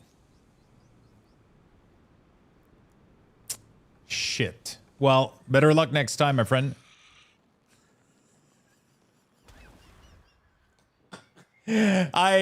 So giveaways aren't daily. They're weekly thing. And even this one is not going to close until next week. Also, you don't have to be here ever. The way that it works is you just watch the stream, you get Lux Bucks, and then you buy your ticket. And then if you win when the giveaway is pulled, then you win. That's it. Yeah, there's no... I don't request people to be here. I don't... you just... The more you watch the stream, the more you get ticket. That's how I do my viewership with that shit. I don't force people... I don't hold people hostage in the stream for that kind of shit. You know what I'm saying? I don't hold people hostage. You just live your life, do your thing, but just know that the more you lurk, the more Lux Bucks you accumulate, and the more Lux Bucks you accumulate, the more chance you have at winning. That's how I do it. Yeah. So if people want to watch to collect points or chat or hang out with the community, they do. But I never hold people hostage. If you have to go somewhere, just go somewhere. Just leave the stream open and collect Lux Bucks. And then when you come back, buy more tickets. But yeah, I don't believe in... I don't request people to be here whenever I pull the giveaway. Like, people have lives. They got kids, jobs. They got things to do. So, yeah. I don't force people to...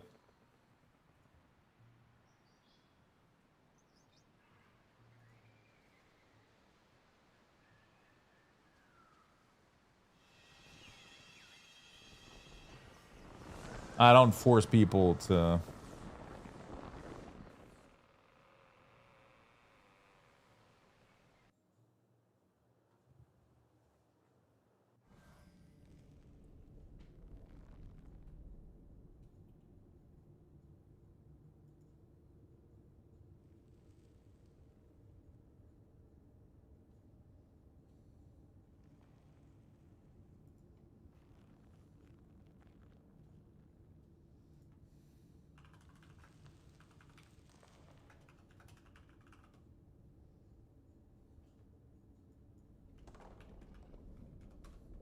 Mm-hmm.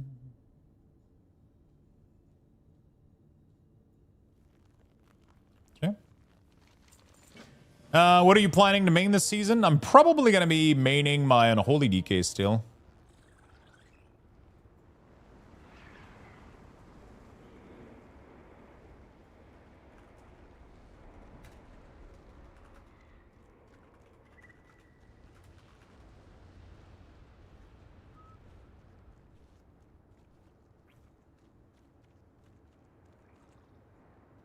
Boop, boom.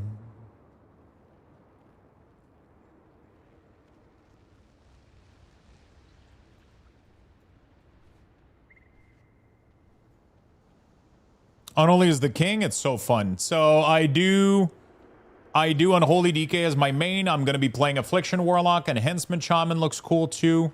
And I'm probably going to weave in some Overpower Arcane, because why not? It's kind of fun to be broken every once in a while.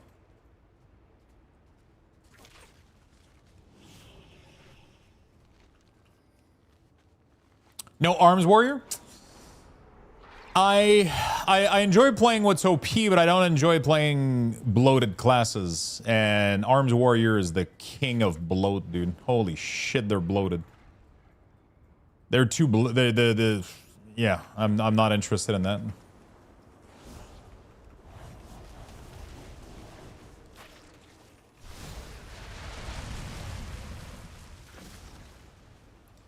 It feels fun now as Slayer. I tried it and I can't fucking do it, man. It's way too much fucking button. You gotta have like two set of hands to just manage the. It's like. What do you mean by bloated? Okay. Let's do a quick. I'm gonna show you guys what I mean by bloated.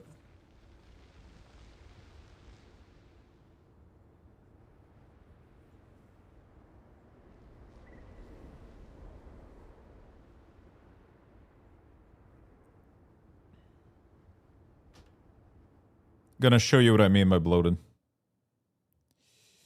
So, this is my enhanced shaman. This is my enhanced shaman. Let me show you. Let me show you how this shit works. Super fucking nice. It's sad because the comedic effect is not gonna be as good because of the because the loading screens are taking too long. This, I present to you Enhancement Shaman.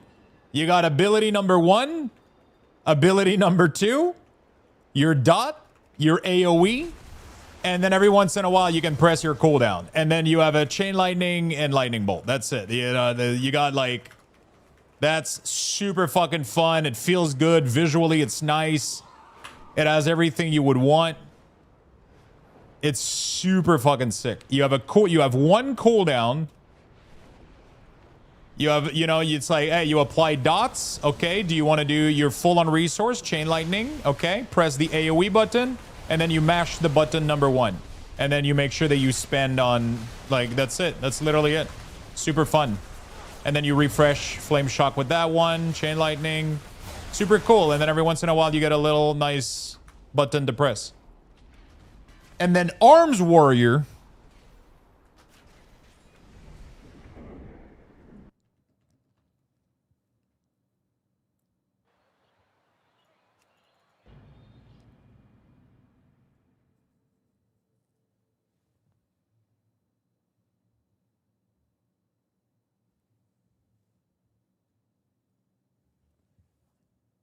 I'm Fury by default because,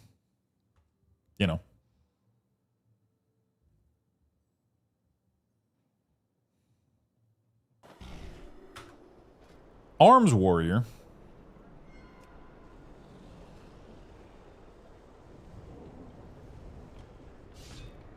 It doesn't even fit on the fucking thing. That's how bad it is. It's so and I don't even have all the possible ability. I couldn't make it worse if I fucking wanted to. Like,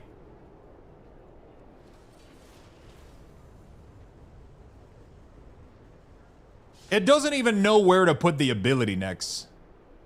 And everybody's like, Arms Warrior is fun. Dude, that looks like a headache to me. That looks like a fucking headache. So I have 1 45-second cooldown, 2 45-second cooldown, 3 45-second cooldown, and I got 2 1.5-minute CD. Like, yeah, fuck that shit. What the fuck? And that's not even your fucking rotational ability. You have an Execute, you have a Cleave, but you can also Mortal Strike, and then you have 2 ability that you can weave in, and you have a dot to manage. This is bloat. This is not good design. This is not good at all. Sweeping Strike is outdated as fuck. Get rid of that shit. Just get rid of that shit.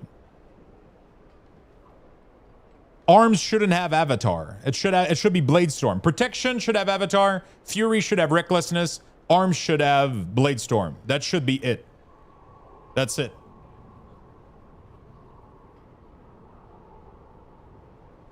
Did I join at a wrong time? No, welcome, my friend. How you doing?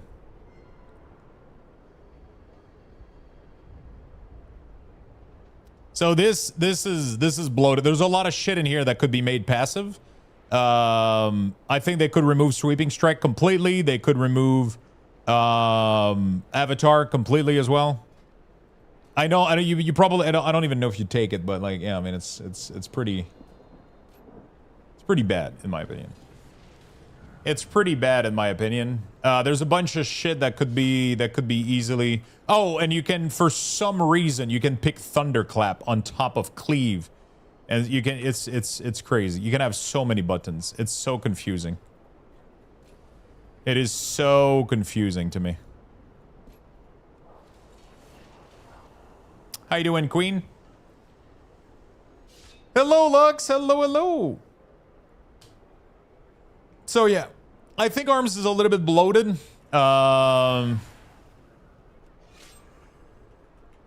In my opinion, it is slightly bloaty. I think Blizzard could do a better job.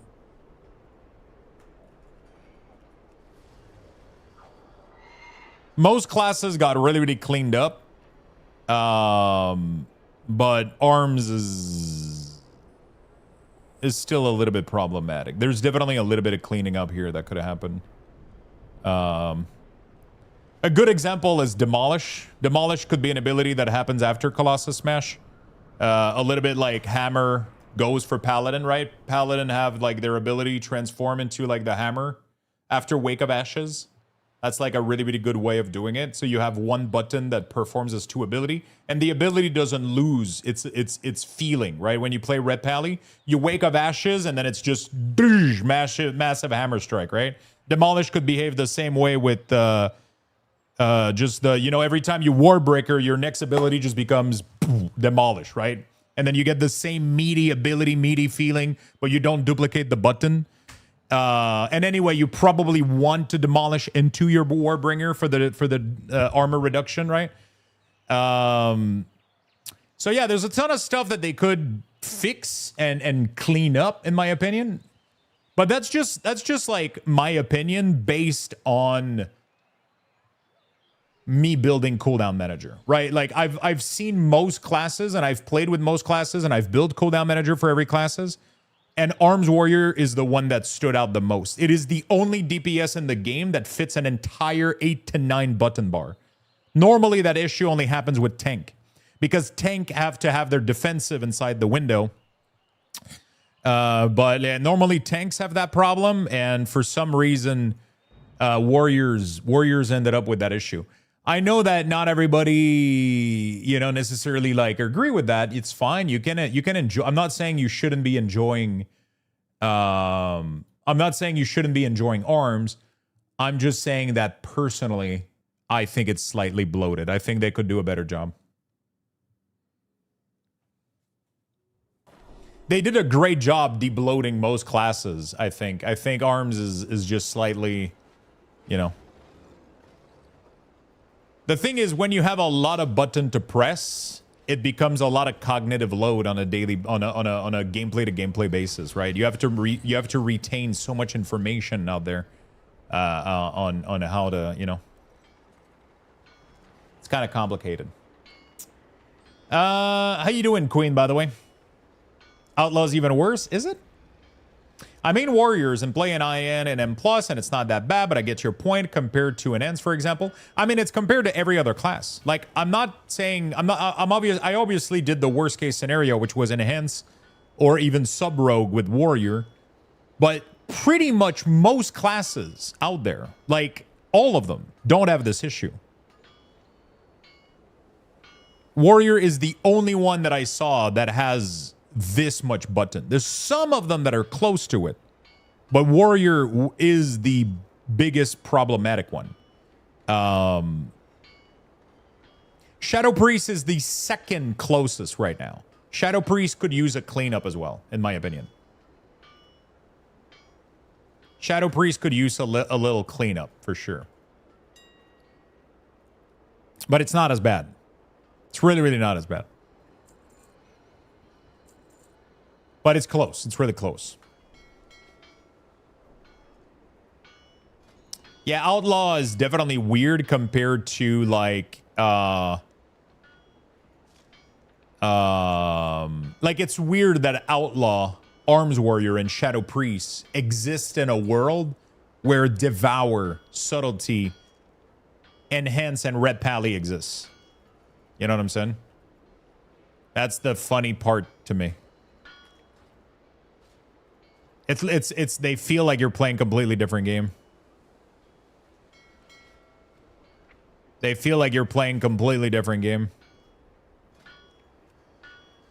It used to be Feral. Feral Druid used to be a very problematic one with all of its, you know. I've been thinking about trying out retail again, and I was going to try arms. Don't think I'll be doing that now.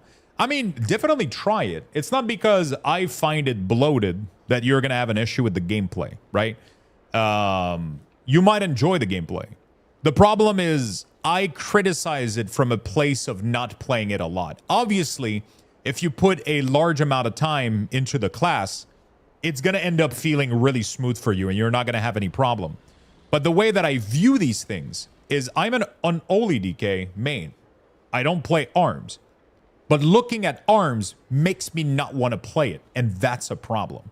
Once you figure it out and you got the muscle memory, it doesn't become a problem, which is why you have very different opinions in chat, right? Most people that play Arms Warrior right now are saying in chat it's not that bad because they've built the muscle memory for it and it feels comfortable to them, which is normal.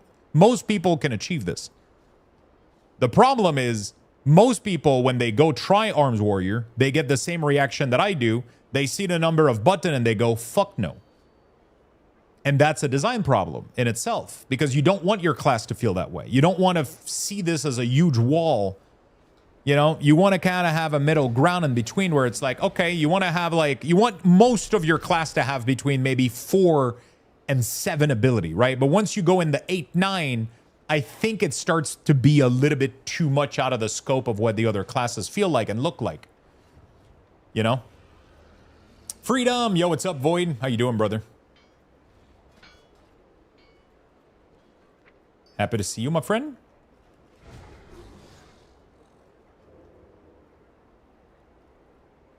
I didn't because I promised you that I was going to watch it with you on a call or some shit so you can get my reaction. Unless you don't care, and then I can just watch it. And I was going to watch it yesterday, and I was like, no, fuck, I told him I would.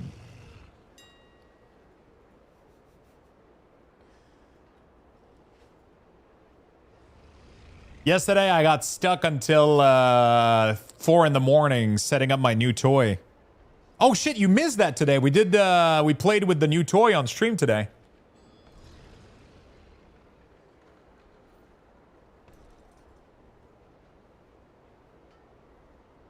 Phrasing?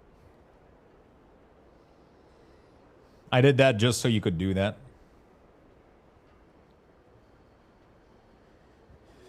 Kuru, thank you for the 82 months, my man. Long time, 4 weeks since my open heart surgery, slowly getting better.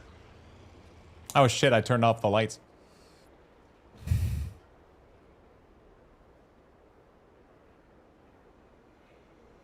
There we go. That's the new. I bought it about a week ago and I set it up yesterday. And we have a camera inside that is live streaming. We did an entire 3D print on stream. I put it in the corner like this and it lasted about 1 hour and a half. And now I got this whole idea where I'll do dual streams. I'll reopen Luxtos Chill, but we're going to rename it to like Luxtos Hobbies or some shit. And then we'll have the stream running while I do 3D print shit.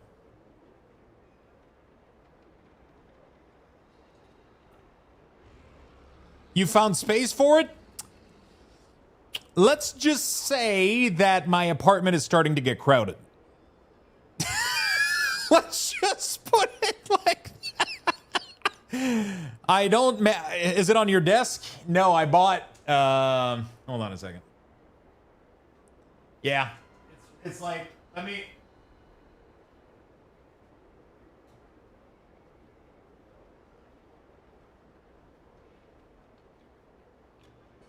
There we go. Let me show you. Let me show you the chaos. It's not too bad. It's just that it's starting to get crowded, you know, like it's really not that bad. It's just starting to get crowded a bit, you know. It just started to get crowded. But this is what it looks like right now. So this is my bedroom, and as you can see, it overlaps slightly, so when I come out of the bedroom, it's like slightly in the way, like by this much, I would say. But yeah, I bought like a little aisle, and like we got the thing going on here, and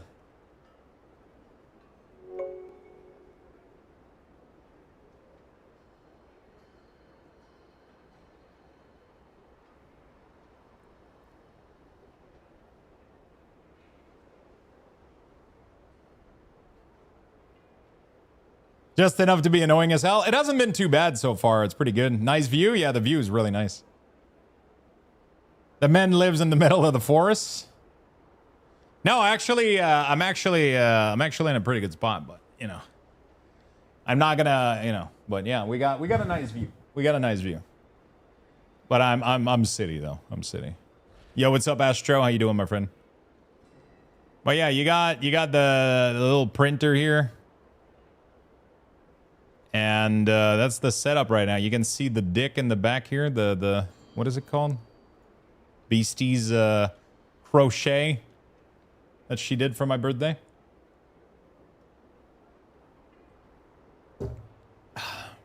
So this is the setup right now. So yeah, you guys are gonna be able to see the 3D print on stream.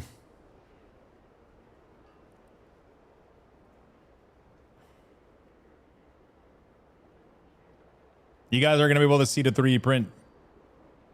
I didn't realize you had a shelf tucked to the side of the couch. Bro, that used to be... I know, dude. I know. I've been talking about it with girlfriend and with stream a little bit, but the ideal would be for me to go into a 2-bedroom apartment. Like, literally not even move building. Just switch. Ask them, like, hey, let me know when a 2-bedroom apartment, you know?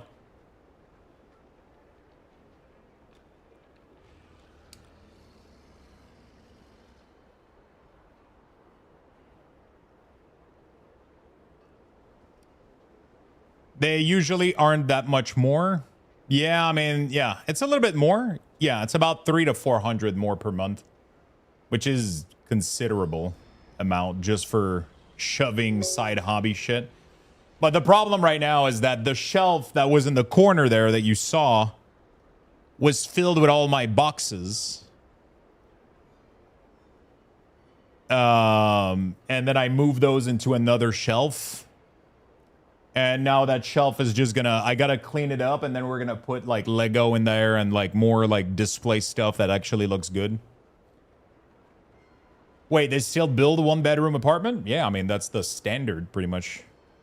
There's a lot of 1-bedroom apartment. You have a cool room? Yeah, it's really nice. I love the place. But it's getting fucking crowded. It's kind of crazy. It's getting really crowded.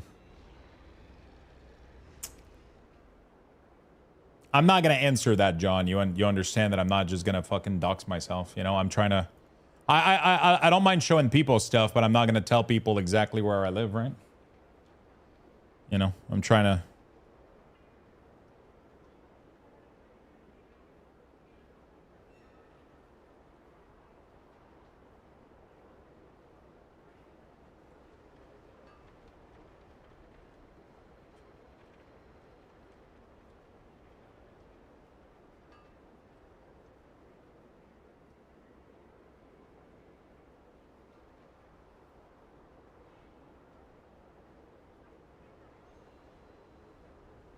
Yeah, wrong question. My bad. No problem, man.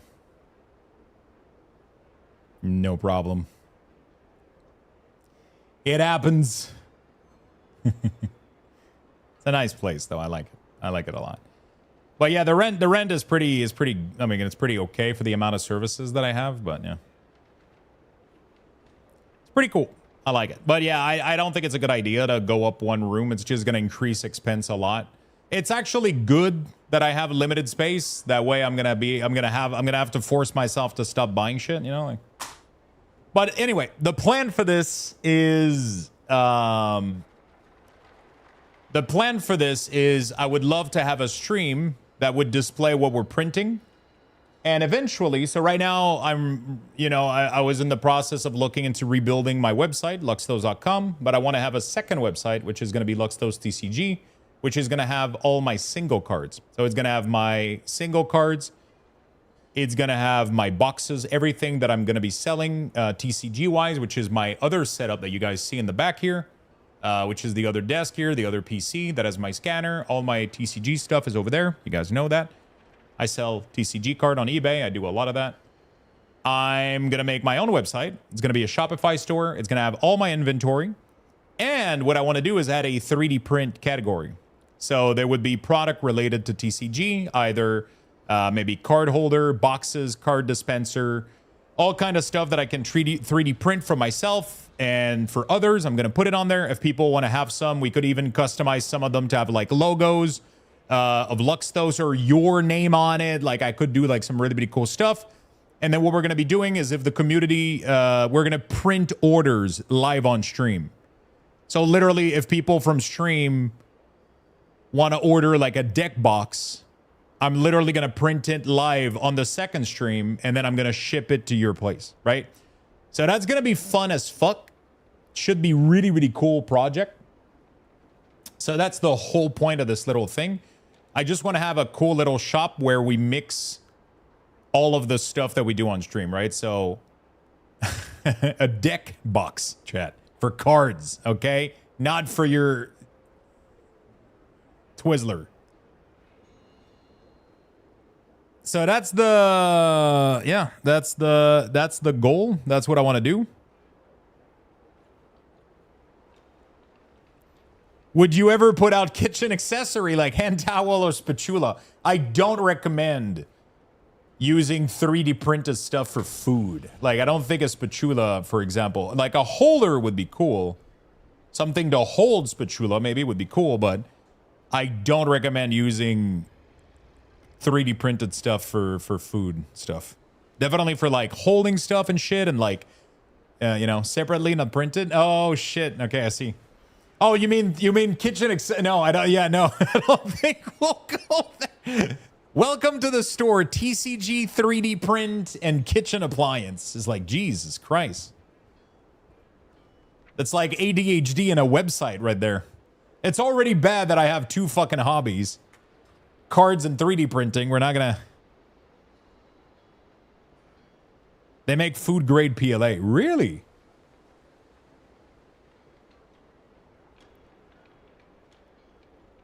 So yeah, we are that's what we're gonna be doing, chat. So the goal would be to have a little... We're gonna have Luxtos TCG, and then there's gonna be all my single cards, all my boxes. I would even want to allow people to buy packs to be open on stream. So let's say that you want to have a pack of Lord of the Ring or whatever the fuck, and you buy the pack. We would open it Sunday, and then I would ship you the cards. So that would be like a cool thing that we could do on stream. And then if you want to order something from the 3D print shop, we would print it live on stream, and then I would ship it to you. That's the fun part that I want to do. It's going to make content. I think it's cool. It's fun to watch too. It's fun to interact with. So that's my plan with all this shit. I'm kind of going with the flow, but yeah, we'll see. We'll see what happens. I think it's going to be cool. Just the 3D print we did this morning was extremely fun to watch, you know? Breedable pancake. Wow. Shit. Thank you for the gifted sub, Anonymous. I have the song Dick in a Box in my head now, thanks to this convo. 1. Got a hole in the box. 2. Put your junk in that box. 3. Make her open the box. That's the way you do it.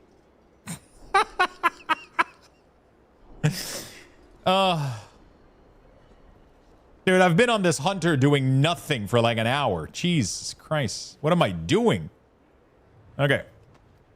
Is there a restriction on what you can print? Because there's some not safe for work stuff people could ask. I'm not going to let people make requests. I'm going to have items. I'm going to have items that are going to be related to what I do. And I might have like stream related stuff like a keychain with Luxtos on it or whatever.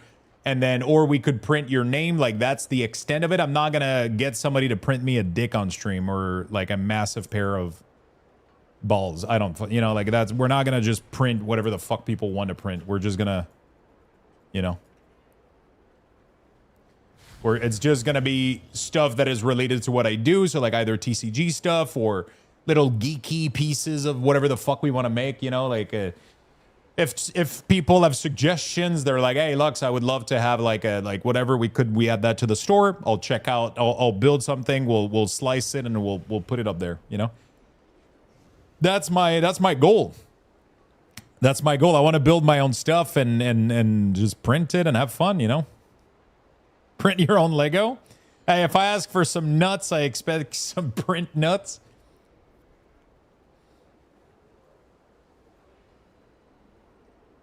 Could be a nice sub goal though. Vote for 3D print item with a pool.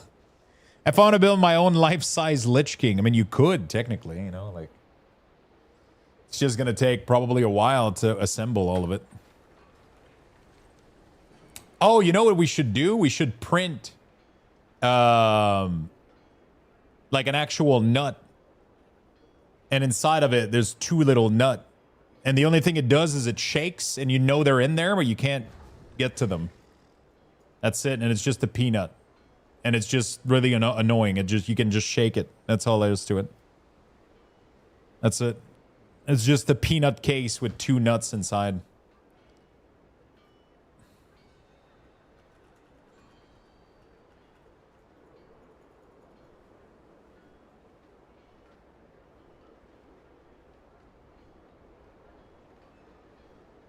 That's nuts. That's not a bad idea.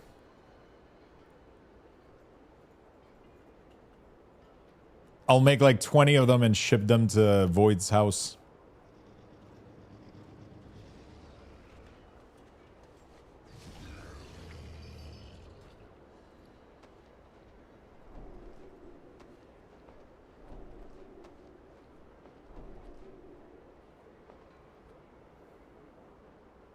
A tiny squirrel? That would be funny. By the way, I'm sure you heard, but I'm so happy. Imaginaire is opening a store at Galerie. Oh, shit. What the fuck are they now? That's fucking crazy. They're going to have 2 stores in Quebec. That's insane. I haven't heard that, actually. That's kind of crazy. Have they announced it's going to be the biggest store? Oh, shit. Are they going to... do we have a date for that? Including 1 tiny squirrel? Yeah. Okay, let's keep going with the profession stuff. Holy shit, I've been wasting my life. I installed... we got to do the sign-in stuff for this, too. Connect Autodesk. Connect to your account. Sign in. Open product. Allow, identify manager. Sorry, chat, I just gotta do something real quick. Connecting your data. Okay. Hello, Lux. Welcome to Fusion. Create a hub. Enter a name and select a team. Luxtos. Enter a name and select a team for your hub. People will see this name when you invite them to join the hub. Okay, next. Do not allow discovery. Okay. I've been wasting my life, me when I add up my WoW/playtime. What hub? Hey, listen. Connecting your data. Luxtos is ready to use. Not for commercial uses. Preparing your experience. Okay, cool. 2D sketch. Manufacturing electronics. A 2D sketch and 3D modeling. Design. Manufacturing electronic. Get started. Part design. Assembly design. Hybrid design. How does exactly buy one ticket for the drawing? Exclamation mark. How to. There you go, my friend. Default design type. What do I do, chat? I'm going to have to learn the software, but... Part design, assembly design. I guess it's part design?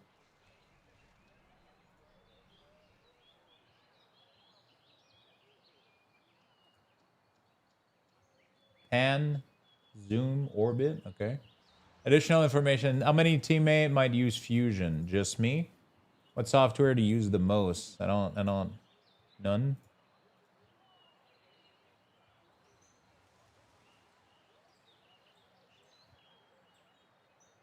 Start with part design. New design.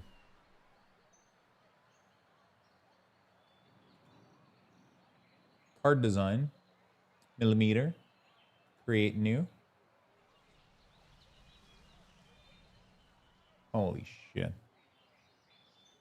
Giveaway enter isn't gonna work. So if you follow the instruction that I gave you on stream, it tells you you can press the... Oh, okay, I understand what you did. Sorry. If you click the link and you don't log in with Twitch, it just tells you to do enter giveaway, but that's stupid as fuck. You gotta log in with Twitch to be able to buy your ticket. The best way to do it is just to do the ticket command. Yeah. You can do ticket max. You can do exclamation mark Luxbucks. It tells you how many Luxbucks you have. I have 41,000, so I can do exclamation mark ticket 41,000, right? And I could buy all of these into tickets, right? Sometimes there's a maximum amount that you can buy per, you know?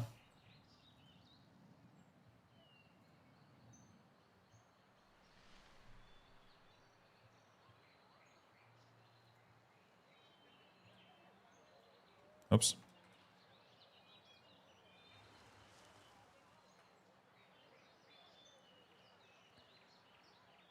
It's just that easy.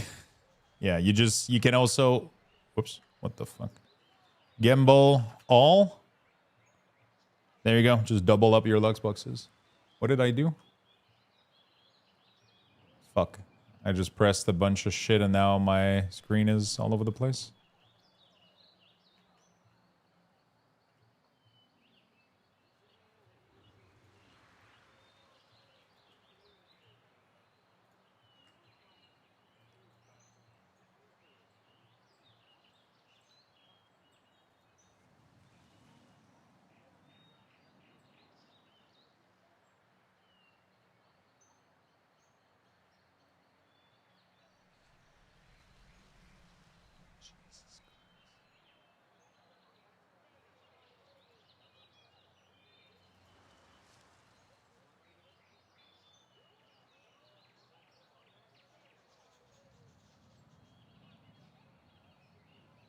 How did I end up having all these views, man? What the fuck did I do?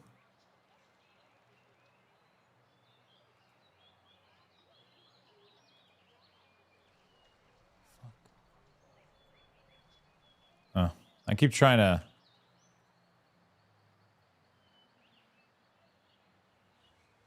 Viewport? Oh, there you go.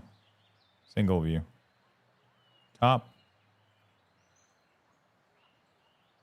And now the grid completely disappeared. Oh, it was shift 1.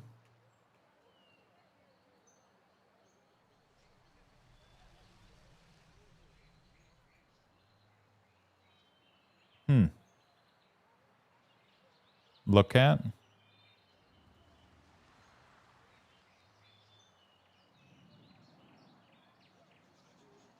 I don't even know where the...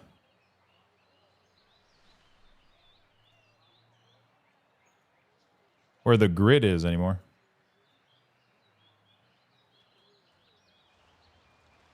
Oh, there you go. Okay. That's interesting. Looks like the house editor, yeah.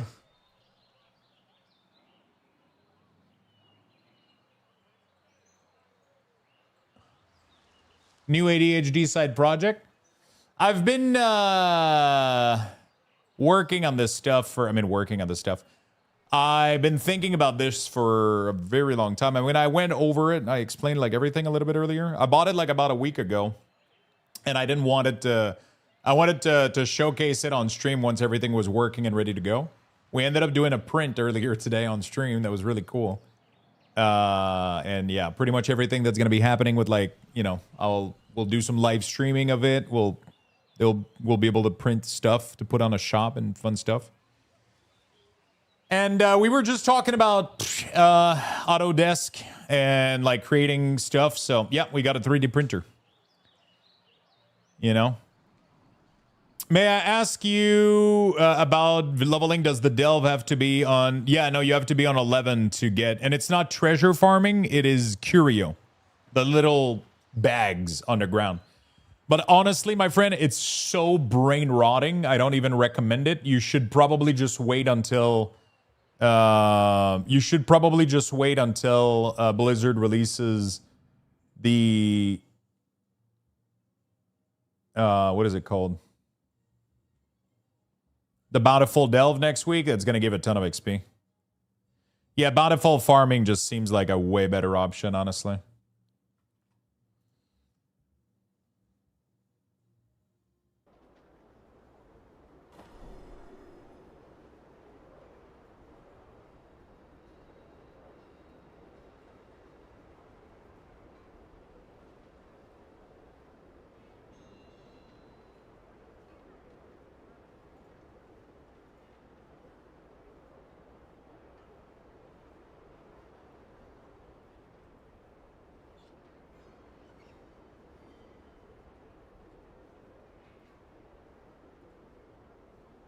There's some really, really cool stuff.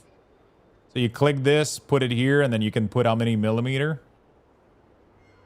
So I would have to figure out the dimensions of the box, and then I can put the radius, and then that would be like the cover, and then I can do like extrusion, and like...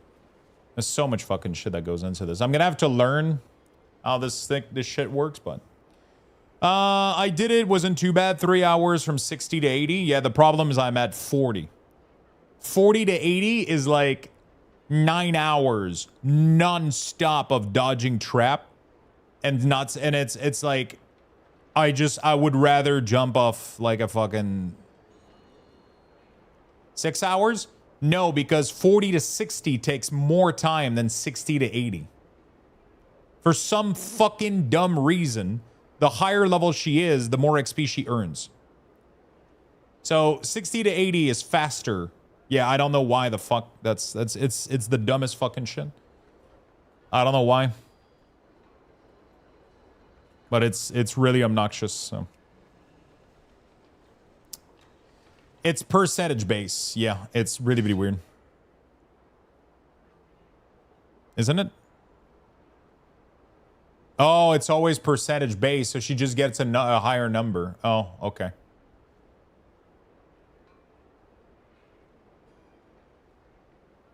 Should take the same amount of time. Yeah, I mean, 6 hours of just doing that is just... I would rather step on a Lego and stab my eyeball. I'm not doing that shit. Fuck it.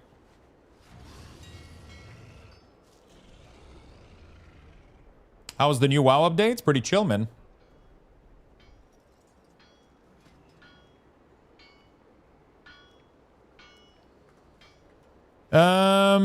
Would you put bug repellent in your eye? No, I would not do that.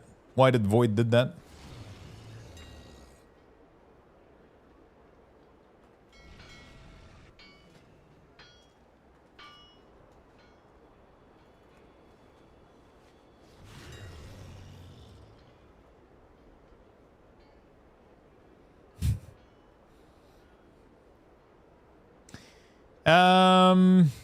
Yeah, so. Fun little side project that we're going to be working with. And it should be fun. We did something today. We did a first sprint. But now I want to make another one. But I want to build it, though. So that's the thing. I gotta learn. I have to do like a session of learning how that shit works.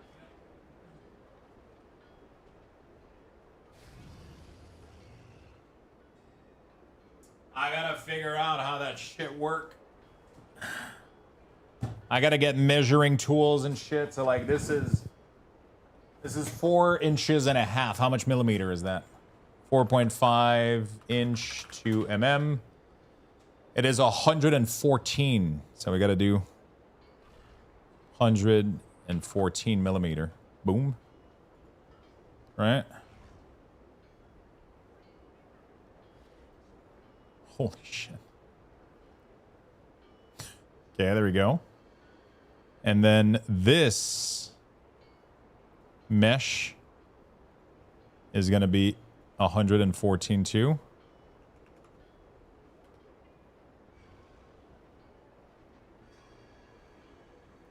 And then how do I move an object? I got to figure out where's the hand tool. Can I just modify? If I unclick the mesh, no, doesn't work.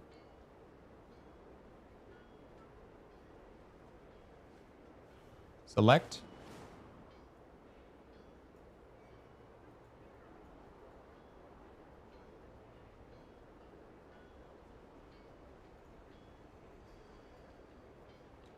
How the fuck do you move something?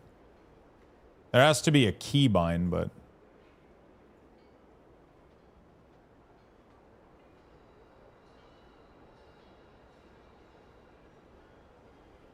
There has to be a move keybind. I just don't fucking see it. Utility. Jesus Christ.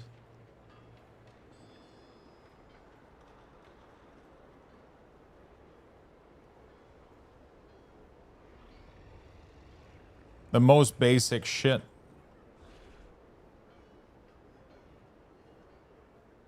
Move the sheet around?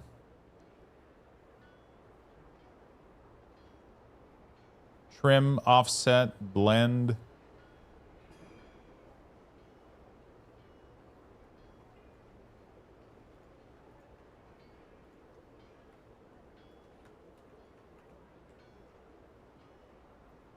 Yeah, that moves the sheet around, but how do I move the object to go back to 0?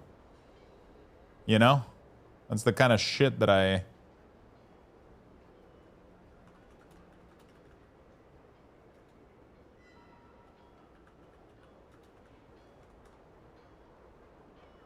Enter edit mode, select the desired sketch, and press the M key to open the move copy command.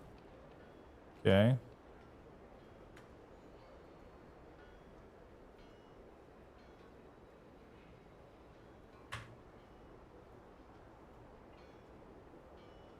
There's no free-form move? That's crazy.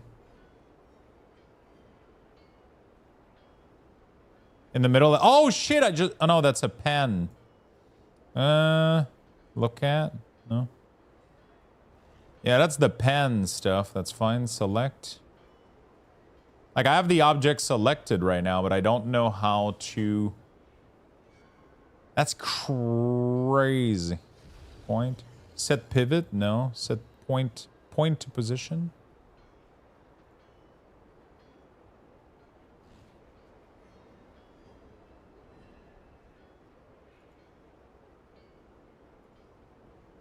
No.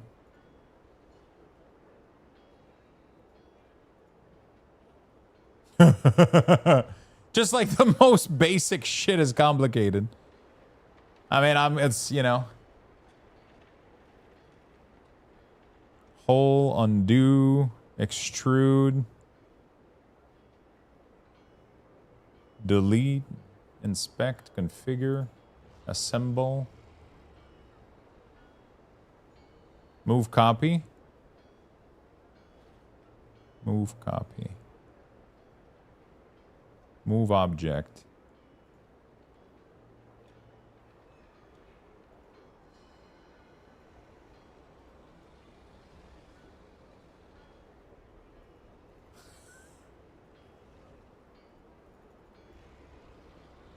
Oh, you got to click the arrows. There you go. Oh, did that work?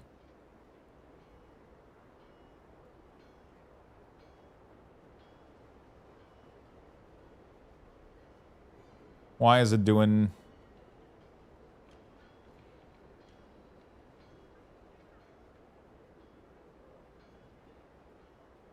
half steps? That's kind of funny.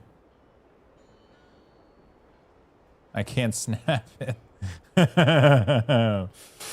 It's on purpose pissing me off. How do you confirm it? Enter? Okay. Nice.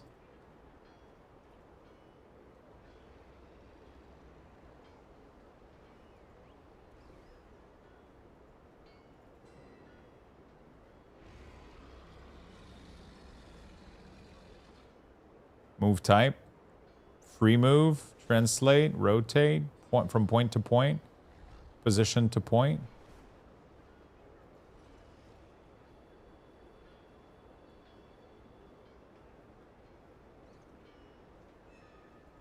This one is free move. Oh, it ended up snapping automatically to it. Interesting. Yeah, no, this kind of software is definitely not like easy to... It's definitely not easy to manipulate. I'm gonna have to watch a lot of tutorial on that shit, but we'll figure it out. I gotta finish the website first and do a bunch of stuff, but we'll get there. Fusion can also convert units, which is nice when you use metric, but there's a few imperial measurement for a stupid project you're doing. Move, okay. In the middle, when are you selling? I would buy it from you. Need to make an appointment with my diabetes doc. I might need to lower my meds. Oh, do you feel like it's doing too much?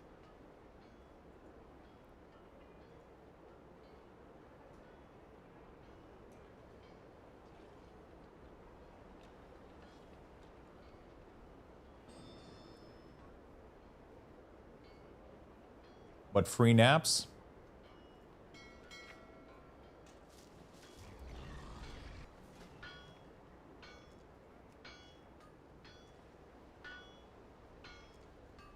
Sugar's been way too low and you have no energy.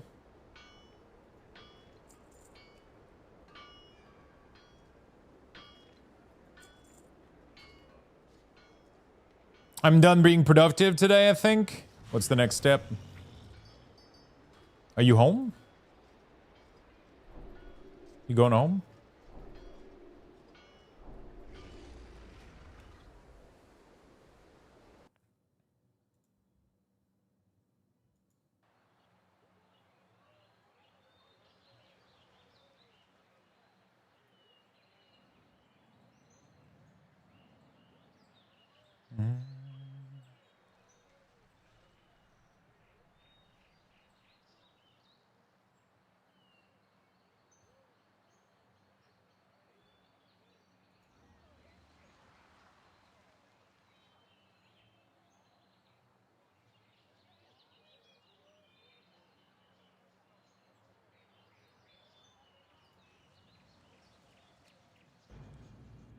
I'm working from home today, so I move over to my personal PC and then go find food probably. Ooh, what's the food for today?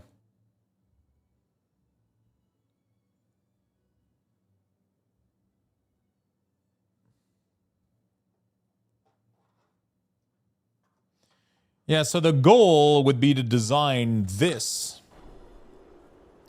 Exactly this, but instead of having these kind of like nudge in there, it would be to have it being a magnetic cover. That would be the personal PC.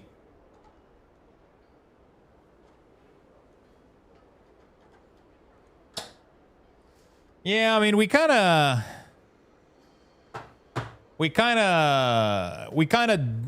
change what PC means, you know, like, because you can have a work PC, you know. Yeah, but you can have a work PC and then it's not your personal PC, you know. Print it with a latch to snap it. That's a WC. Yeah, I don't think a WC. That's Mac and cheese and jalapeno cheddar sauce. Ooh.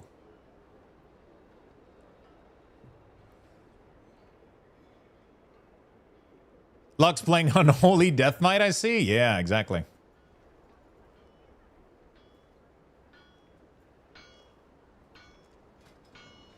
You know, if you work from home and your job gives you a computer, that's not your personal computer. Even though, but it's still a PC, right? It's like the word PC doesn't make any sense anymore. The acronym PC doesn't really, you know.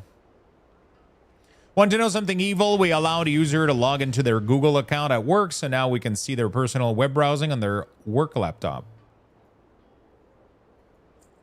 Shit.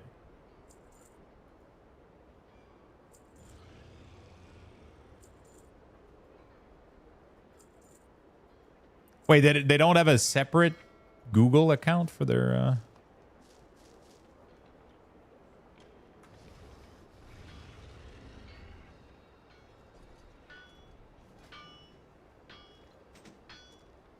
That bag is full.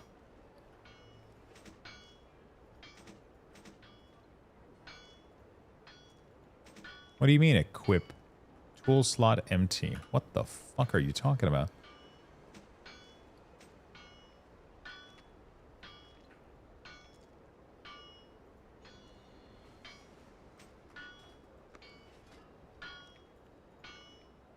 What the fuck? Why does it say equip?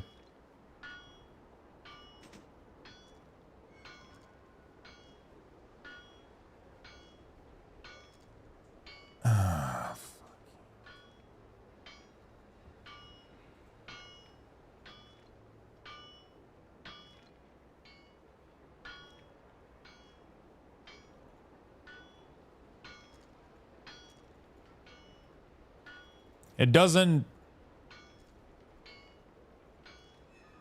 Can I have it not optimize gear? Automatically open when receipt is queued. Automatically ignore... No.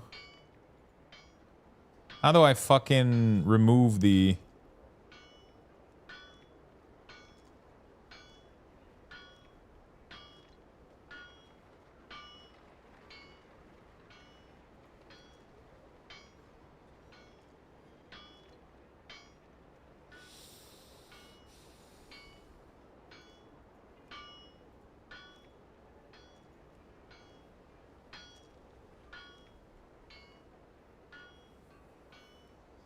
How do you auto buy the shopping list? I have a macro that's craft sim slash.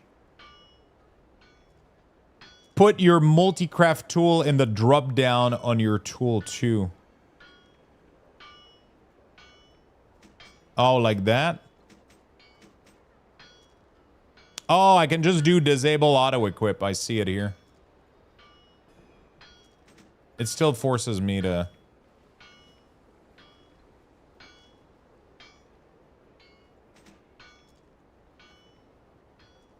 I'm so confused.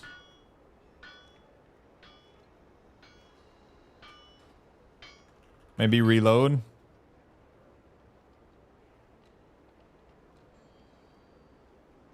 I don't know. Bag isn't full. I don't understand what it means when it says that.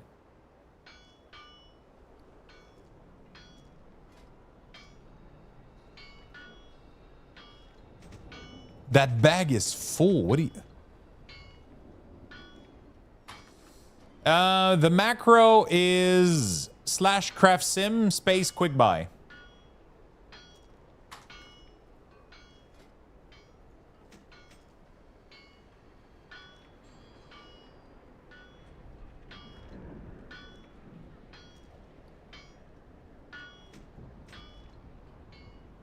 Wow, removing it allows me to craft. What the fuck is this dumb shit?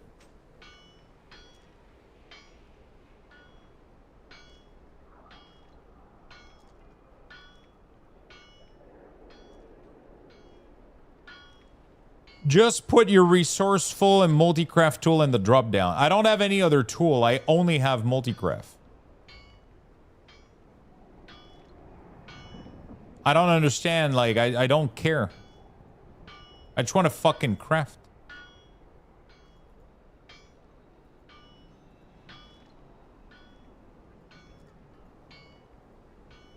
You have a blue tool?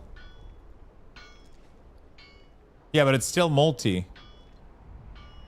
All of it is multi. Like, I don't get it.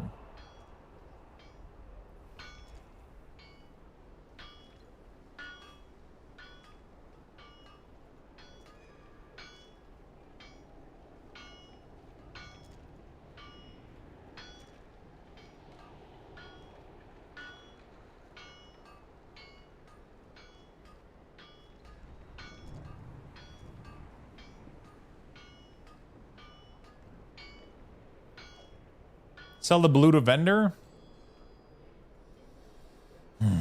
Jesus Christ. This is getting obnoxious. Oh, I might be glitched. Hold on a second. Let me log out. I might be glitched. I wasn't able to literally mount up next to the table, like super far away from the table. I might be lagging out or some shit.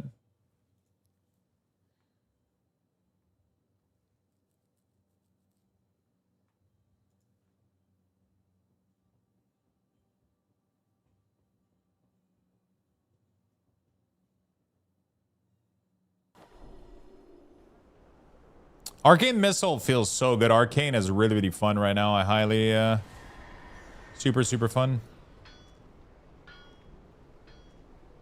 Bro, it's still doing it. I'm gonna fucking... Is it really because of the tools?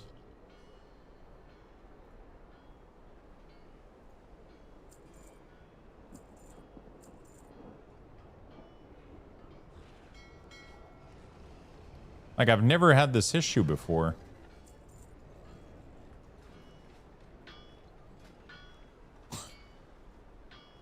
It literally refuses.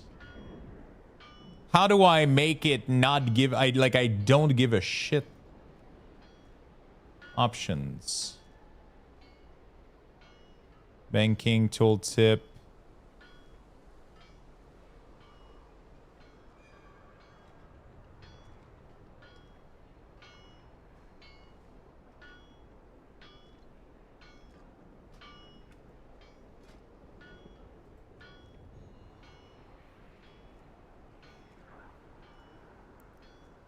It pretty much had no item in it. Optimize profession tool. There you go. It still attempts to fucking equip it.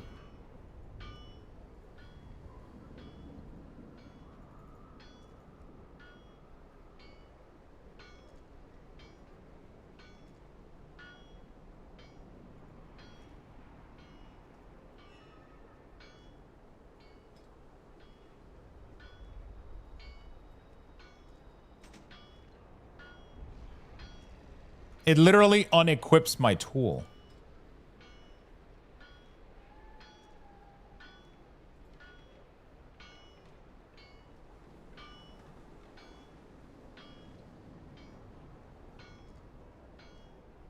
SS Shell cooldown viewer. That's not even an add-on. That's like Blizzard shit right now.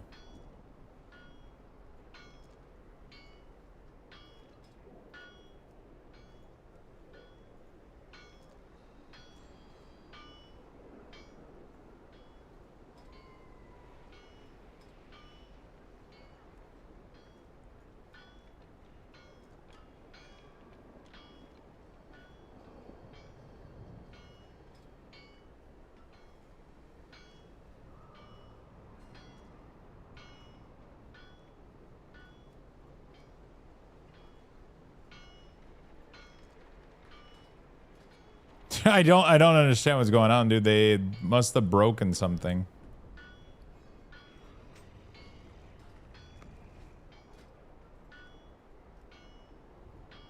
Okay. Claim. Oh my fucking god.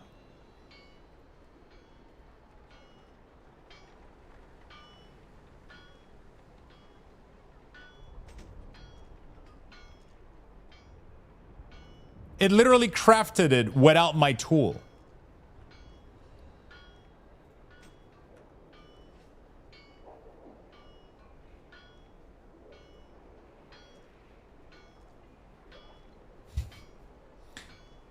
Bro, this add-on was working perfectly fine yesterday. Holy shit.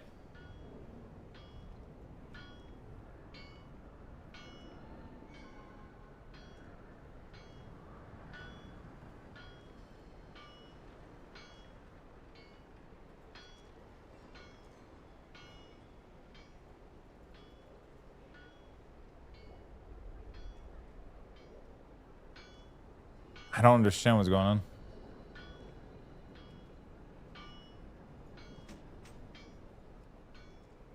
I don't even optimize profession tool. I don't even like, I literally tell it to not do it.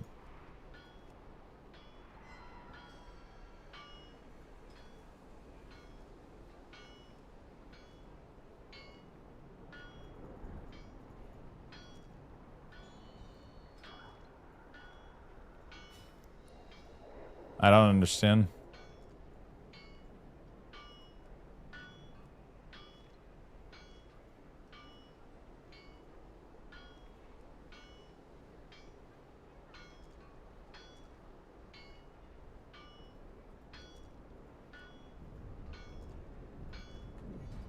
Why does it keep doing that?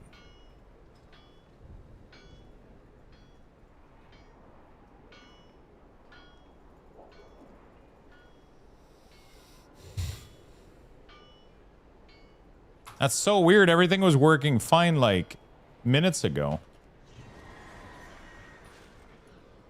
Everything was working fine yesterday. I did all of these by myself.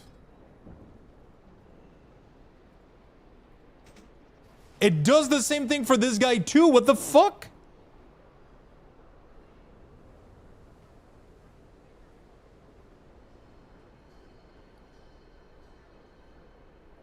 You broke it? I didn't do shit.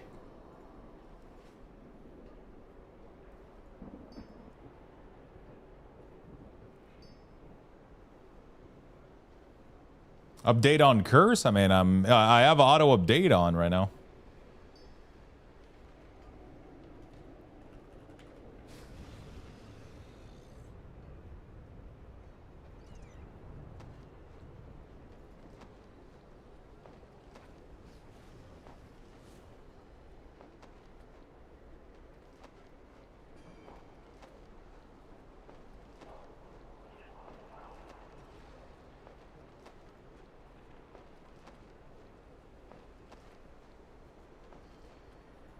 I've been doing my profession all morning with zero problem. That's that's what I don't understand right now. I've been doing this shit all morning with no problem.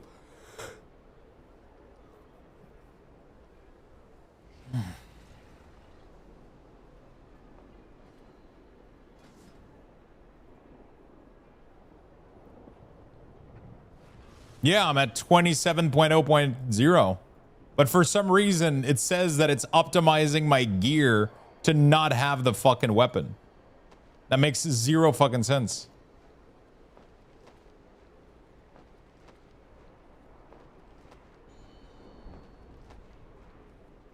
It tells me that it like this is the profession gear.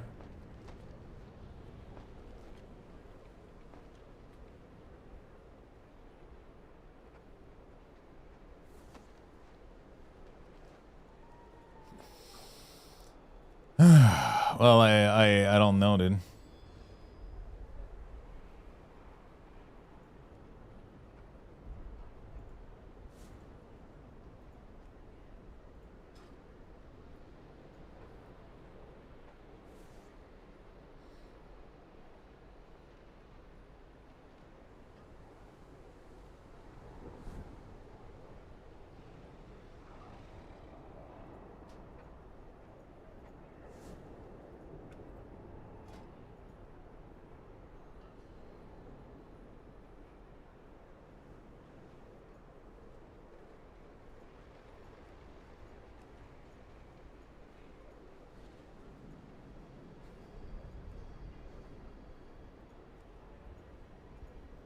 It's clearly broken. Like when you ask it to do the optimization, it removes your weapon. Boom. There we go, dude.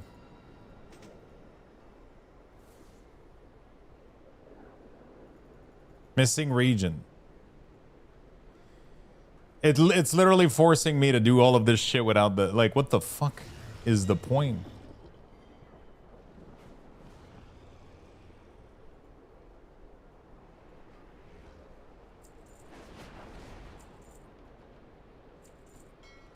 It doesn't craft. It literally doesn't let me do anything.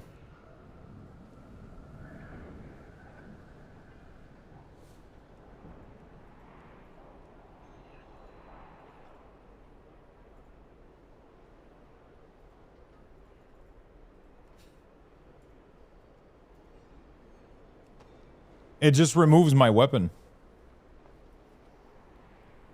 And if I equip it back, it just... I'm just gonna craft these just because I want to fucking get over this shit and not be stuck here all day, but... Jesus Christ.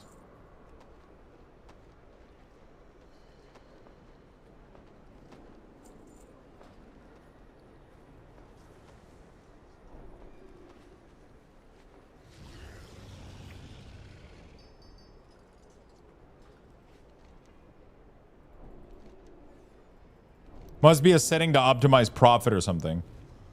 Yeah, but that makes 0 sense. Why would it be... Why would unequipping a weapon... maximize profit?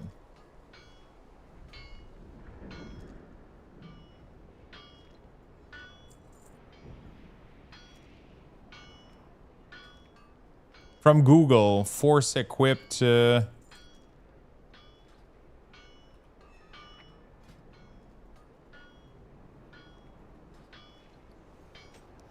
don't know, man. I'll leave it like that for now, and I'll it's just bugged out or some shit. I don't know what's going on. Sometimes when I would do mouse over, it would remove the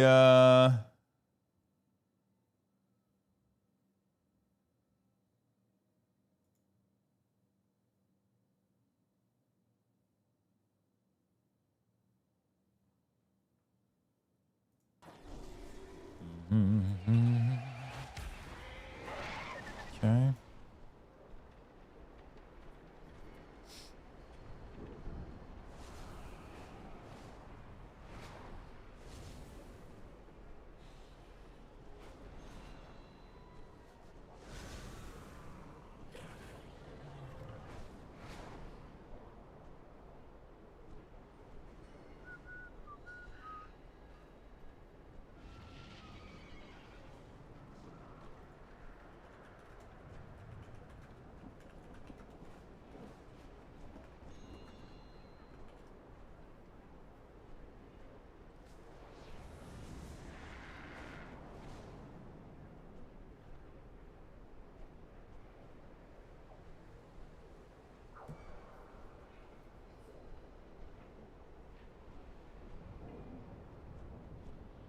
Okay.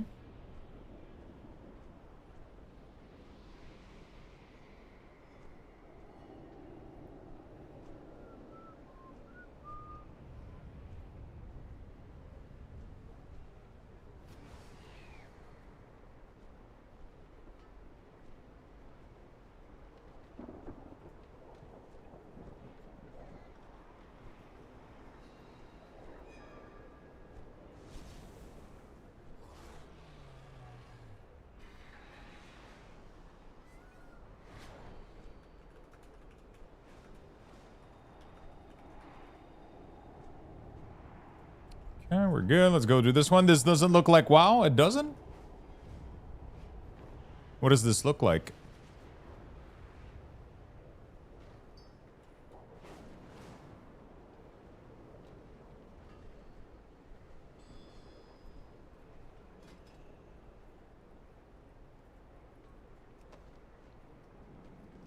Okay, so like Rogue works perfectly fine. It's like...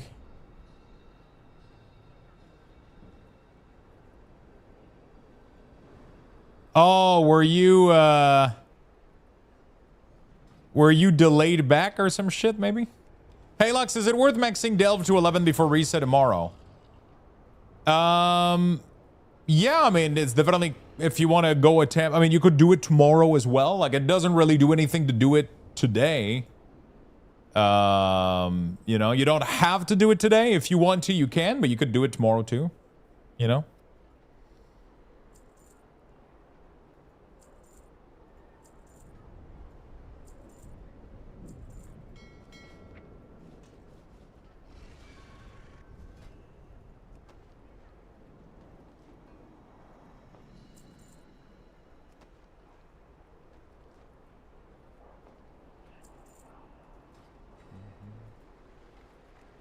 The stuff you do this week is more or less to help you save time next week. Yeah, pretty much. The more you do now, the less you're going to have to do next week, which is cool because, you know.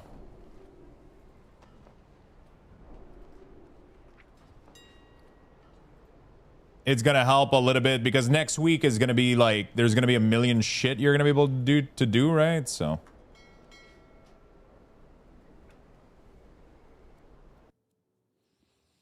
So it's kind of how you see it, I guess, right?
Yeah.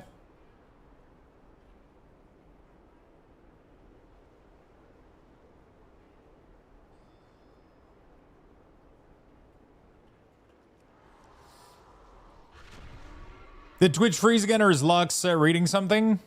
The answer is always just Lux is reading something.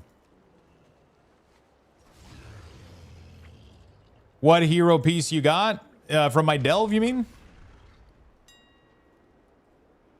I got like bullshit versatility accessories. They're not that great, honestly.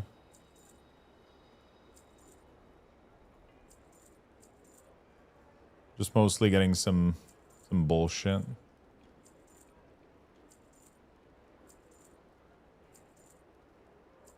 You got a hero staff? Jesus, that's pretty good. All right, let's finish leveling the... Let me clean up my mail and the thing, and then we'll finish leveling shit.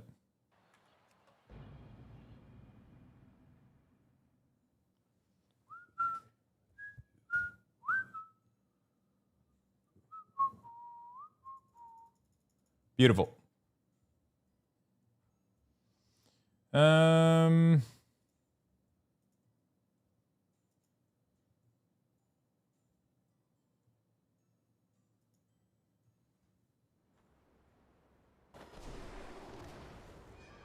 You got a crit verse ring? Yeah, it kind of sucks. That's what I got on 2 characters, I think.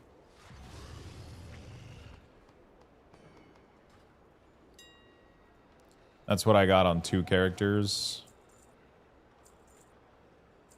Okay. Let's finish leveling the Arcane Mage. How do you get a hero piece? You can go get a... what is it called? You can go get a... map from the new area. You got to do like the underground shit. It gives you a map, and then that map can be used to trigger a... Yeah. It's kind of... It is what it is.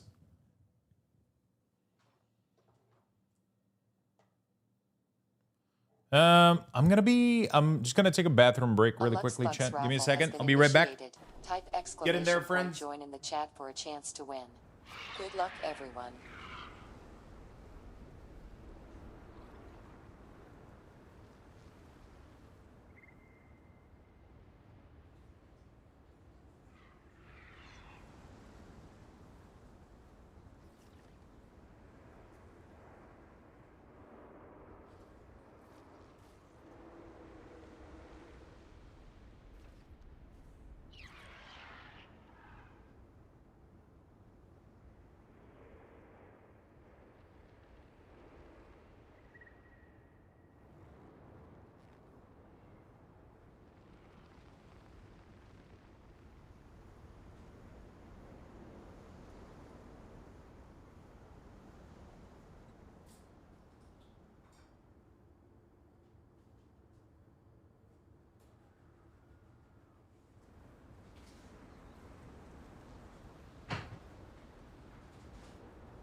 All right. I'm doing some little bit of cold brew coffee. Make sure you guys get in there in less than 45 seconds.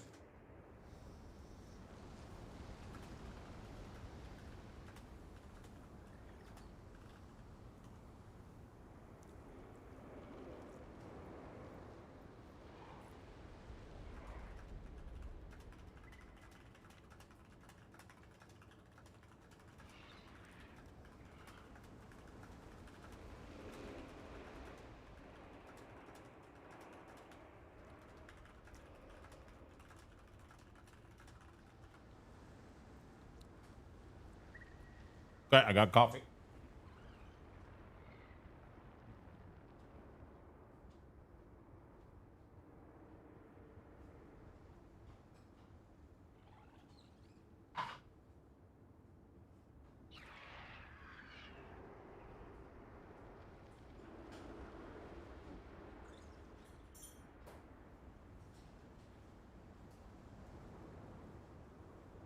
All right, sorry about that. Congrats on the call on the Lux box. I said congrats on the coffee. I'm getting the coffee. Coffee at midnight at 11.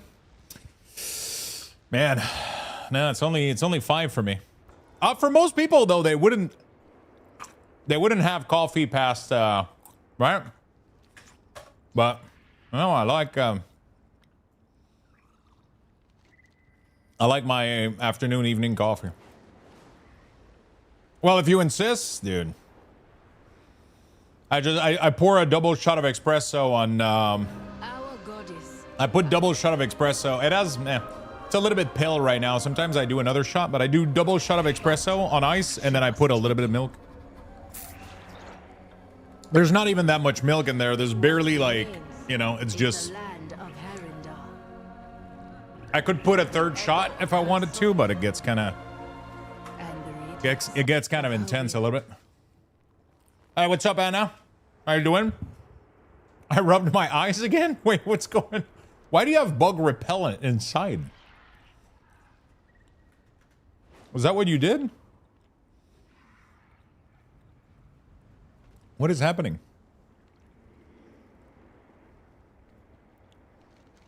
It's for outside? When did you go outside?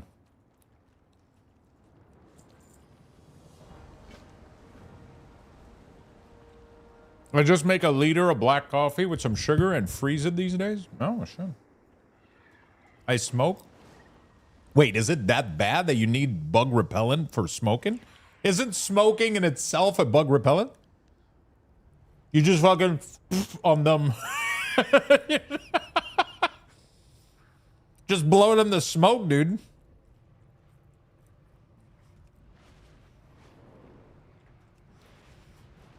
All right, good night. Have a good night, my friend. Thank you for hanging out today. I'm gonna 3D print you a a mosquito helmet. You'll just have to buy the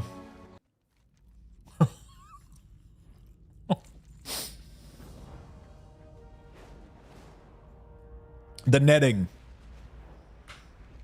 It's for my legs and arms. Yeah. You'll have the netting all the way to your. Oh fuck.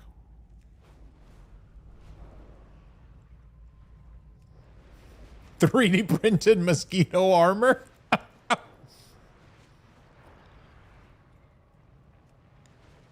He looks like a Minecraft character, just like fucking smoking outside with like a big block of black plastic melting in the sun. Like, is this a bad idea?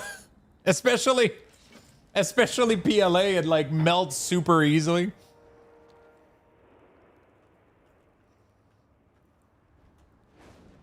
I think it's like 70 degrees or some shit, which is weird because the bed of the printer gets really high temp. It's nice living in Iceland, no mosquito. We don't have that much here, but I mean, as soon as you get close to, like in the city, you don't get much, but as soon as you get close to forests, water, shit gets bad.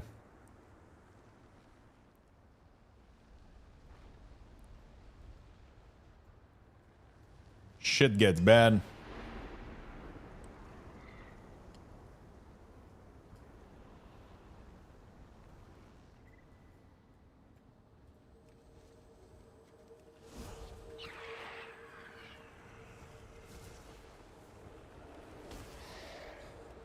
Oh, I forgot I'm supposed to hide, not fight these guys.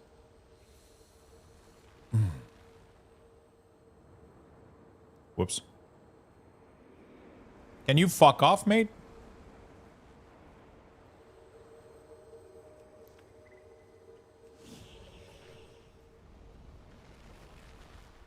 Dude, this guy is literally just standing there waiting to murder me.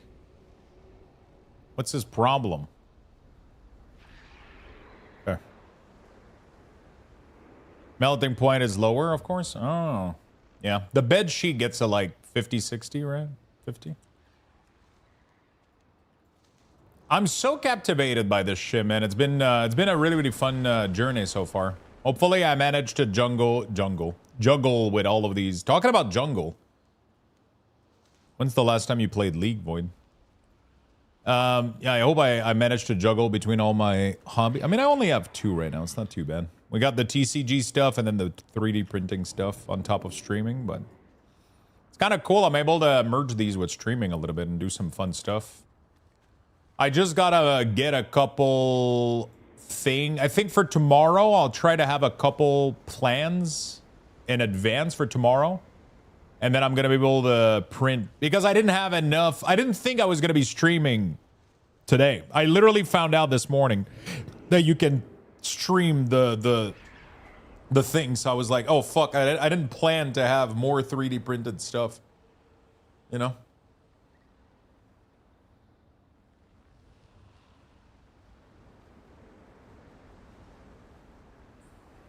Any clue? I haven't played yet with anything. I haven't played with anything in there that is not just the Cooldown Manager. I'll be very honest with you. And because I don't have the module turned on, I don't have any of them. You know?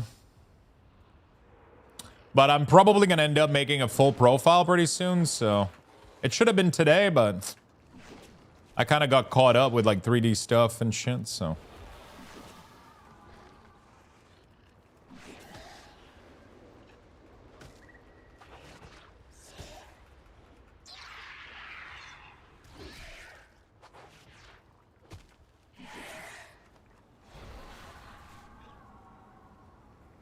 Do you have a DK Weak Aura package? Weak Aura?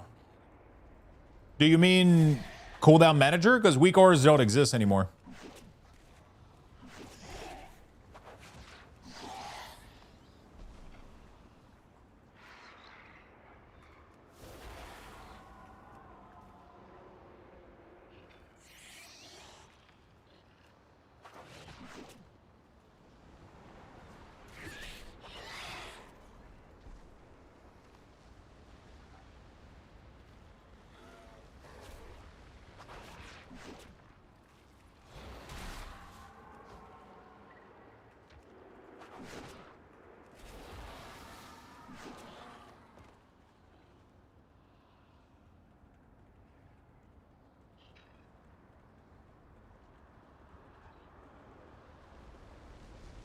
I've been gone for a minute. Yeah, they just go to my website, check my YouTube video, and you'll have everything you need. You'll have everything you need. I have something that is you can do this setup right here. You can do either with Ellesmere, or I have another way of doing it. There's kind of two big ways right now that you can do those things. It's pretty much close to what Weak Aura was, honestly. Like, you're not gonna see much difference, and then you're gonna be able to customize it and do a bunch of fun stuff with it. So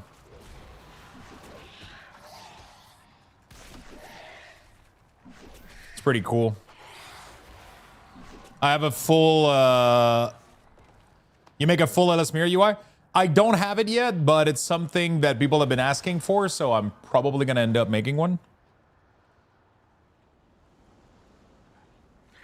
People have been asking a lot about a full Ellesmere UI, so I've been thinking about doing it. We'll see.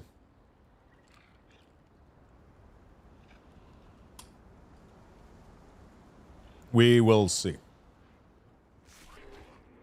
Hi, Lux. Is there a way to hide the cooldown manager when not in combat from one setting, or I need to go into the edit mode and edit each bar? Are you talking about Ellesmere? I haven't fully made myself comfortable with the settings. I'm assuming there's a way to do it, yeah.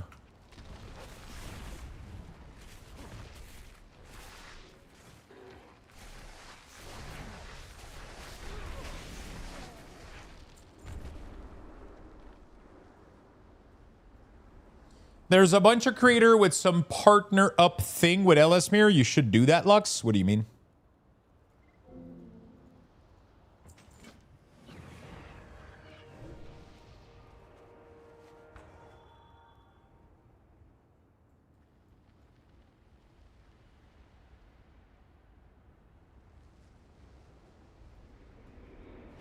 Sure, send it to me as a DM on Discord.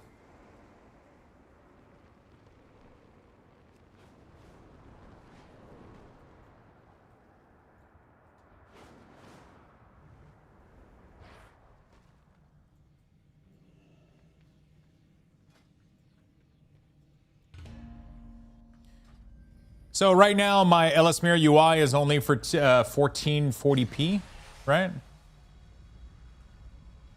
But I would love to configure one. I have a full UI working for...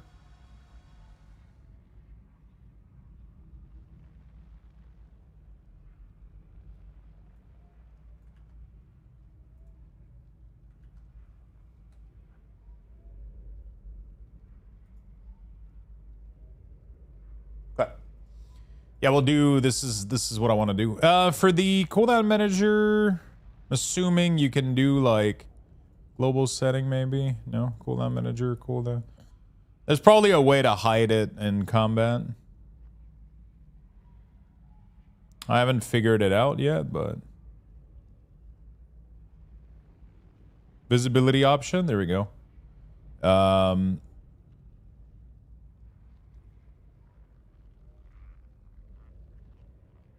Visibility always out of combat, in combat. There we go. And then you can do that with all the bars.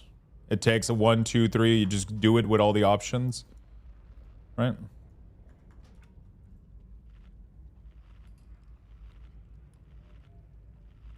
You're using default in CMC? With CMC, So if you go to my YouTube channel, I have a video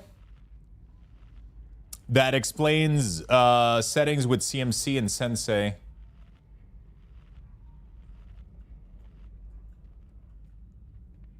I have a full video that explains how to get, like, it's like one of the video that I made after the other video, after the main video.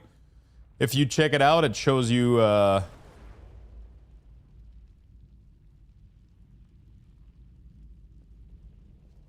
why would you want to hide CMC in cooldown?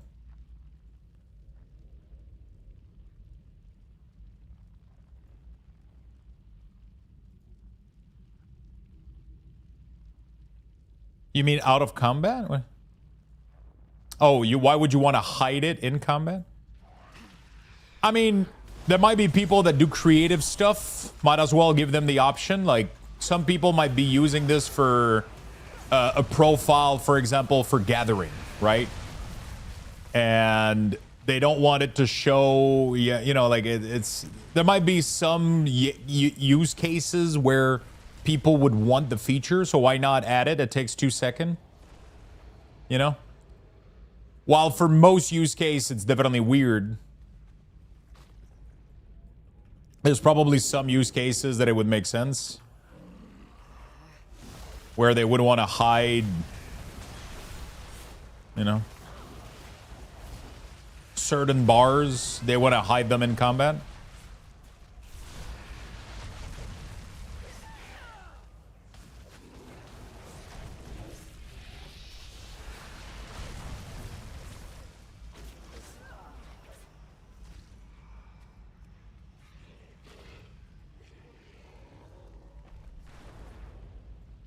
Mm-hmm.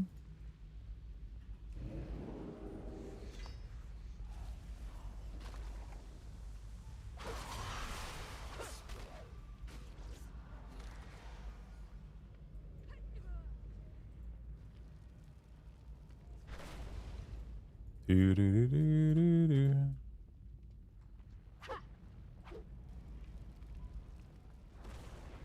Okay, we're chilling. We're chilling. Standalone, you can do gatherings. Standalone. No, what I'm saying, I was talking about why would anybody wants to hide stuff in combat. I was just saying that you might want to do a special profile for certain condition where you would want to hide certain, like a certain buff bar, for example, that you don't want to see in combat. Like maybe some, you know, maybe you have a buff bar that shows like stuff that you wouldn't want to see in combat or whatever. You just want, you know, that's a possibility, so might as well implement it, you know.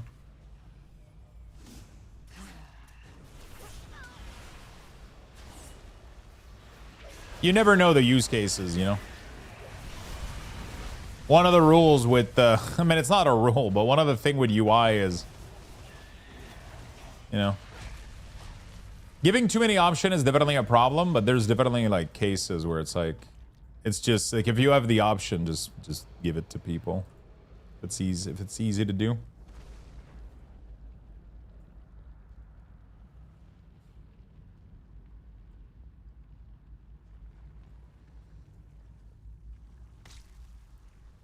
Who the fuck was that? Bungan Bear, Frostmourne.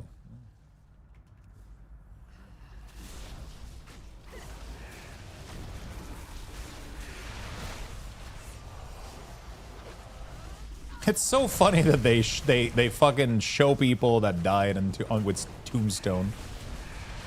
Like,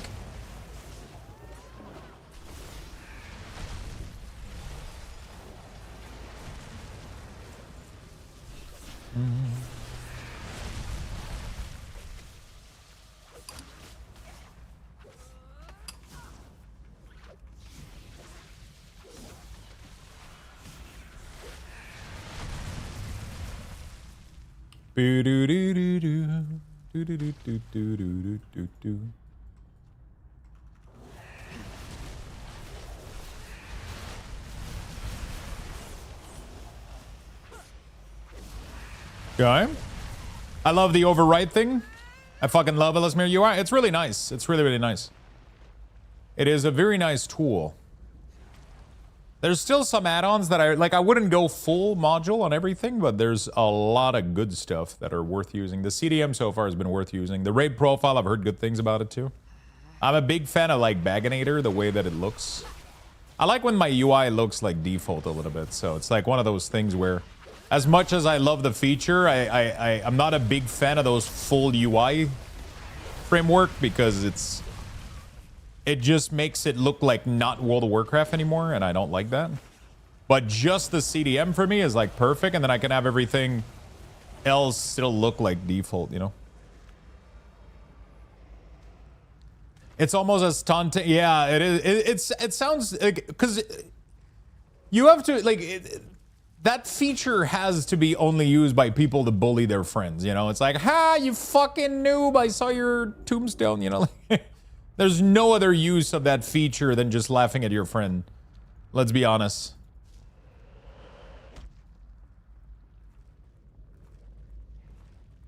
I'm trying the whole thing to avoid having 20 add-ons for UI. I mean, ultimately, LS Mirror on its own is 20 add-ons. Like, whether you want it or not, those are all add-ons. This is an add-on, this is an add-on, this is an add-on, this is an add-on. It doesn't really change anything whether you have this one loaded or another one here. Like, it's number of add-on is such an irrelevant metric, right? It's not a big issue. They are, but they're at least maintained by one person and one go defunct. Yeah, but that's not an argument because the opposite is even worse, right? That doesn't work because now if that one person stops, gets sick, get into an accident or anything happen, then none of your shit works. So that's not, it has its pros and it has its cons. So it's not a pro necessarily because, you know, like if anything happens to that person, if they get burnt out, they overwork, then your entire thing gets put down, you know? They have a team to maintain it, yeah, but when things don't earn money, people give up on stuff very easily, right? So it's like, it's a thing where, like, right now he has a team because he's probably able to either give them a little something because people have been showing a lot of support and he probably is able to pay them, right? But like if let's say that I'm not saying that that is what is going to happen, but if it does happen, then it leads to your entire UI not working anymore, right? Oh, no, I 100% agree, Swiftar. I think right now this is probably the best UI there is out there. It's not even close. It's crazy how good it is. But it's always been funny to me, the whole, I don't want to have too many add-ons, which it's completely irrelevant, right? The number of add-ons and the fact that they're all from the same creator doesn't make it better necessarily. It could also be a curse. It could also be a downside. That doesn't remove anything from anything. I'm just talking about that specific argument where people always say, I want to have less add-on. It doesn't change anything. All of it's just as much code. It's, you know, it doesn't improve or change anything, right?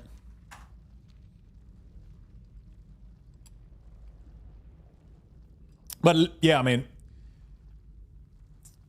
I'm not saying that that's what's going to happen. I'm just saying that if it does happen, if the person does stop developing, then you end up with nothing instead of just having one of your component that doesn't work, right? Having full dependency on a single person instead of 20 add-on developer, obviously multiple add-on developer can cause a lot more parts to go breaking or missing, for sure. But like in both cases, you got pros and cons. It's like, you know, it's just like, it's like the Weak Aura team, right? They were like a bunch of developers for the Weak Aura team. And then let's say that they just like, you know, like when stuff starts breaking, like it just nothing works in the back end, right? It's like everybody was relying on Weak Aura, which ended up being a huge problem overall because when Blizzard put the X in it, it's like, you know, it becomes problematic. It's not about the code, it's having all the config in one place, uses all the same style, and being a pack makes it less likely to have conflict. Of course, 100%. Those are all parts of the pros that you have for it. But like, if you want your UI to look like World of Warcraft, you know. To be fair, there were many parts of WeakAura that still work. WeakAura did just want to make the change to adjust, which is fine.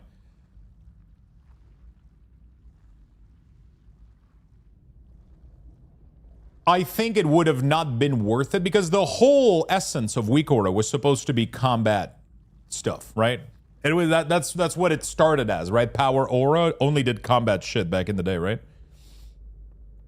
It only did combat stuff. It didn't do anything else.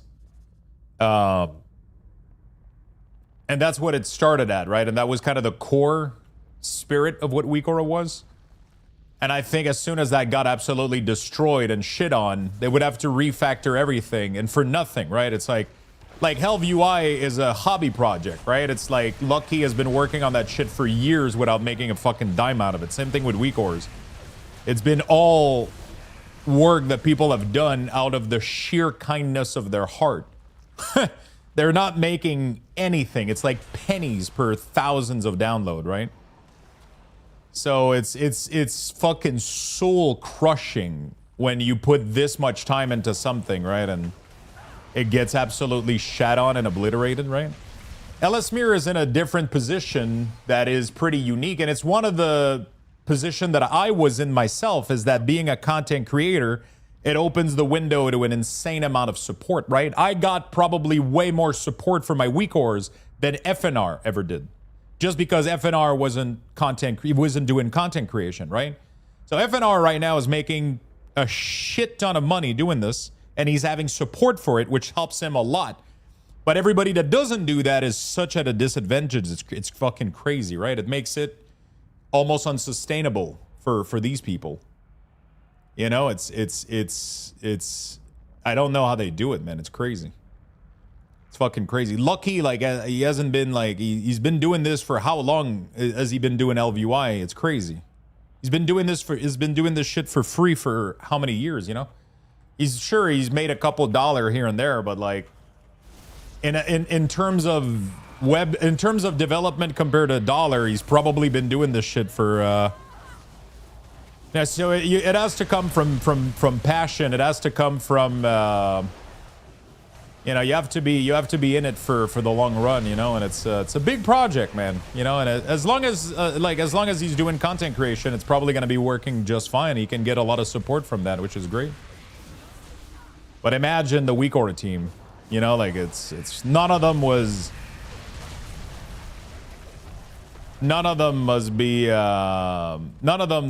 really doing content creation, right? So it was just, they had like a huge like amount of people helping them for free. They had like a bunch of people helping them on Discord, and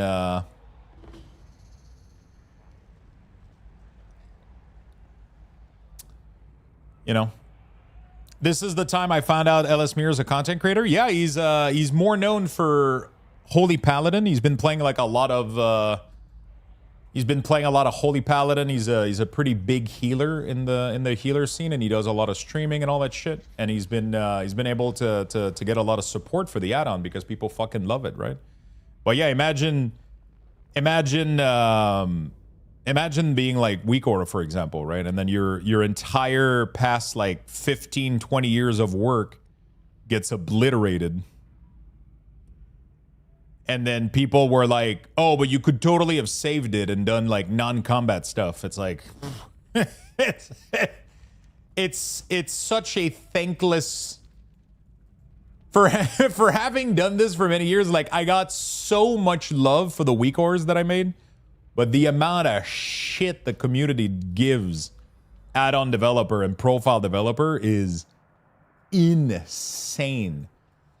So it's a very, very, very, very tough business, and that's why a lot of people just end up giving up on this shit.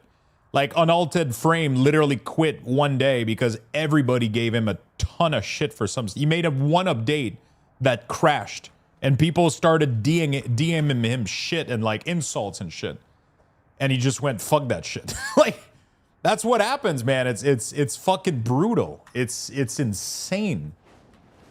It's a thankless job, and it's like, if you're not a content creator, like, making a shit ton out of it, it's fucking, you know, It is the minority, but it is the part that hurts the most, and it is the part that is the most noisy and the most around, you know?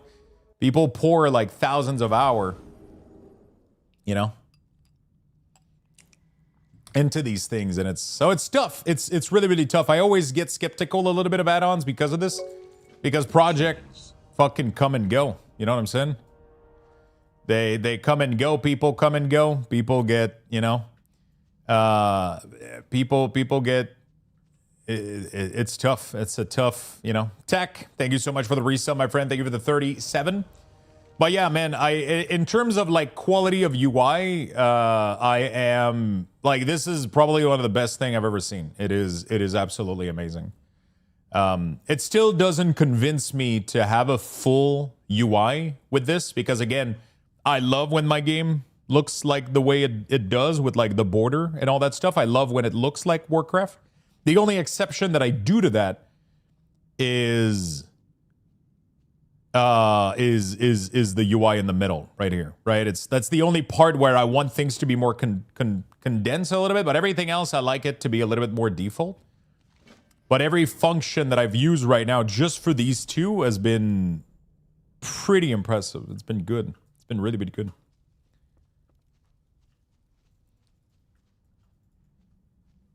Yeah, as a healer, it's definitely... But I feel like they're not too far from offering what you would need, though. Like, I feel like in a couple of patch from now, I feel like add-ons wouldn't be that much more needed, I think. They're starting to implement, like, a lot of cool stuff. Like, they implemented, like, the buff feature where you can track what you want to track. They would need to allow it to do contextual ping on it. That would be cool. The order would be cool also. And then maybe configuring like where they're going.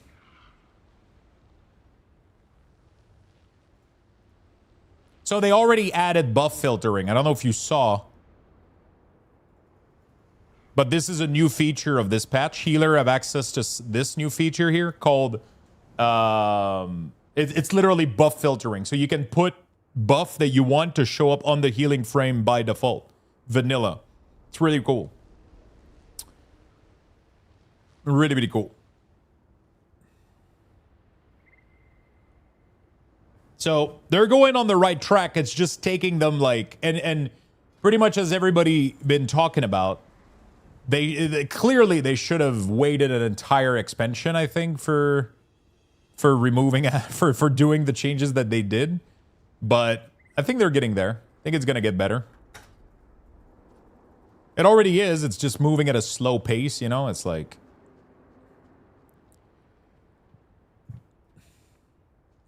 It's the customization that people like from add-on, I think. Oh, for sure, for sure. I like your optimism.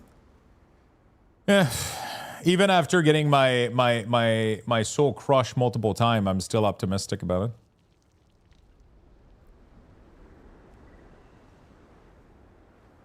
Like, I don't think they're doing it the right way. I think it's too... But they're still doing it, though. They're still, even though people are giving them shit, they're still adding features every single patch, and like pretty massive UI feature. So like they've been like every patch has been like UI improvements over UI improvements. It's still not there for most people, but yeah.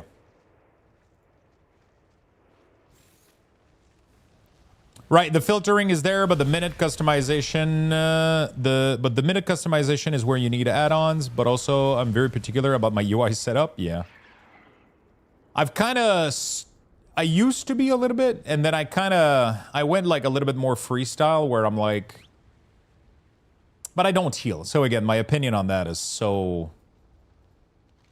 But I'm pretty sure I would be able to heal with default because I would just go into it with like a fresh perspective, I guess. I wouldn't be, because a lot of it comes down to also habits, right? Like a lot of it comes from like, oh, I've been used to this for years, so I can't change it.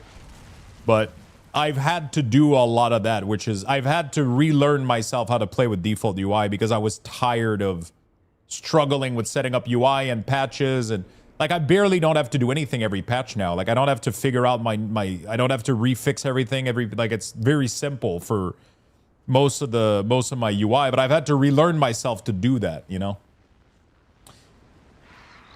You also can access group buff if you aren't a healer. Like, I like having that info as ret.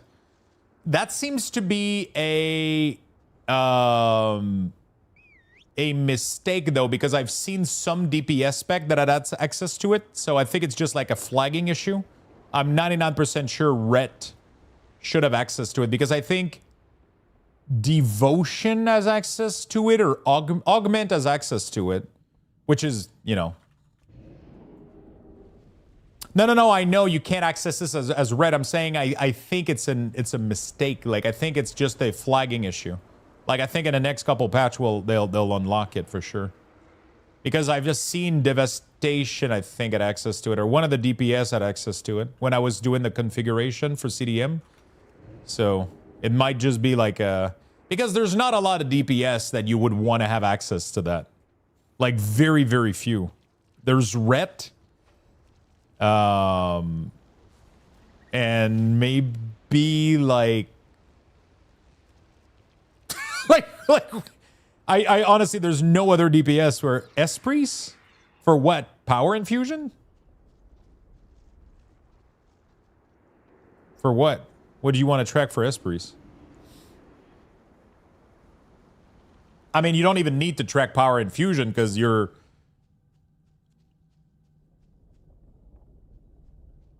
The HP swap? Yeah, but that's not a buff tracking. The HP swap is just you mouse over the profile, you use it, and it does it. For the... Yeah, you just rip PI when you need it. I don't think you care too much about, like, the buff up time on the person, you know? Like, you use it as a cooldown, and then it happens to land on somebody else. Obviously, you can choose who. Most likely gonna macro it, I guess.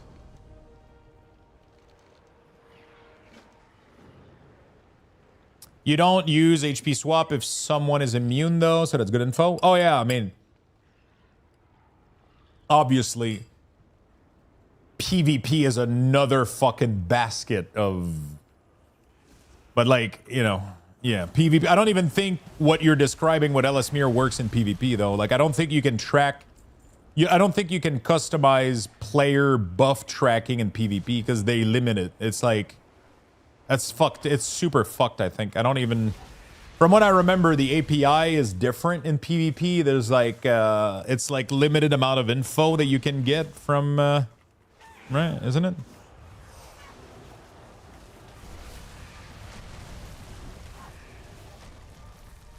Yo, guys. Yo, what's up?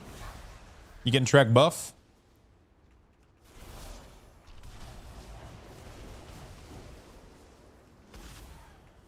Definitely hope we get that baseline at some point.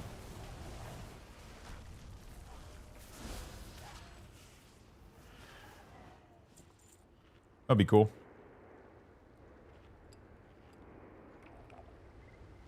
I think just Blizz needs to not gatekeep things like that as all.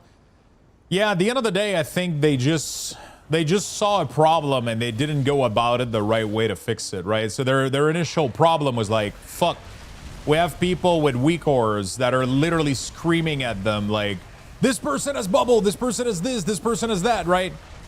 And then it made it where if you didn't have those tools, you were at an insane disadvantage.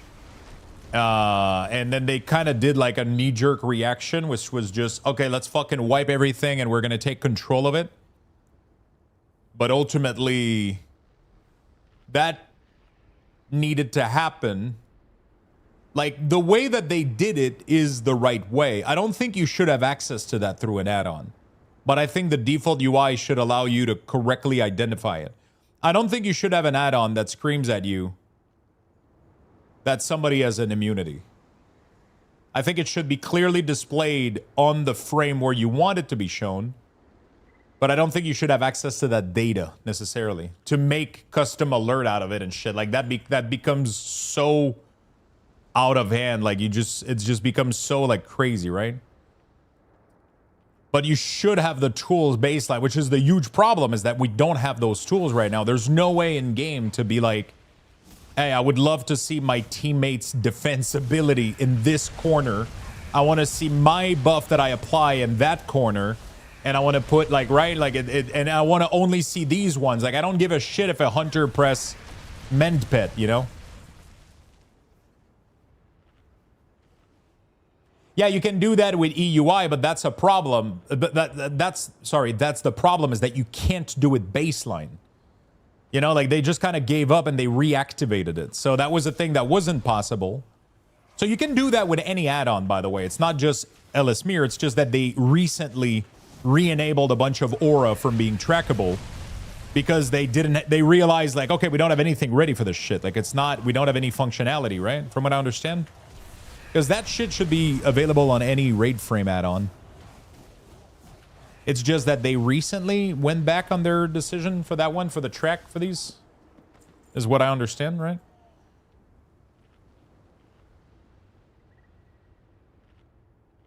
I think this is where they are setting for it. You can't track whether it's on CD or not, just that it's active. Yeah. Yeah.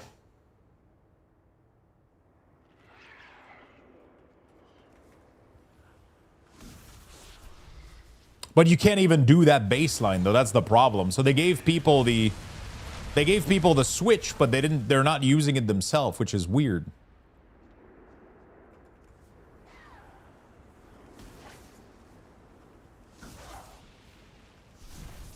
I think a huge part of it is that they would have to go through all of their spell and classify them.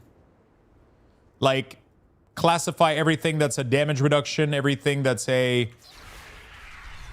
immunity, everything that is, and then like allow people to customize categories being displayed instead of just dumping all of the available spell, because that wouldn't really look that great for a game UI.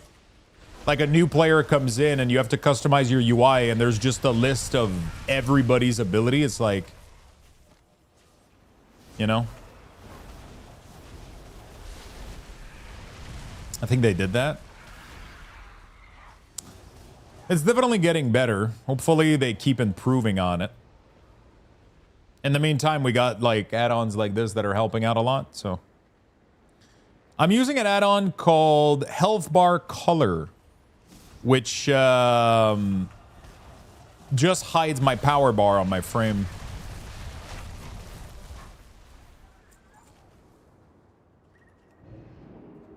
And makes my health bar bigger in the same process.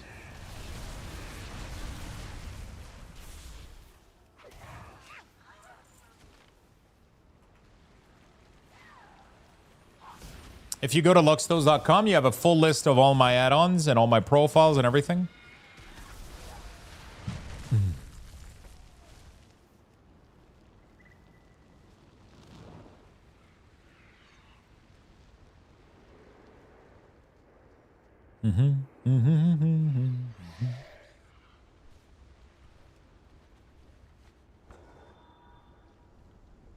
Yeah, the ping ability, dude. I've been talking about this shit on stream for the past, 2 years?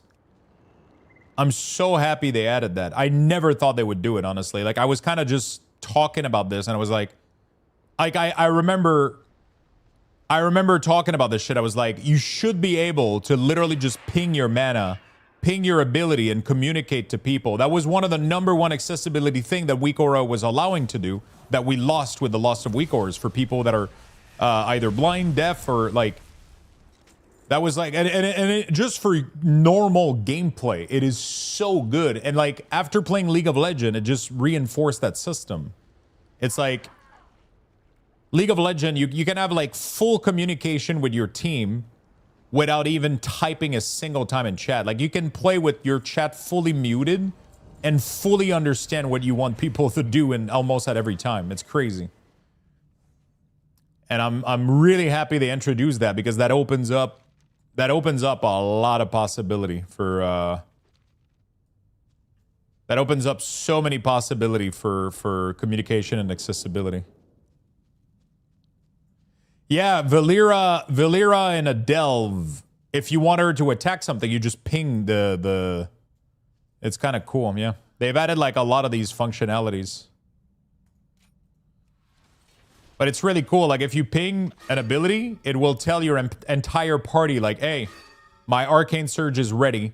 Or I'm at 100% health. Okay, so it doesn't work. It has a bug with LS Mirror. It's saying health instead of mana. Maybe I should report that, but... It doesn't work with resources, but that's okay. That's not supposed to. Okay, it just doesn't work with mana. For some reason. It says health in chat.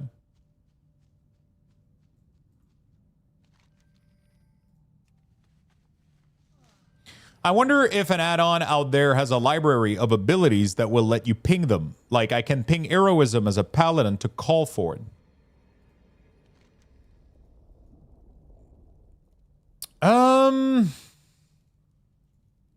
Yeah, I don't know if you have to own the ability for the ping to work. I don't know if that's like a requirement. Oh, well. So pinging your action bar doesn't work, apparently. Wait, you can't ping your action bar? Oops. Oh.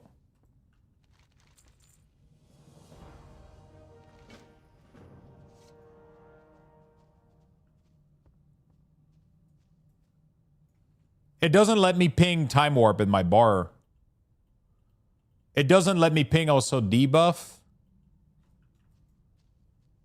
You can ping the action bar? It doesn't let me. How do you do that? I can only do it on my action bar. My Time Warp is not a macro, no.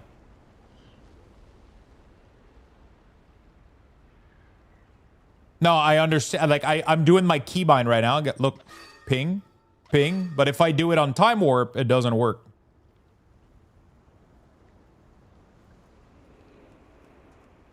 I have a LS Mirror action bar. That might be that. Oh, shit. So he's doing... Yeah, I can ping it in here. Yeah. So it's just an action bar thing. But LS Mirror probably maybe fix that. That's interesting. Let me test this.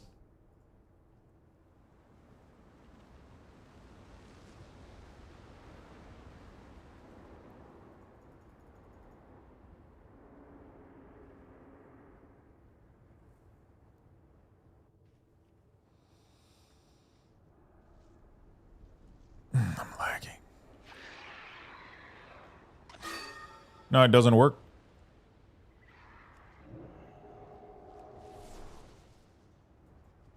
So that's weird. Is it because I changed my keybinds for something? So my keybind to ping, but you are clicking them. Yeah, but my keybind is Shift Alt middle mouse.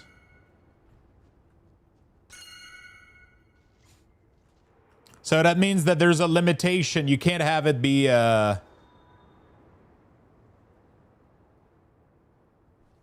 you can't have it be a click keybind, even if you do the correct modifier.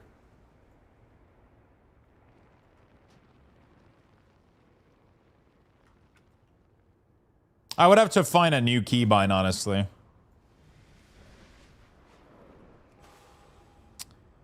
Could it be Shift Q? Do I have anything on Shift Q? Shift E right now has been my interact, I think.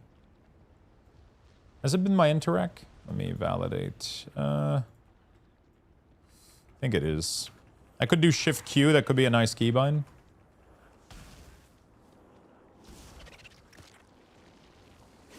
I changed my keybind to match yours, and yes, I used TW instead of pinging it. You use TW, what do you mean?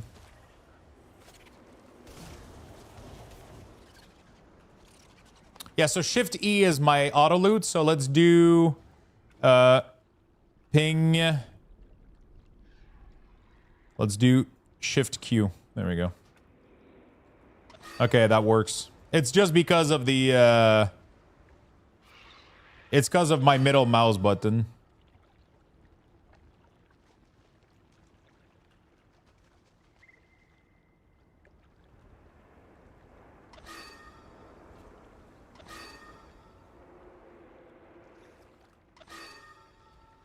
Okay. So Shift E. So what I did right now is I have Shift E is interact when I have something close to me, and Shift Q is ping, contextual ping. On my way. Okay, that's pretty comfortable too. I like it. Okay, I might leave it at that. I might leave it at that.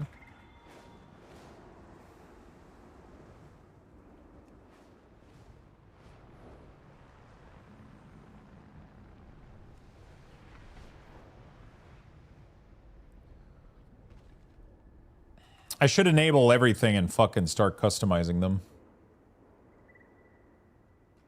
I would have to disable all my other add-on though.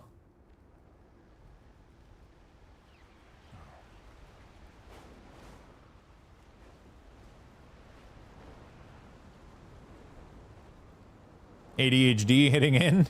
No, it's not ADHD, it's just people have been asking me for profile for full LS mirror, and the only way I can do that is if I set it up. You know?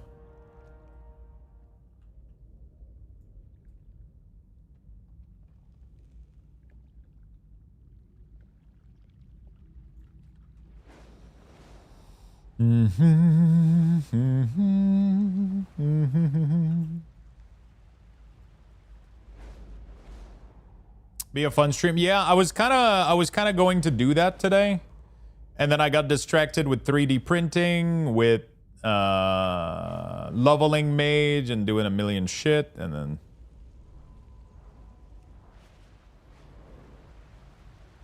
I ended up doing a million other thing. It's okay though. But yeah, I'm a little bit on a ADHD spree with like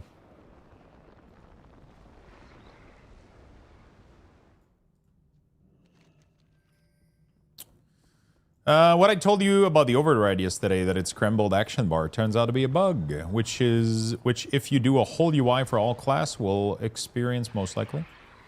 I would probably end up doing like a global UI for everybody. I don't know if I would start doing like overrides for healer and shit like that. Like, I don't know.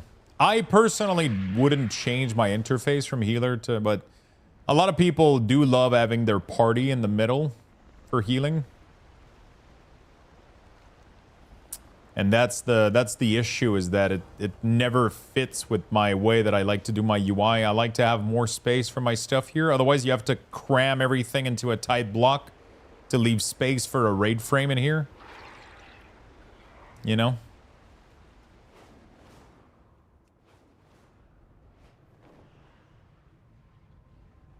The printing stuff was fun and informative. I'm definitely going to do more of that. It's just that right now, I don't have an actual. Right now, I don't have anything that I want to print immediately. Like, I ended up printing this last night, and I don't really like it that much. I want to do something else, and I haven't found one that I think is perfect right now. So I'm gonna make my own. But then that implies that I have to learn to use Autodesk Fusion. So I instead of doing that on stream, I was like, you know what? I'll put this down a little bit. I'll watch tutorial later, and I'll try to teach this myself. And then I'm gonna try to make one. We'll literally do like I'll do a couple of tutorial, and then I'm gonna make my own framework, and I'm gonna make my own label dispenser. We're gonna do it. I think I'm gonna make one with magnet. Ideally, I would love to not use magnet, but there's something extremely satisfying about using magnet. You know?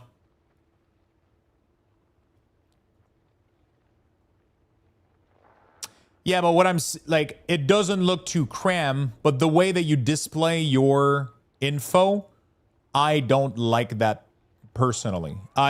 This healing bar to me is way too thin for me to see anything at glance. These bars are too thin. This is a very popular design that people do, but for me, this is way too thin for me to see info. I like when my bars are thick and bulky. I'm not 16 anymore, you know? Like, I'm old as fuck. So it's one of those things, and I like, you don't have your utility showing, you don't have your, so it's you know, like you put your utility in the main tracking, right? So it's kind of... So when you start adding all that stuff, you're left with less room a little bit. You know what I'm saying? There's no room right now for me to put that stuff unless I put my action bar to be like super small at the bottom, and then like it works. You can make it work. It's just that with the style that I like my info to be displayed here, it leaves me less room, you know?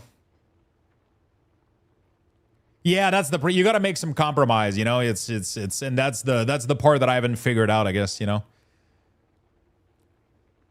How to make it fit for healer, you know? It's always been an issue. Yeah.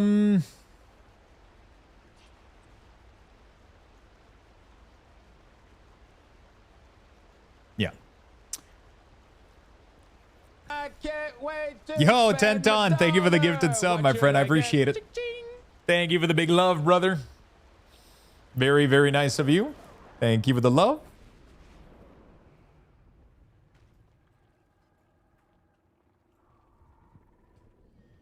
With party, actually can work having them under the frame, the utility, but I keep it like that because rate frame just adds more frames under. Which with party actually can work having them under the frame, but the utility, but I keep it like that because raid profile just adds more frame under.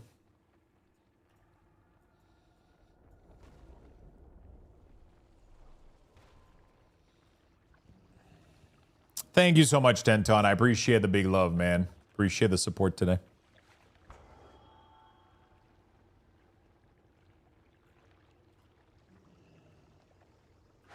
I can't wait to spend my dollar. What should I get? Cha-ching.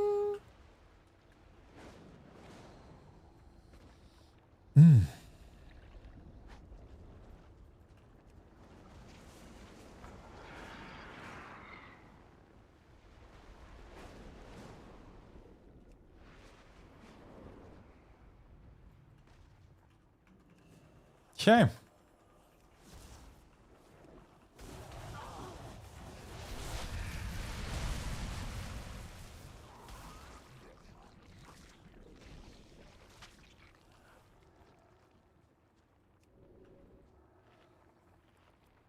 Yeah, so I would have to spend a little bit of time and try to figure it out. It's definitely like, it would be worth it, but, you know. I'll do my best to make something,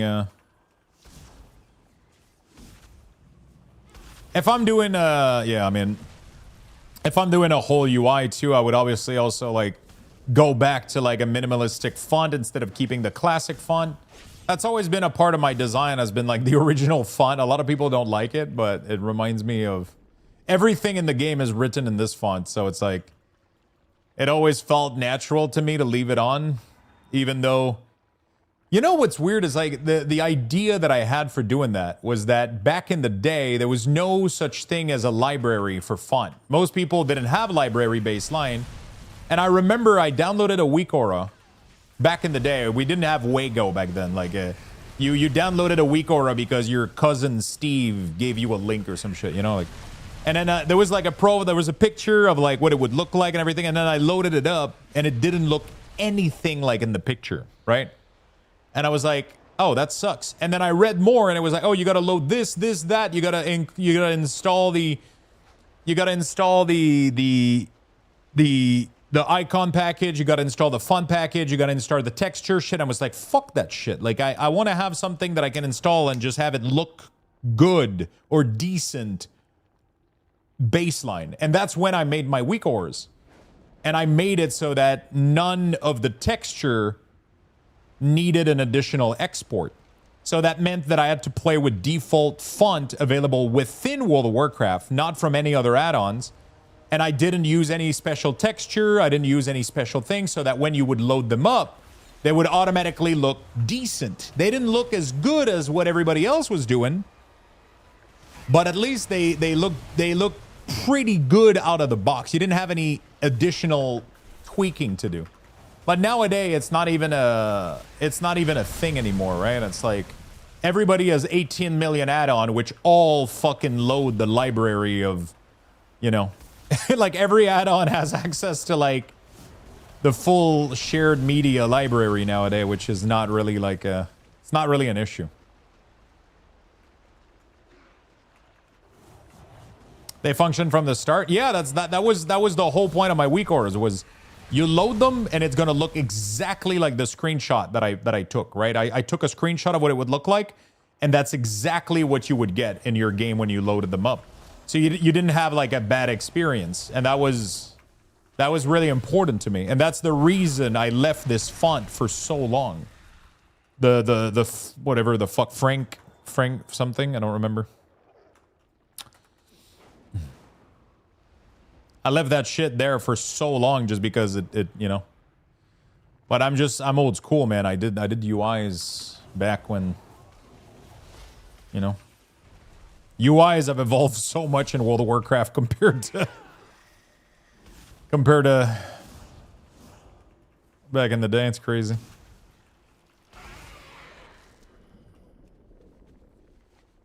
The game has evolved a lot too, right? So, you know.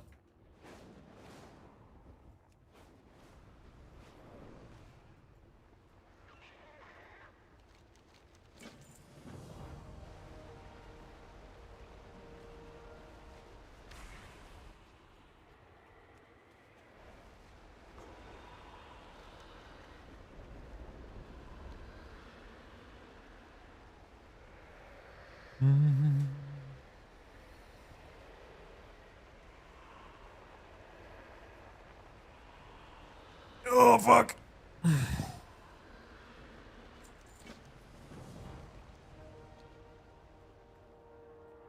Oh, hey, I caught a stray. Congrats on the sub, my friend. Yeah, we got Sidorex and Devilman in there.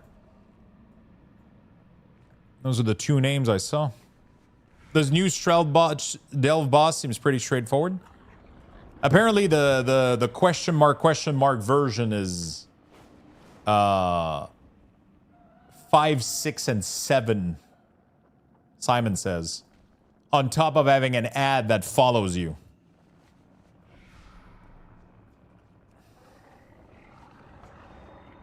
But apparently there's a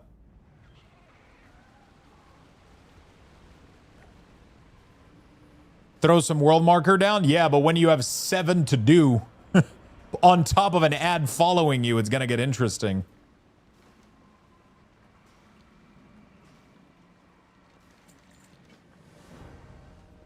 Yeah, there's an add-on doing it, so like but like, you know. Obviously the add-on is gonna nullify that if Blizzard allows for it. That would be cool of them to just nuke down the add-on tomorrow.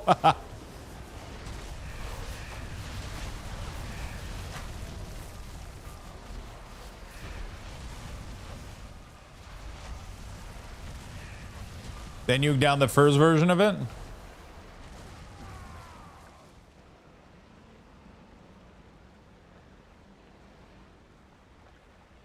It was automatic, now you have to press? Shit.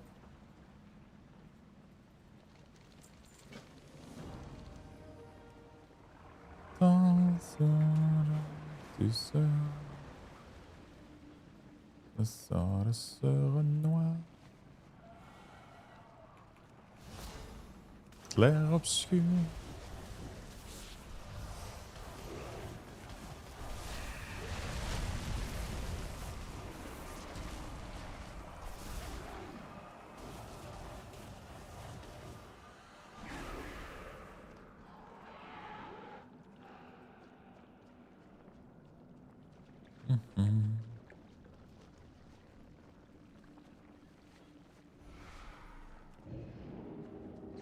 I forgot that vous parlez français aussi, mais oui.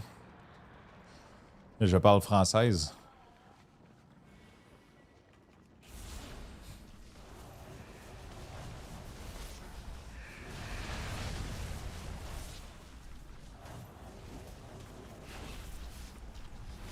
Holy shit, that hurts. What the fuck?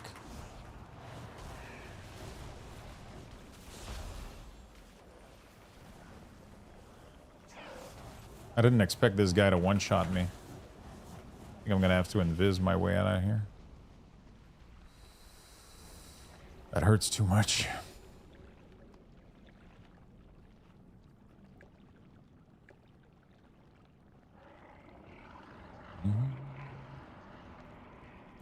I'm not a big fan of... yeah, it's just my brain doesn't see that kind of shit, dude, you know? Like, my brain isn't... I've never played classes that had to have preemptive fucking healing, you know? I love having reactive tools, not, you know... I love to fix shit after the fact, you know?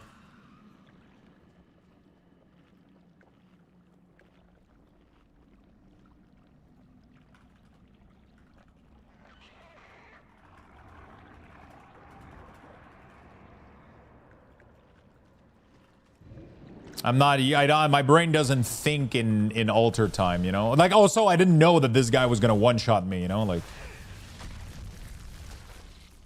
Like, he just showed up and he just touched me and I was dead, and that's when I kind of just realized that,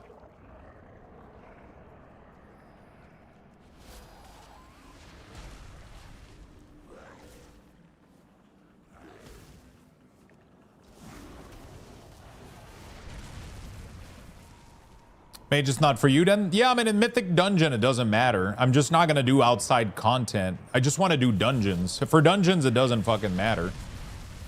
Like, you know, healer's gonna keep me alive. We'll be fine. That sounds like a healer's job to me.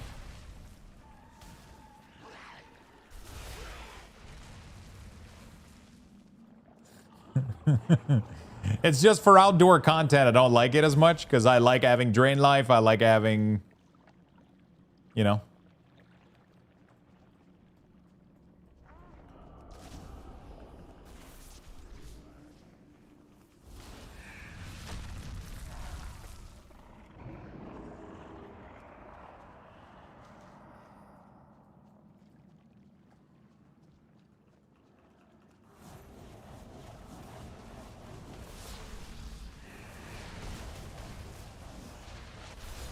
Remember to always use alter time after you receive the damage. Yeah, that's pretty much, you know.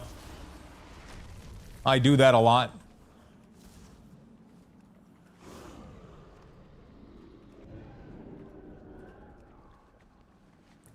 Heals will love that. Yeah, so you take a big hit, you alter time, and then all their heal goes away.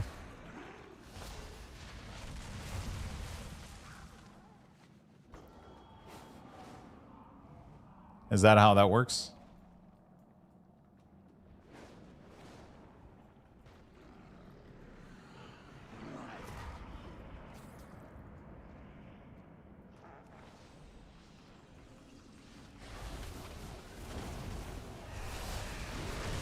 Thank you for the consecutive watch, my friend. I appreciate it.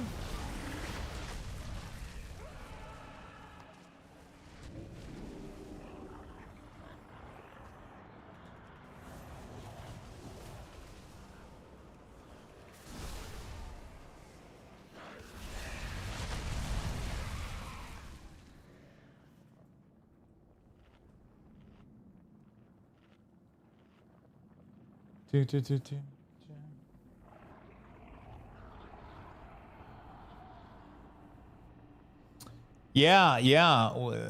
Mieux vaut prévenir que guérir, mais moi j'aime mieux guérir que prévenir.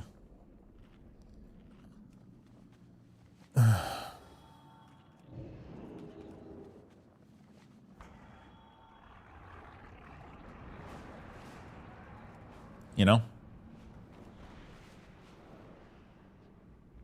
That's why I play a Death Knight and a Warlock, because I prefer healing than preventing. You know?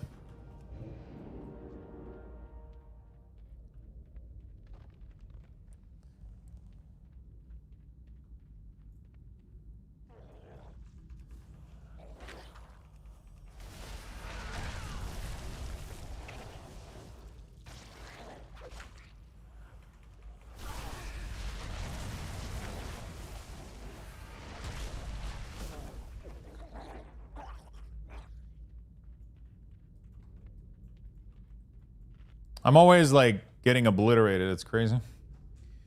You prefer the leech the life out of them? Yeah, that's what I like. That's my play style, baby.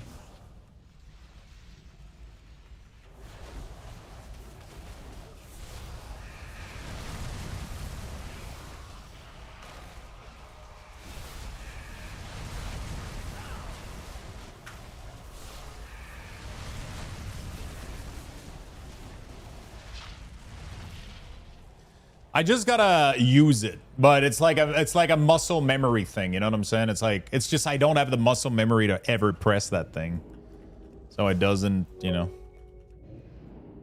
Stealth Buffalo, thank you for the 48, my friend.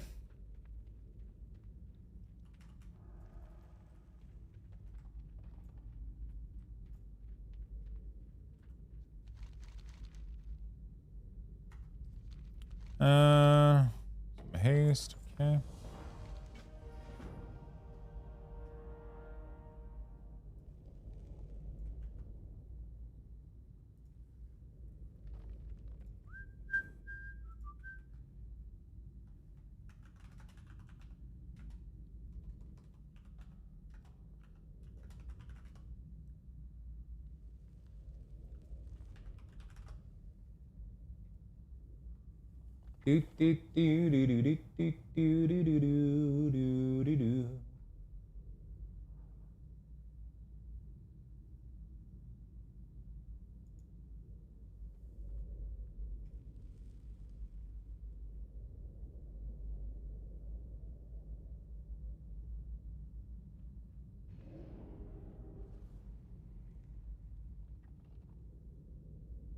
Okay.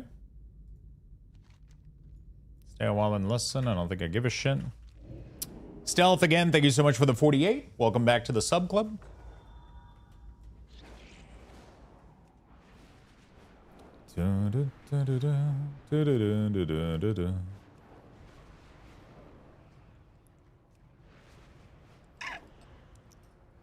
All right. Beautiful.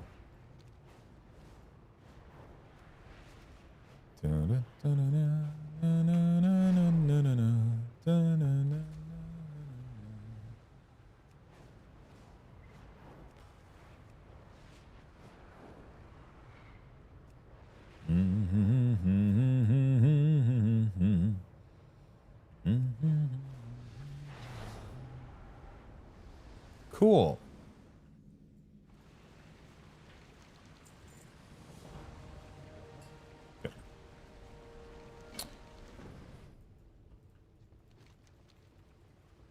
The fuck fell down? Oh shit. Okay. Do do do do do do do. What is everybody up to, by the way, in the chat? Are you guys all gaming? Yeah. Are you guys at work? Are you guys playing World of Warcraft? Playing anything else?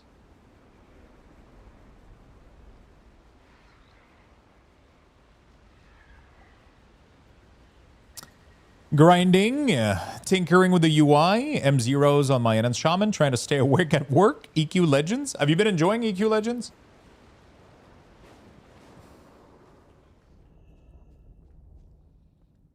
Warframing, nice. Finally, the campaign of Coiled Isle. Finally trying Midnight and leveling my rogue. Just got off and hopping onto WoW. Farming Corrosive Soul for the altar. Playing Dark Souls 1. Almost done maxing out the Corrosive console thing. Fuck. I'm doing the little catch up before the season start tomorrow. Finish eating. Finishing up a game of Hearthstone Battleground. Too much. Playing a ROM on League. Nice. Leveling up just back to the game since BFA. Watching, chilling, and thinking about making breakfast. Nice. Making the mistake of starting OOTMM randomizer with an enhanced randomizer.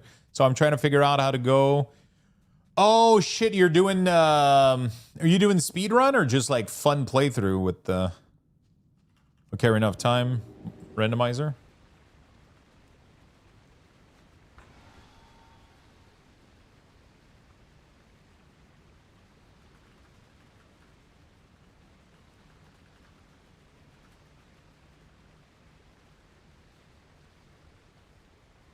Um.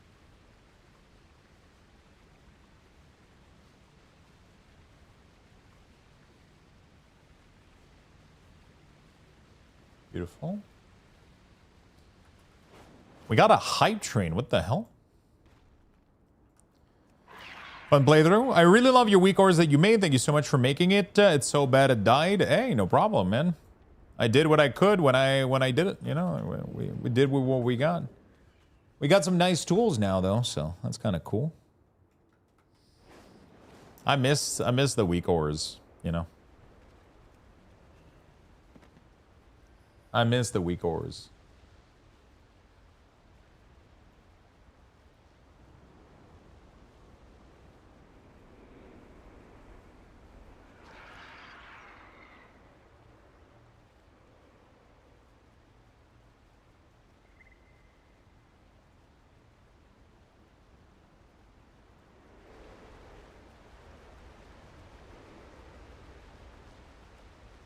I miss the party kick tracker weak ore the most. Now you never know who to blame for wipes.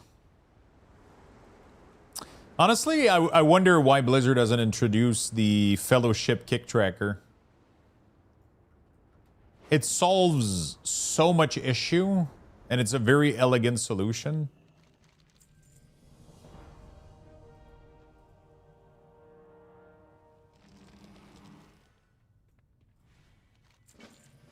That was one of the things that was like really clever from Fellowship.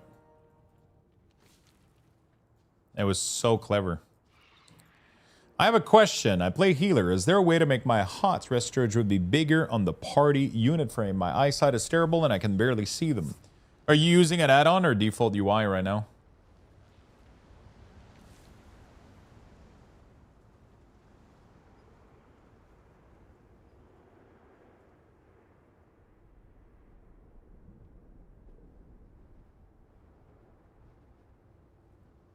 Just default? I don't know if you can do that with default. Maybe with the edit mode somehow. Big defensive, buff size. You have a couple tools here. I don't know if you have those maxed out.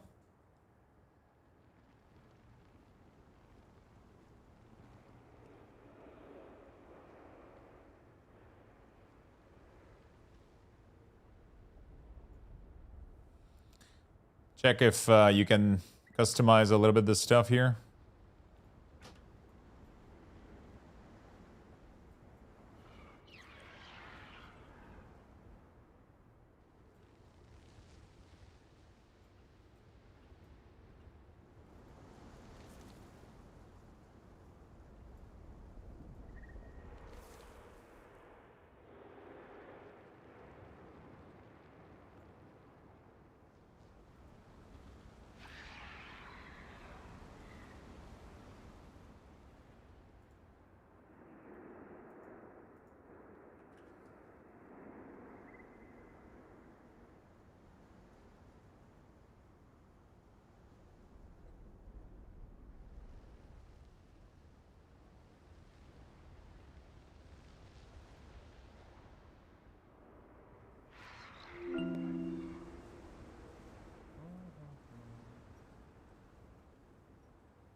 Follow more. Thank you for the biddies, my friend. I appreciate it.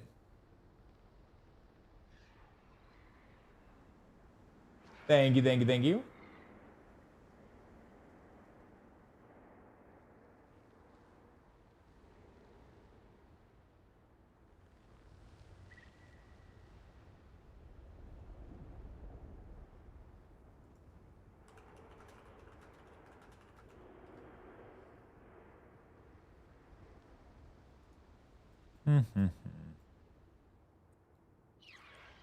Thank you. Yeah, above side did it. Thanks. Awesome.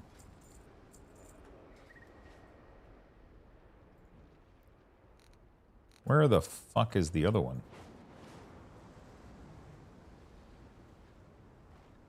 Oh, there it is.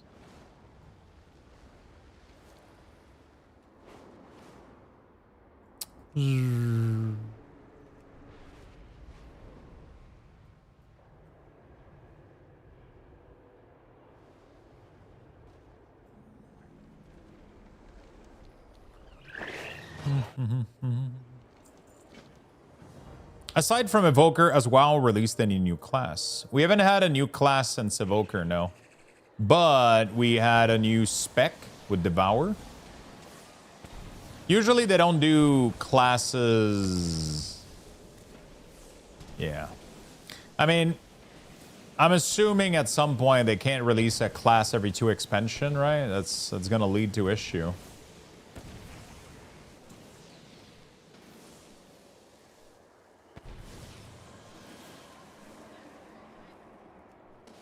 So they had to, I think they had to start doing, you know, I think they had to start doing spec. I think it's going to be a little bit more, you know.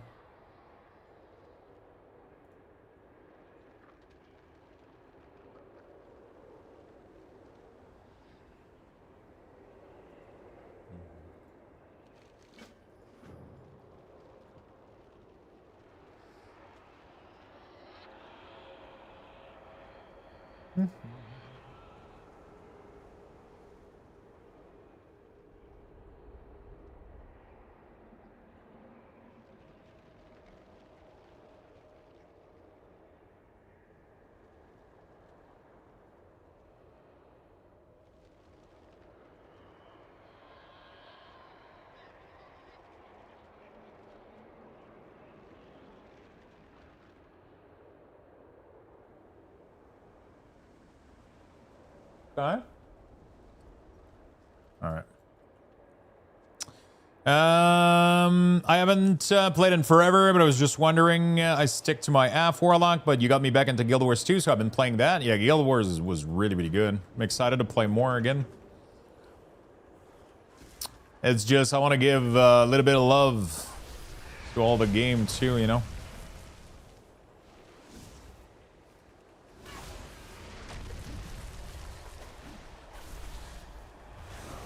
Want to give some love to all the game equally.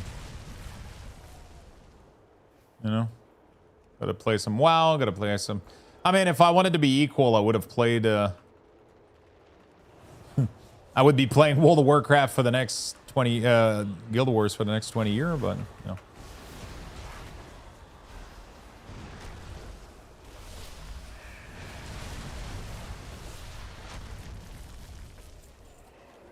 I was trying Thief in Guild Wars, leveled up all the way to 80, just made me want to play WoW Rogue.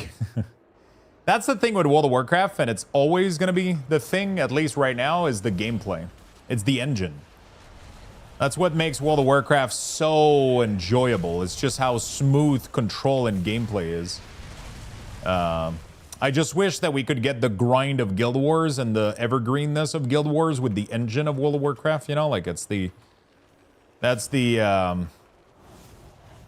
That would be the dream game right there. Maybe Guild Wars 3 is going to give us that. You know? Maybe Guild Wars 3 is going to be a little bit closer to that.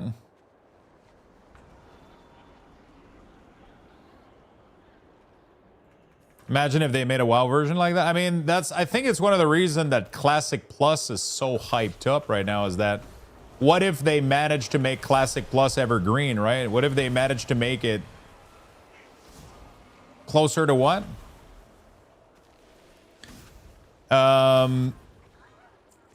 Guild Wars 2, right? So if we mix Guild Wars 2's grind and evergreen content with the unparalleled combat of World of Warcraft, like the engine of World of Warcraft feels so snappy, right?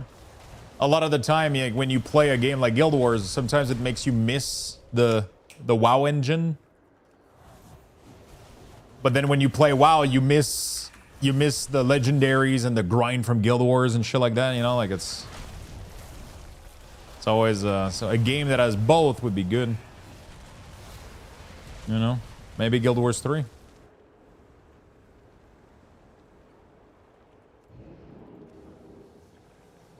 Maybe Guild Wars 3.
Y'all are sleeping on Ion 2. Just kidding. I wish. I love that you weren't even able to hold that troll for more than like you couldn't even hold it for like a second. You had to automatically cancel it mid fucking, you know.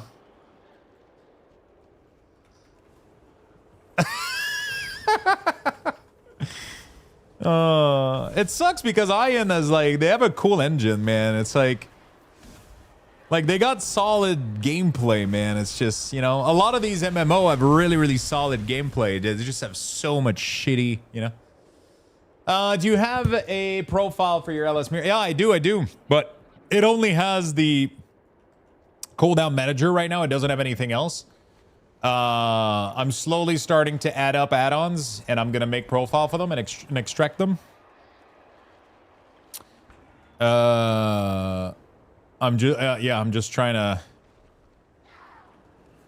Right now I only have a profile for CDM and resource bar. It's on my website. When is the release date for Ion?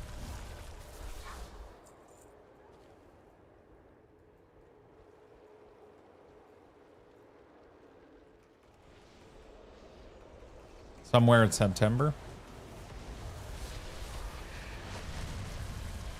With season 2 about to start, this would be the time if you care about reaching most audience. I mean, at the end of the day, I do it just because I want to provide to my community. I don't even do it because I'm trying to reach anybody. Like, I did that with Weak Ores. Now that's gone. I moved on to something else. I'm not the... I don't really see myself as like the... Like, I do it for my current community, and I'm not trying to do it for, like, on a strategic purpose. If I really wanted to be strategic about it, I would have been all over this shit. I would have embraced LVUI, the second LS Mirror. I would have been making profiles everywhere, video guide. I would have been, but I just don't really... I'm just doing it just because if there's a demand from my community, and my community is like, hey, we love this add-on... Like, that's literally what happened with the Weak Ores. I was making Weak Ores for myself, and then people started joining in and asking me to share them. And I was like, okay, sure, let's do that. And then people were like, oh, by the way, you did one for Rogue. Could you do all classes? And I did that, right? And so I can't look at it strategically because it becomes not fun anymore. It becomes boring. So it's all about... just if people come here all day, and I kind of just get the pulse for it, right? Every day people come in, hey, do you have a profile? Do you have a profile? Do you have a profile? I'm like, okay, well, people clearly want my profile if they come here to ask me. Like, they value what I do enough that this would be nice to them. So I'm like, okay, well, I you know, maybe we should consider it, right? But I'm not really trying to be like, you know, I'm not really trying to optimize anything, you know, like I'm just going with the flow and how I feel, and because otherwise I burn myself out, you know. I try to not put pressure on anything, otherwise I burn the fuck out.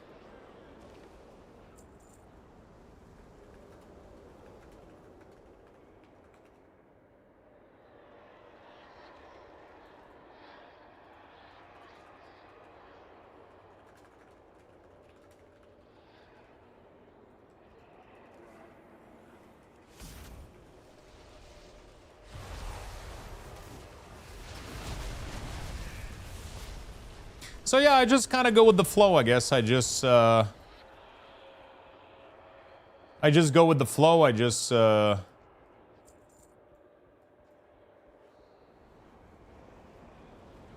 see what people want, and then I react to it, and I make stuff for people, and it just makes me happy, honestly. Like, it makes me... I don't know how to... It's kind of nice that people want my stuff, you know?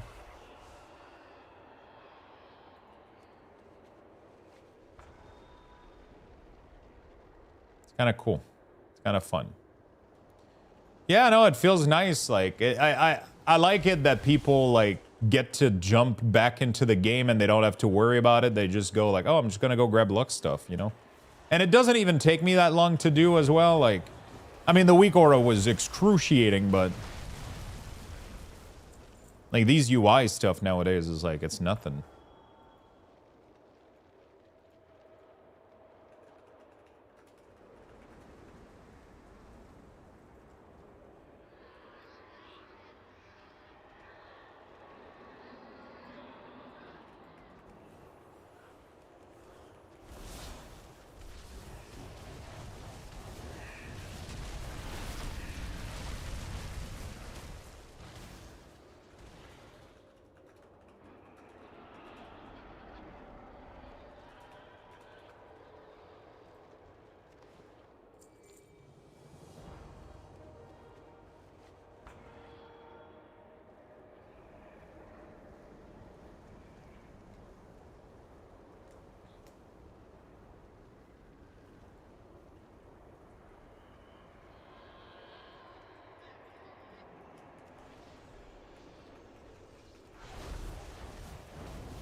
So Aeon 2, I hear it's very linear. Theme Park MMO, everyone wears the same shit, which is common for Ion and Lineage, and the end gameplay loop is boring, but the journey there, the presentation is outstanding, and the set piece are awesome.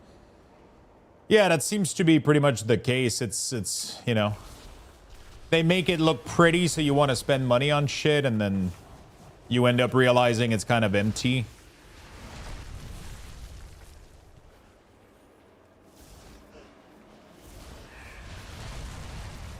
What's going to be the worst dungeon of the season? That's tough. I don't know.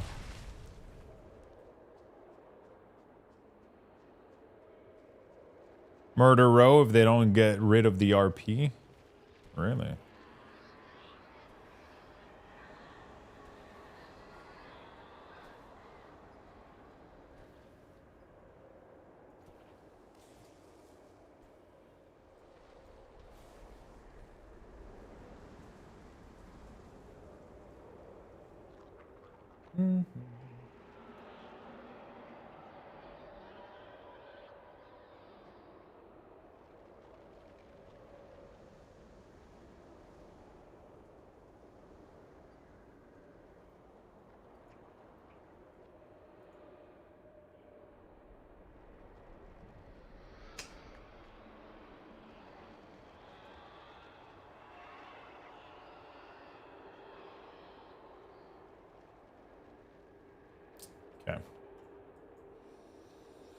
What the heck? I just had a league game where we were about to win and it said game being cancelled, cheater detected.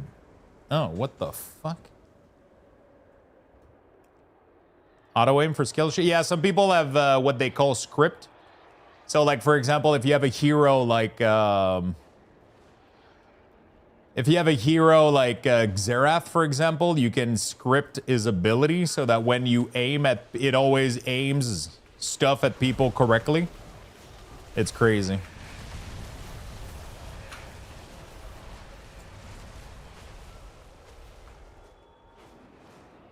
So people can't fucking dodge you. It's like it has like microsecond reaction and like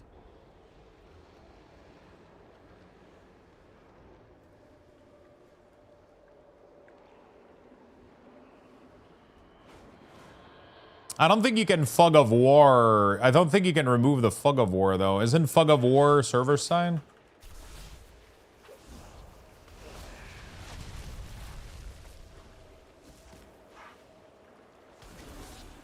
But wait 20 minutes for the game to be almost over and then punish everyone in the game with no win and no currency? Yeah, that definitely sucks. Geeky Bean, thank you for the prime, my friend.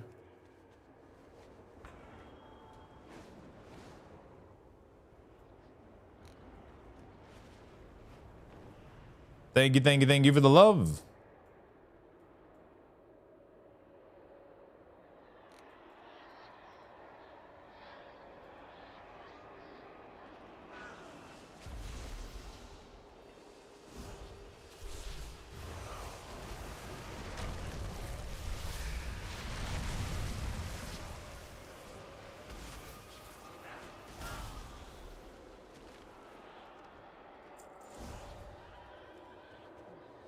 Roll face on keyboard to get out of bronze? Dude. Bronze is fucking tough, man. Even when you're playing, like, decently well. It's fucking crazy. League of Legends is rough, man.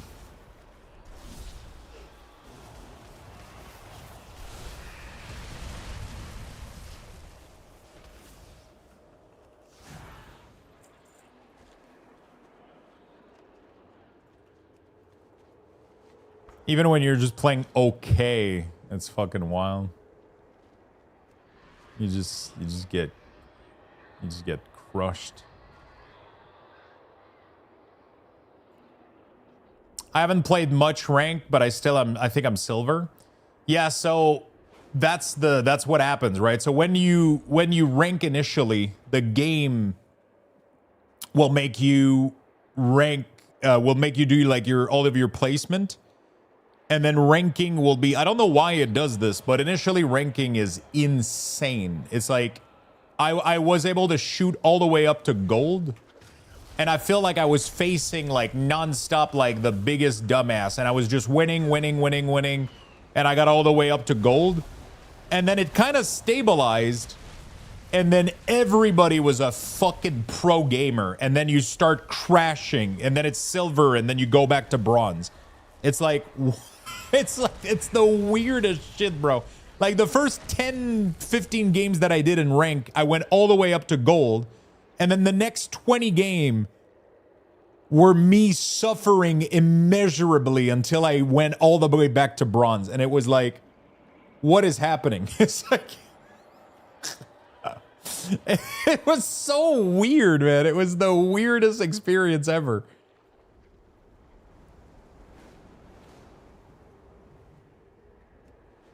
It's like it was like, oh, dude, this guy's really. It's like it made your. I don't know what the fuck.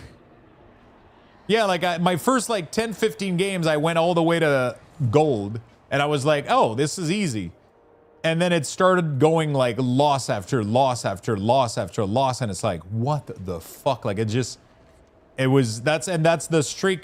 That's the streak that we had on stream. Like it was just over and over and over, and it just didn't seem to give you a fucking break. And then it kind of finds your true skill, and then it's yeah, it's fucking soul crushing. It is fucking soul crushing.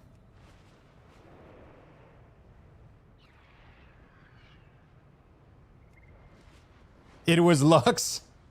Bro, streaming League of Legends on stream was rough, man. It was... it's like, it's one of those things where I want to learn and I want people to help, but it's like everybody thinks they're a challenger in chat, bro. And it's like, everything that you're doing is not correct. It's like, oh, fuck. I wanted to like punch a fucking teddy bear. Oh my fucking God.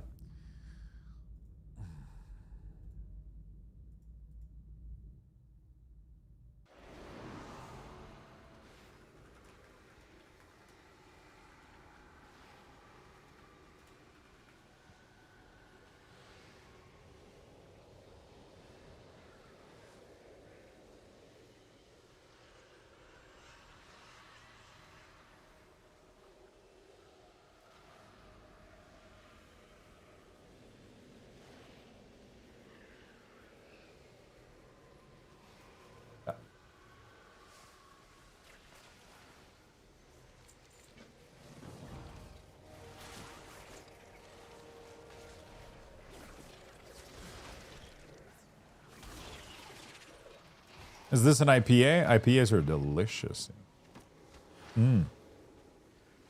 Fuck. I want an IPA right now.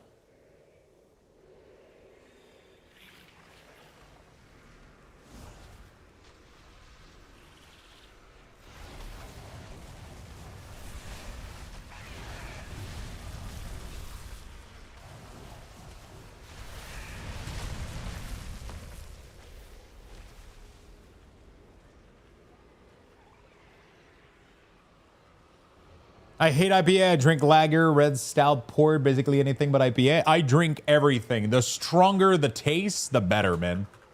You know? IPA is Indian Pale Ale. It's so fucking good. I like new IPA as well. I like this. Like oh fuck. You know, it's just one of those things that just. I just love when the taste is strong and I don't know. I like when it's sour. I like when it's fruity, acidic. I don't know. I feel like I got bored of like bland tasting lager, you know, it's just doesn't work for me anymore.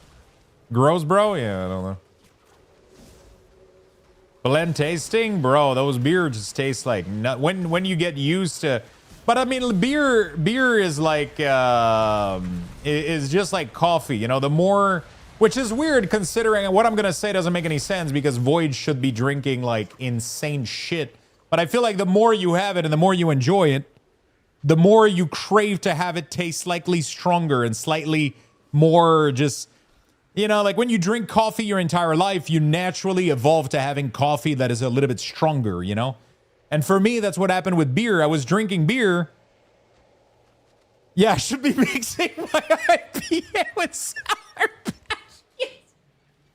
Patch. Void is like adding fucking citric acid to his, he's like dunking citric acid to his fucking, like, this doesn't taste like anything. No, I don't know. I like IPAs. They tend to, I really, really like them, but it's an acquired taste, you know, and I get it that I understand why some people don't like them, but you know, that's what she said. Indeed, indeed.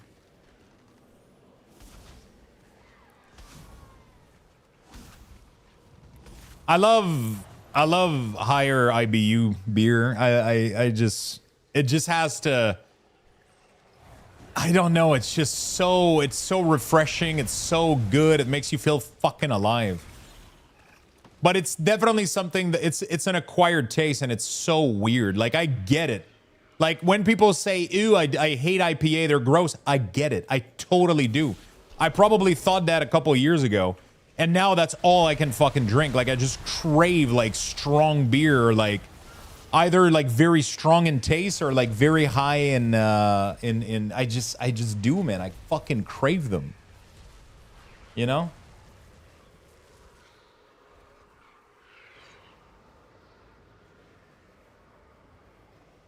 I just, you know, I don't know. Fuck, I'm out of water. Better go fill it with IPAs.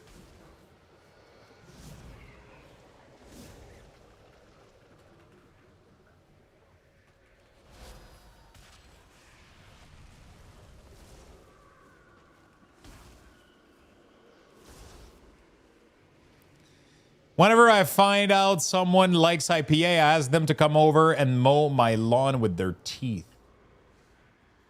What the hell?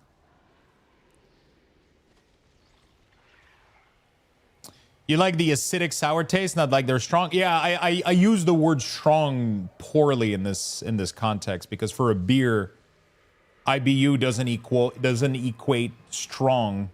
But in my mind, when I'm trying to explain the taste, it's like a very powerful taste, right? Yeah, at the end of the day, it's just very acidic and sour and hazy. Yeah, abrasive. Yeah, I mean, I wouldn't say abrasive. I mean, yeah, I guess. Maybe. I guess acid is abrasive. Yeah. But it has to taste like something, you know, like.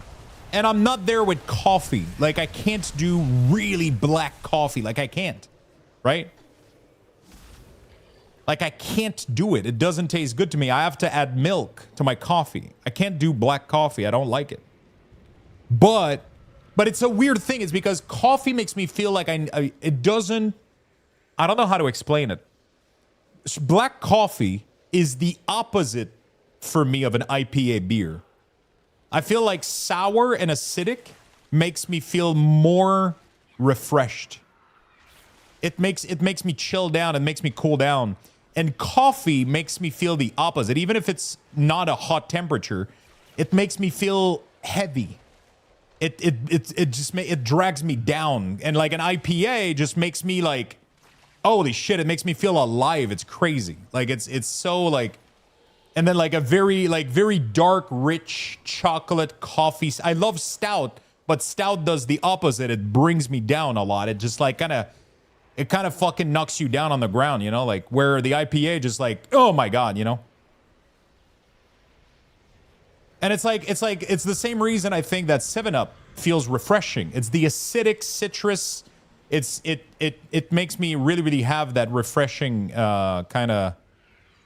Dude, one of my favorite thing is a black velvet with like a Guinness. I fucking love doing that. But then I figured out that you can do a white velvet, which is a white beer. You can do like a Belgian beer, and then you mix it with like a apple cider. Usually you're gonna go with like something not too sweet but not too dry, and you just mix you literally do 50-50 white Belgian beer and like apple cider. It's like one of my favorite shit of all time. It's the most awesome combination. It's fucking crazy. And then a black velvet is with Guinness instead of a white beer. So you mix 50-50, 50% stout, you can do a Guinness, and then the other 50 is apple cider. It's fucking delicious. It's amazing. Super nice. Sounds like a headache in a glass? No, man, it's fucking awesome. But yeah, I haven't met a lot of beers that I didn't like. I love my shit to taste really powerful. The only beer, there was one that I didn't like, and it was a smoked beer, but they didn't even keep it on the menu. It was disgusting. It had it's like they ended up injecting they ended up smoking it literally, and it tasted like fake smoke. It tasted really bad. I didn't like it. Outside of that though, I like most of them. I always find them like some sort of quality or something. Geeky, thank you so much for the gifted, my friend. I appreciate it very much. We ended up with girlfriend. We ended up doing. We went to the market last weekend. And we bought stuff to cook, but there was also a beer place that sells really good like variety of stuff, and we ended up buying like 10 cans or some shit. And they're still all in the fridge, but I've been trying to resist the urge to not drink them so I can taste them when she's here, so we can try them out. She loves them as well. She's been enjoying the same kind of beer that I do, so we've been just buying a bunch of different cans. We got some really cool stuff. There was one that we didn't like. It was really weird. I don't think I'm getting that one ever again though. I made chipotle chicken enchilada and Monterey Jack, refried beans, and Spanish rice. Ooh, that's kind of funny because I tried for the first time the chipotle chicken from Costco. It was okay, but I don't think I'm gonna buy it again unless I'm doing like a wrap or something. But to put it directly on like rice or whatever, like I don't think it's good enough for that. But it was pretty decent, honestly, for the price. It's like pre-cooked, pre-spiced, pre-shredded, like just in a bag vacuum of chicken. It's pretty cheap too for the quantity. It's pretty good. It's pretty nice. Saves you a lot of time.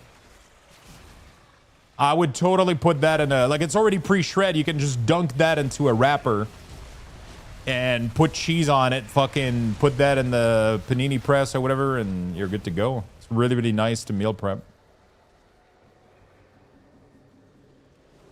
But I would probably, yeah. I mean, yeah, for that, it's pretty good. It's pretty decent. That's what I ate again today. I ended up making quinoa with chipotle chicken. The chipotle chicken with like some veggies too on top of it. You should distill your own beer, Lux. I've always wanted to try it out, but I can't.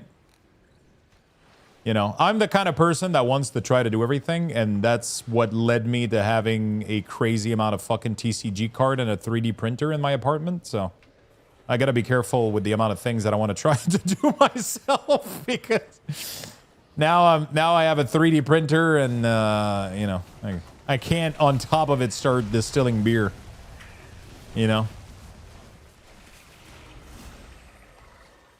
I get every time I have an opportunity to learn something, I just love learning. I think that's what it comes down to, and like playing with stuff and toying with shit and like watching videos and like now, like I literally downloaded fucking Autodesk, and I know already that I'm gonna spend most of my night playing with this and trying to make trying to learn how to use this shit and trying to make like a I know that I'm gonna end up making something. I just gotta figure out how I want to do it and make it, and then I know that I'm gonna feel so fucking good when it finally just works. You know what I'm saying?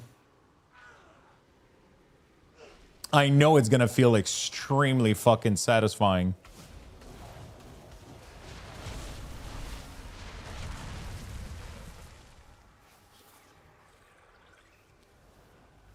Have you seen the chart of how to drink beer per type? Like going into summer, light lager IPAs, wheat beer, and then into autumn, usually go red ale, dark lager porter, and then in the winter, you go stout, darker ale. Yeah, I mean, that makes a lot of sense. You know, it's some of them, I mean, it explains really, really well what I was talking about earlier. It's like this refreshing feeling. You want that during the summer. And the darker stuff kind of warms you up instead of feeling refresh. It kind of warms your soul a little bit more, so you want that in the winter for sure. But I would drink any of them at any time, you know, like.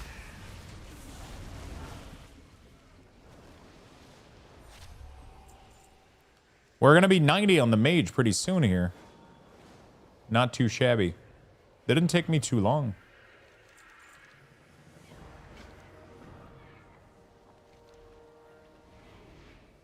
Can we ban Paulton? No, he's my favorite viewer.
Sure. 100%. I heard some of it, of course, was just when I tried to join, I felt like I had to ask about it. A bit of beer nerd here. Ooh, I like that. Yeah, no, I love my beer. I don't buy too much though because it's, you know, but I'm used to Belgium, German. Ooh. I'm so lucky because I love all types of beer, and like in Quebec here we have like an insane amount of brewery and like good diversity and just crazy good beer. It's fucking wild. Like we have so many brewery here that ended up winning like prizes and shit worldwide. It's fucking insane.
We got some good stuff. You would love Germany for sure.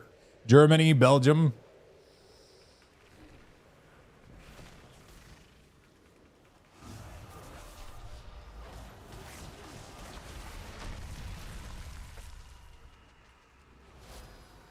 I really like your stream. I mostly lurk, but it's great to have you in the background when you're doing stuff, and you seem like a nice guy.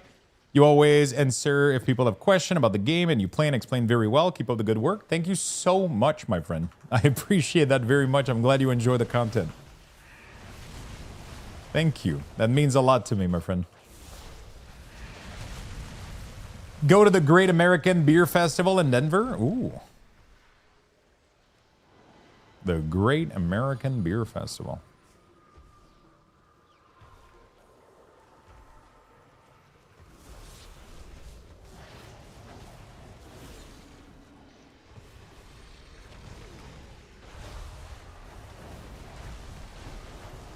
We have some mini kind of Oktoberfest thing in here too. Kind of got some cool stuff. I haven't been to many of them though. We'll need to try them out more. I went on a beer tour once. I would love to do that. Like a pub. What do they call it? Fuck. There's a name for it. A pub crawl. There we go. There you go. I would love to go do one of those. This was not a pub crawl? Yeah, I guess a crawl is like you have to go on foot, right? One of my favorite movie of all time is At World's End, right? Which is part of the Cornetto trilogy with Shaun of the Dead and Hot Fuzz. And every time I watch that movie, it just makes me want to do that. You know, like it's just, I wish I could go, you know, to somewhere in Europe and just fucking do a full pub crawl, you know, 1 pint. But, you know, that sounds like it wouldn't end well. Depending on how long the crawl is. I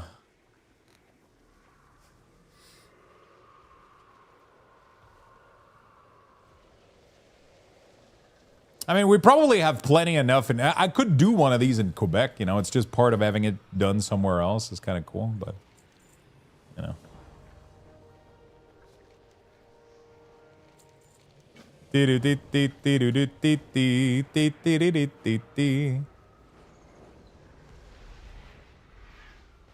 wouldn't last one pub in Bavaria if you try 1 pint of each beer. No, it's 1 pint per pub. So you go to the pub, you ask 1 pint, you drink it, move on to the next, right? And then you do like 6, 7, like however many of them you want to do.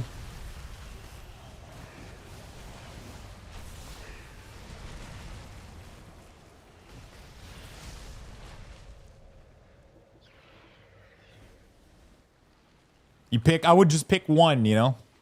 You just pick one. One pint per place.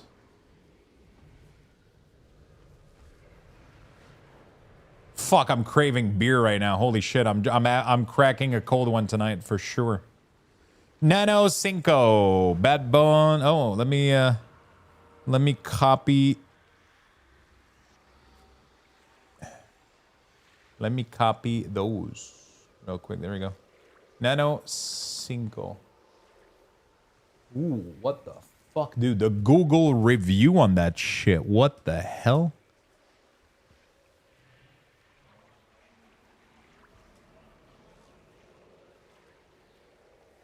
What a beautiful website. Dude, I love that design.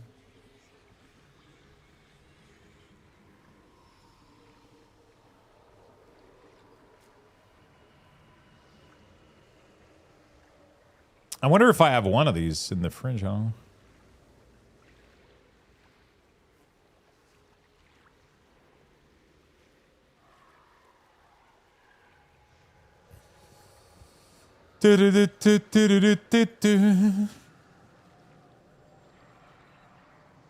I mean, yeah, we have a ton of pubs here. I could do like, you know, but they have to be close to each other. But like, you can do this in downtown Quebec. You don't have to go to Montreal. Like literally just in Quebec here, you can easily do like 10 fucking pub back to back with a pint each, you know, easily. Wanted to go there after Emporium last year, but it was on the opposite of where you were going. Oh, really? Oh, is this in the... Is this in Limoilou? Where is it? But they're not all good, yeah. I mean, we were next to it, like where Emporium is right next to Limoilou. It's in Charlebourg, so it's not too far. It's a couple of minutes away. A local place to me is a sour beer in a smoothie form. A sour beer brewed with blueberries, guava, thick and brewed with lactose. Yeah, I've seen a couple of these with lactose. They're actually like them when they have like that creamy kind of feel to it. We were maybe 10, 15 away max. But not during the FAQ, more like, oh yeah, during the day that we, yeah, those were rough for sure. That becomes quite a travel.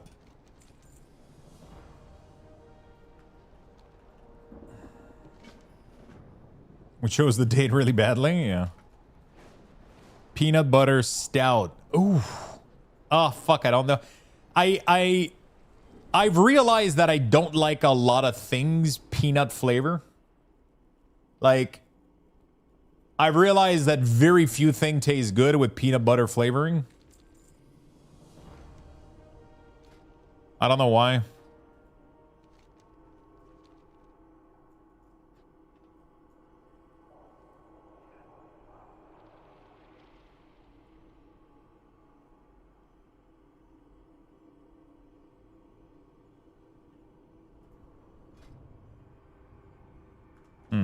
I'm literally missing like 3 fucking monsters or some shit like that.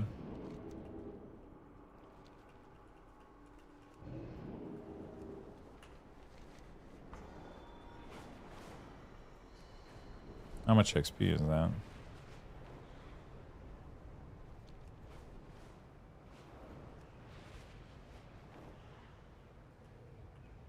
I think, honestly, I could just go discover the new location on the island. Can I just fly over there, or I have to be max level?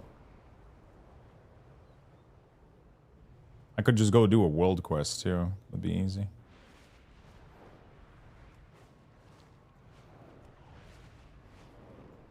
Buxton Brewery. The peanut butter chocolate...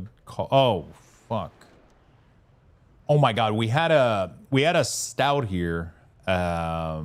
That was a spicy stout. It was like, I don't remember if it was habanero flavor, or I think it was habanero flavor. It was like one of the greatest fucking thing that I've ever had. It was one of the first, because of the spiciness, it kind of helped the fact that like stouts are very heavy usually. And it just, fuck, it was so good. I don't know why, but I love spicy beer. There was a beer that I had here a while ago, which was just literally a beer bottled, and every beer inside of it had a full fucking jalapeno. And it's just so fucking good. It's so unique. You know?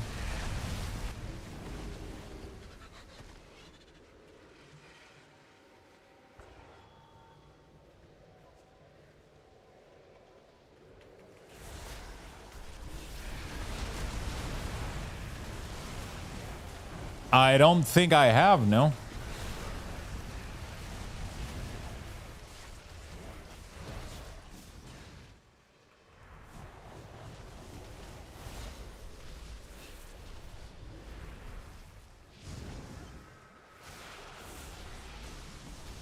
What the fuck?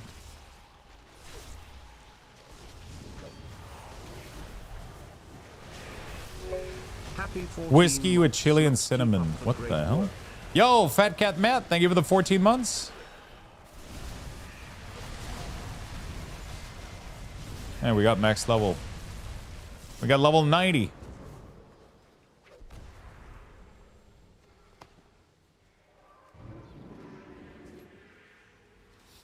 Increase the chance to gain prismatic bolt by 1% per stack.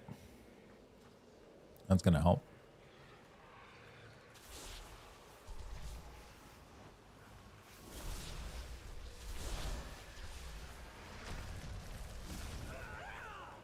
I was here.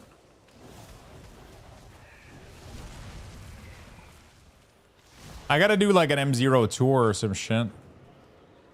But I don't have time today, so it's not gonna be today. Well, we got him to max level, so not too shabby.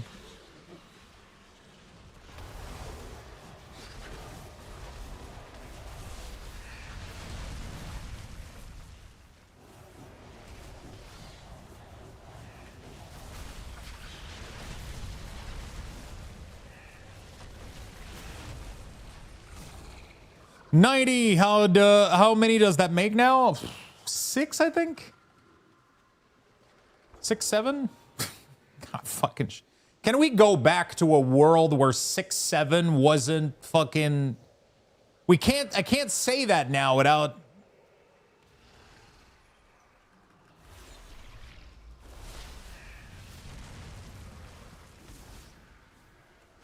Congrats, I have 0.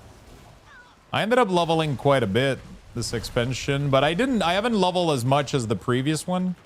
I leveled more past expansion because I was still doing the weak ores and shit.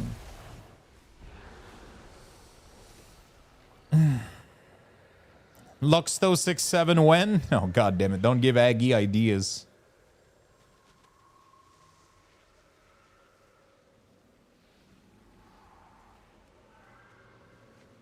Weed beer. Holy shit, no, I have not. But the last time I had weed and beer together, it didn't end well. So I've been trying to avoid that shit. Don't? Yeah, probably shouldn't.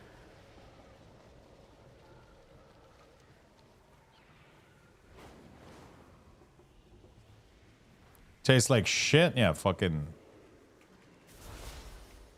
bet it does. I had all class max level X expansion because I was still doing weak ores.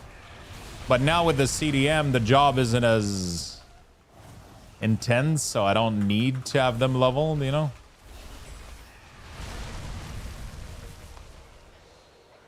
I miss weak ores so much, yeah.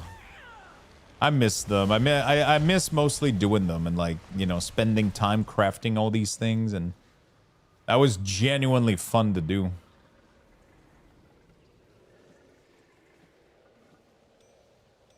Was genuinely a fun thing to do, you know?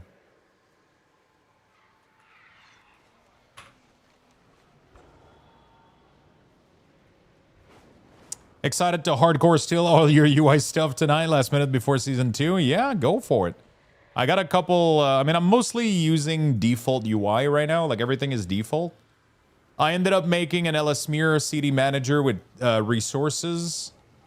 But I'm in the process of also doing like an entire profile with LSMIR as well, so we'll share those. But my website has all the profile for everything.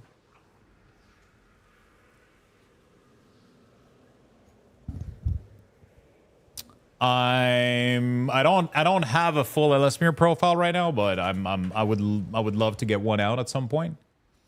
And yeah, I mean, it is what it is. Right now, I just have CDM, but it's pretty good. I have Platinator for the nameplate that feels and look pretty good. Yeah.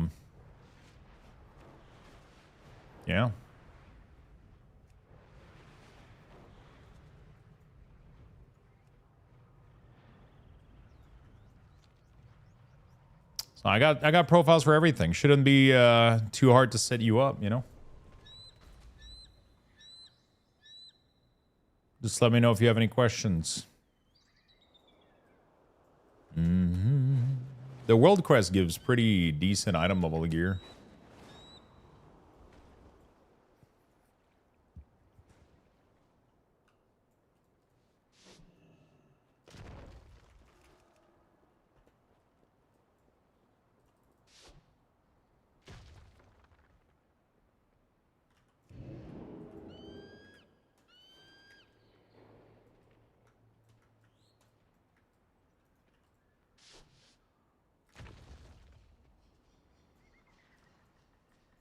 What is the general consensus around midnight? Good expansion or meh? Overall, I think it's definitely decent. I think Blizzard has done like a lot of good stuff. I like it better than Dragonflight and War Within.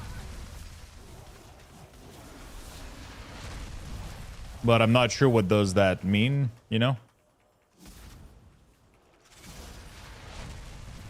It's not over yet also, like it could all go to shit.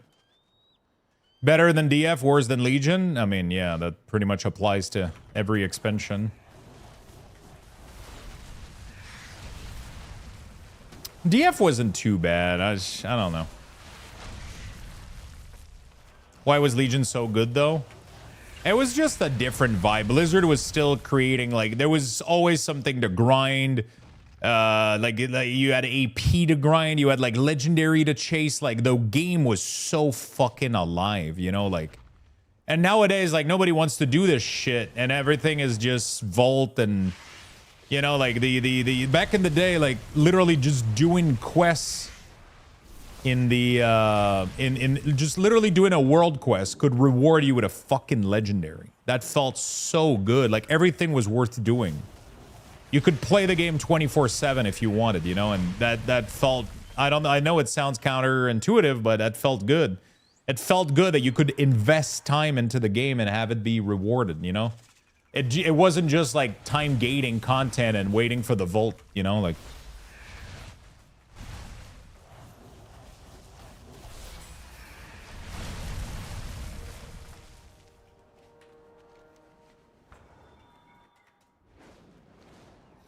Why didn't you like SOD again? I think it's going to be the same as Classic Plus.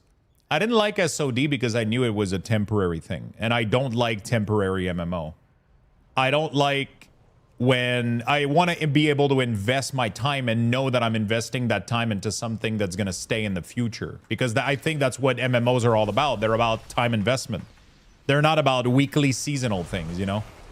And SOD felt like a project that, like, why would I invest hours and hours and hours gearing character when all that shit is going to go away in a couple months, right? Why would I invest into anything? Even the achievements, everything that you earned there was completely temporary, completely useless, right? So that's one of the reasons. I think Classic Plus, though, is going to be completely different. I think Classic Plus is going to be something for the future.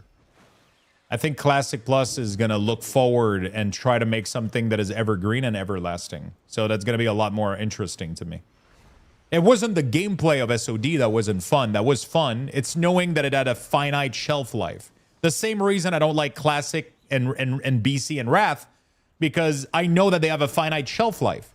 I know that once they reach Warlords of Draenor, we're not like what are they going to do? We're going to get Shadowland Classic? Right, like it has a finite shelf life. Like Classic is gonna have to die at some point, or they have to keep recycling the only 3 good expansion.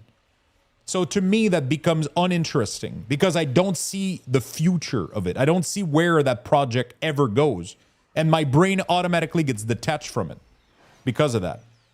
Whereas Classic Plus has the possibility to be a brand new, evergreen, everlasting content that can evolve side by side with retail. You know, that to me is way more enticing. That makes it way more fun, way more interesting. Artifact weapon were amazing. Yeah, I mean, BFA, it's the same reason I think the BFA felt good is it did a lot of the things that Legion did correctly. And then I think it all went downhill afterward. Afterward, it all went like weekly reset, very like, that's like post BFA, the game swapped to be very, very seasonal. And very few outdoor grind, very few grind in general, like just kind of. And I think I connected a little bit less to that. A little bit. Doesn't make the game bad, though. It just makes it different a little bit. Shadowland Classic, imagining having to do the maw again. Imagine that shit. I would fucking lose my shit.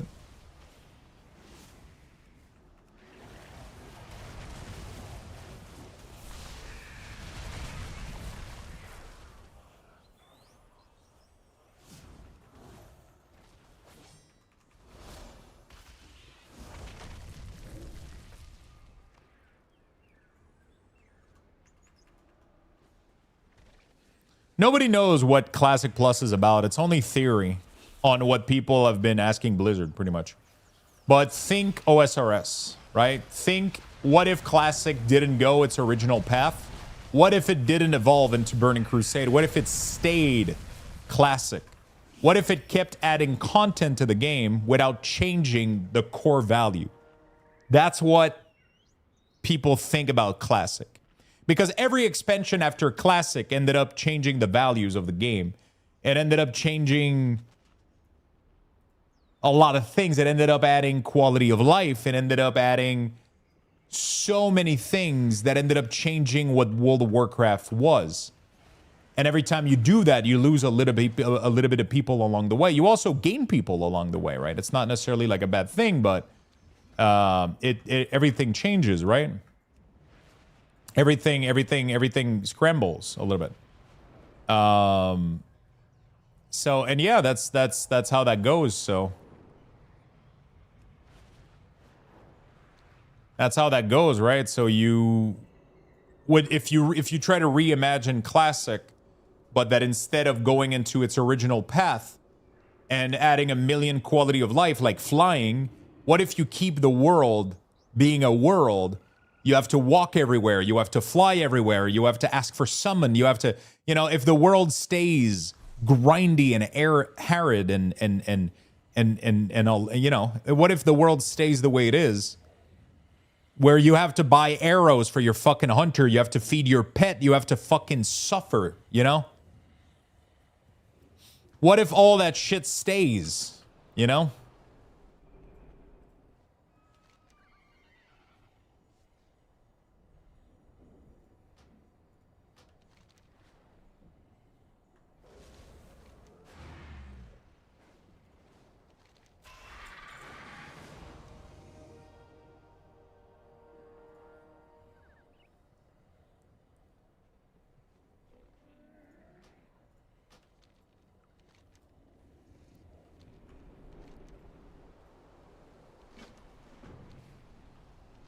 You know? I don't know about you guys, but being stuck in 2024 in 2004 sounds awesome. Sounds pretty awful. What do you mean?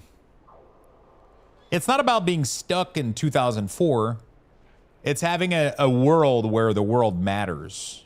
Because when you can teleport everywhere and when you can fly everywhere, the world around you becomes irrelevant, right? None of the things around you matter anymore.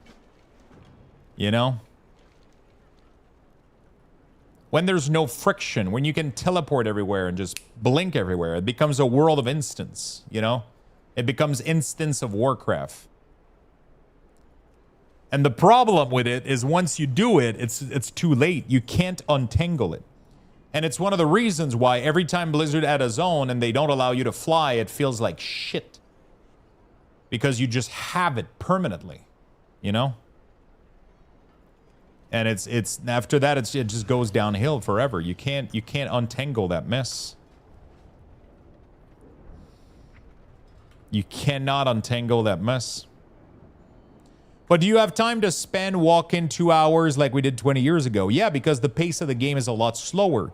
You don't need to get 20 million dailies, 18 Mythic Plus, 17 Raid, 12 dailies, Valera grind to 80, pump and dump and jack and shit. You don't have to do all of that. All you got to do is do a little tiny quest, and then what if it takes you 2 hours? You enjoy the world, you enjoy the scenery, you fucking chill, you know?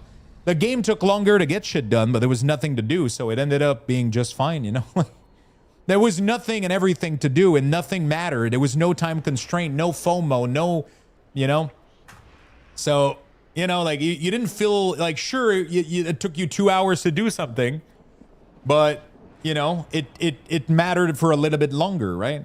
Like, there was things back in Classic, for example, you could do a raid attunement for Molten Core, and people ran Molten Core all the way to the end of the expansion, right? Because, like, weapons like Hand of Ragnaros and the Crown of Destruction, and there was pieces of gear in Molten Core that were almost best in slot, almost to the end of the expansion, right? That's kind of cool, right? That's kind of cool. If I don't know how they're gonna make it, how they're gonna do it, But I really hope they manage to make a world where World of Warcraft doesn't have item level like treadmill. Like it would be closer to Guild Wars or closer to old school RuneScape. I hope that's what Classic is going to be like. Classic Plus. I truly, truly hope that's what we're gonna get. I don't know if that's gonna be the case though. I don't know if that's gonna be the case. I'll be very honest.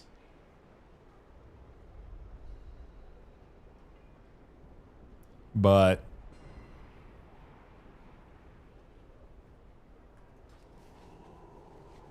no, I didn't get invited to jack shit, my friend. Jack shit.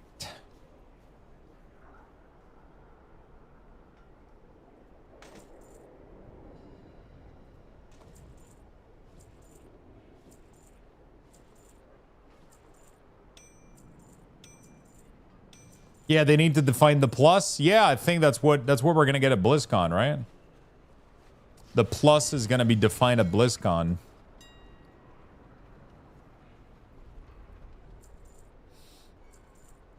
Hopefully. Fine for you as a streamer, not for the general WoW gamers. Not playing WoW with the limited time I have. If I spend 10, 15 minutes to travel to the content I'll want to do, man, welcome to MMORPG. That's what MMOs are. If you don't have the time for that, you don't have the time for MMOs. That's just the reality of it. That's like if you played League of Legends, but you're like, hey, I only have 10 minutes. Well, you can't play League of Legends. League of Legends requires you to have at least 30 to 40. Right? World of Warcraft has evolved to be, it doesn't have anything to do with streaming. You just, if you can't have at least 2 hours of playtime to play games, you just don't have time to play an MMORPG. That's why other people play other types of game, right? Like if you can't even sit down for 1 hour or two, like leveling back then was a quest, right? It's like, it was like getting somewhere took you like maybe 15 minutes to travel and walk. But when you get there, you had a flight path and you could come back later. So you had to do a little bit of time investment so that later, you know, sometimes you were like, hey, you know what? I'm going to go get all my flight path. I'm not going to get much done tonight. But I'm going to do a couple, like, it's going to take 30 minutes. I'll walk everywhere, get all the flight path. But tomorrow when I come back, I'll be, you know, because the problem is you're, when I'm saying this, you're mapping the current World of Warcraft with harder ways to get where you need to go.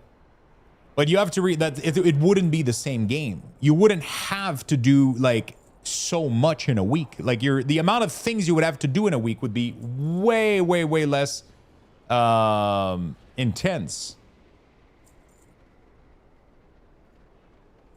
I don't want to use 10, 20% of that traveling. Yeah, but then you don't want to play an MMO. You know what I'm saying? If you don't want to be part of a world, you know, it's that's the cost of having a world, having an MMO. It's the cost. It is. At least having a classical MMO, because World of Warcraft now is more like a seasonal MMO.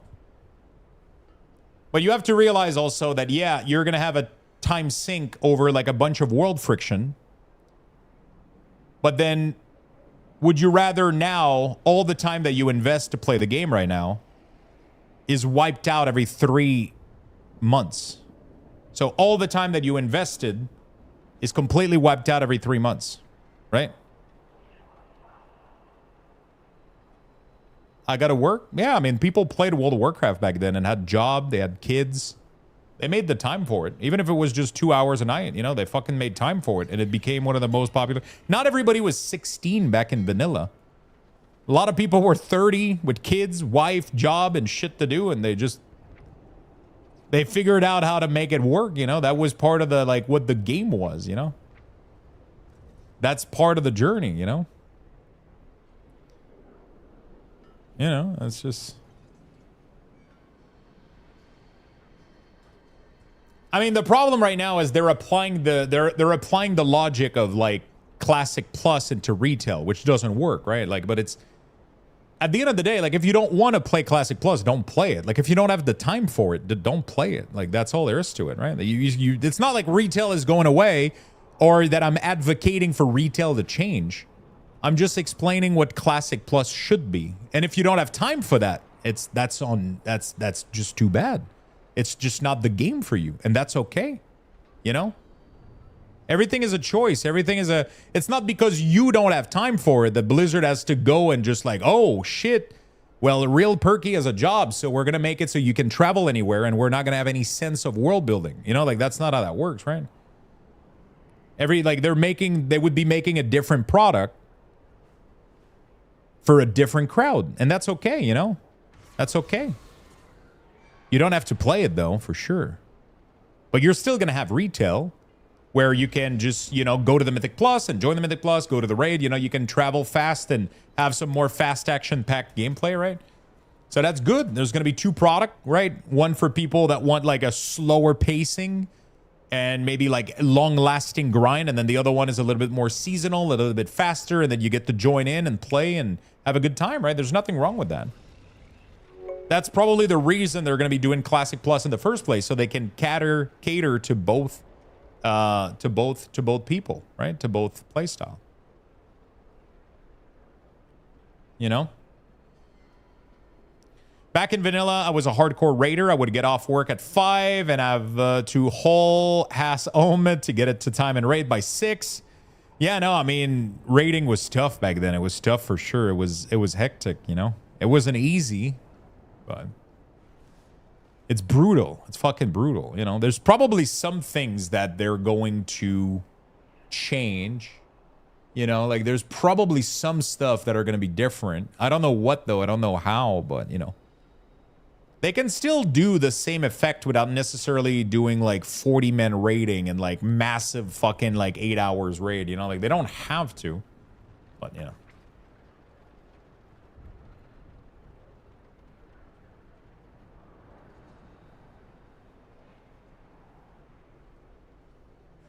To be clear, there's nothing wrong with not having the time. I don't think we should be commenting at this person and saying some things. The whole situation is just really unfortunate if you want to play the game but don't have time for it.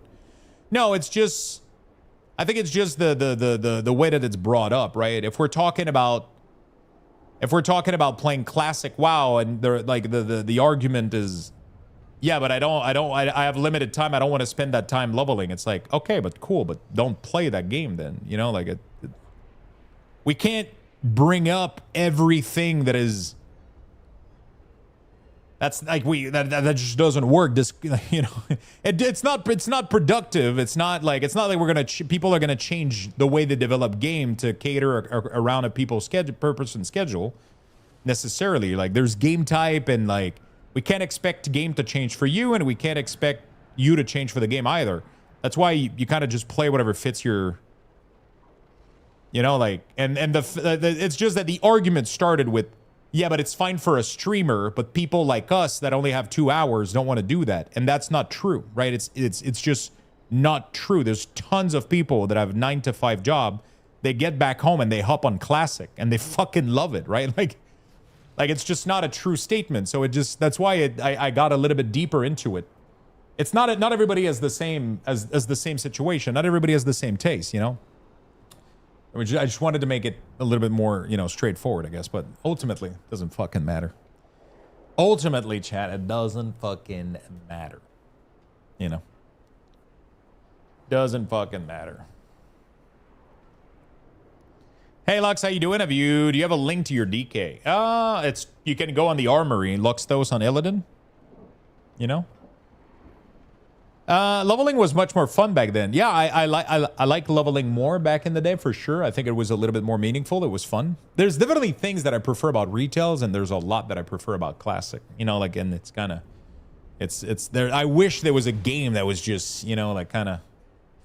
Hey Lux, I saw your LSMere UI profile of the CDM and resource bar on your website. Been using it since. It's great, thanks. Are you planning to make a full EUI profile anytime soon? It's been requested a lot. And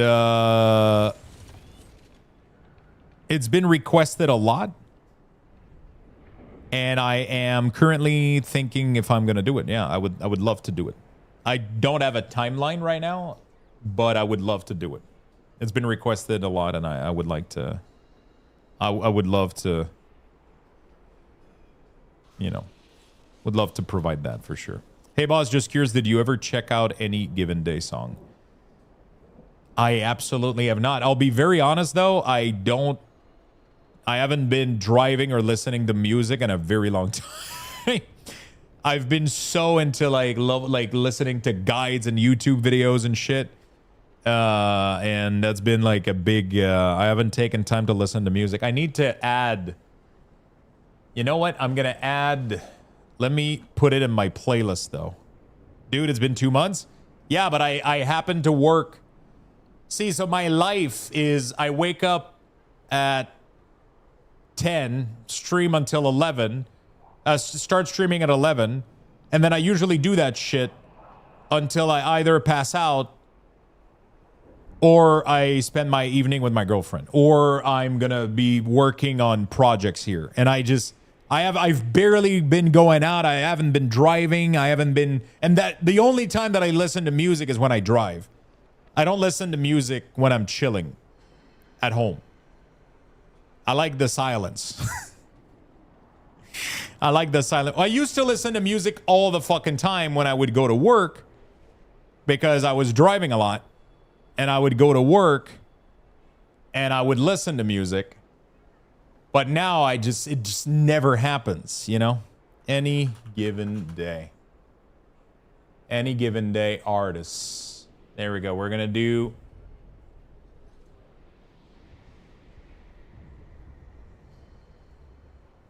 Kill Me to Death. Ooh. There you go. We're going to leave it there. That way I'll be able to listen to it. Did you crack a beer yet? No, I'm going to wait for girlfriend. Because we bought some beer the other day. And I know she wants to taste them too. So we're going to crack open one, split it in two drink, and then we're going to.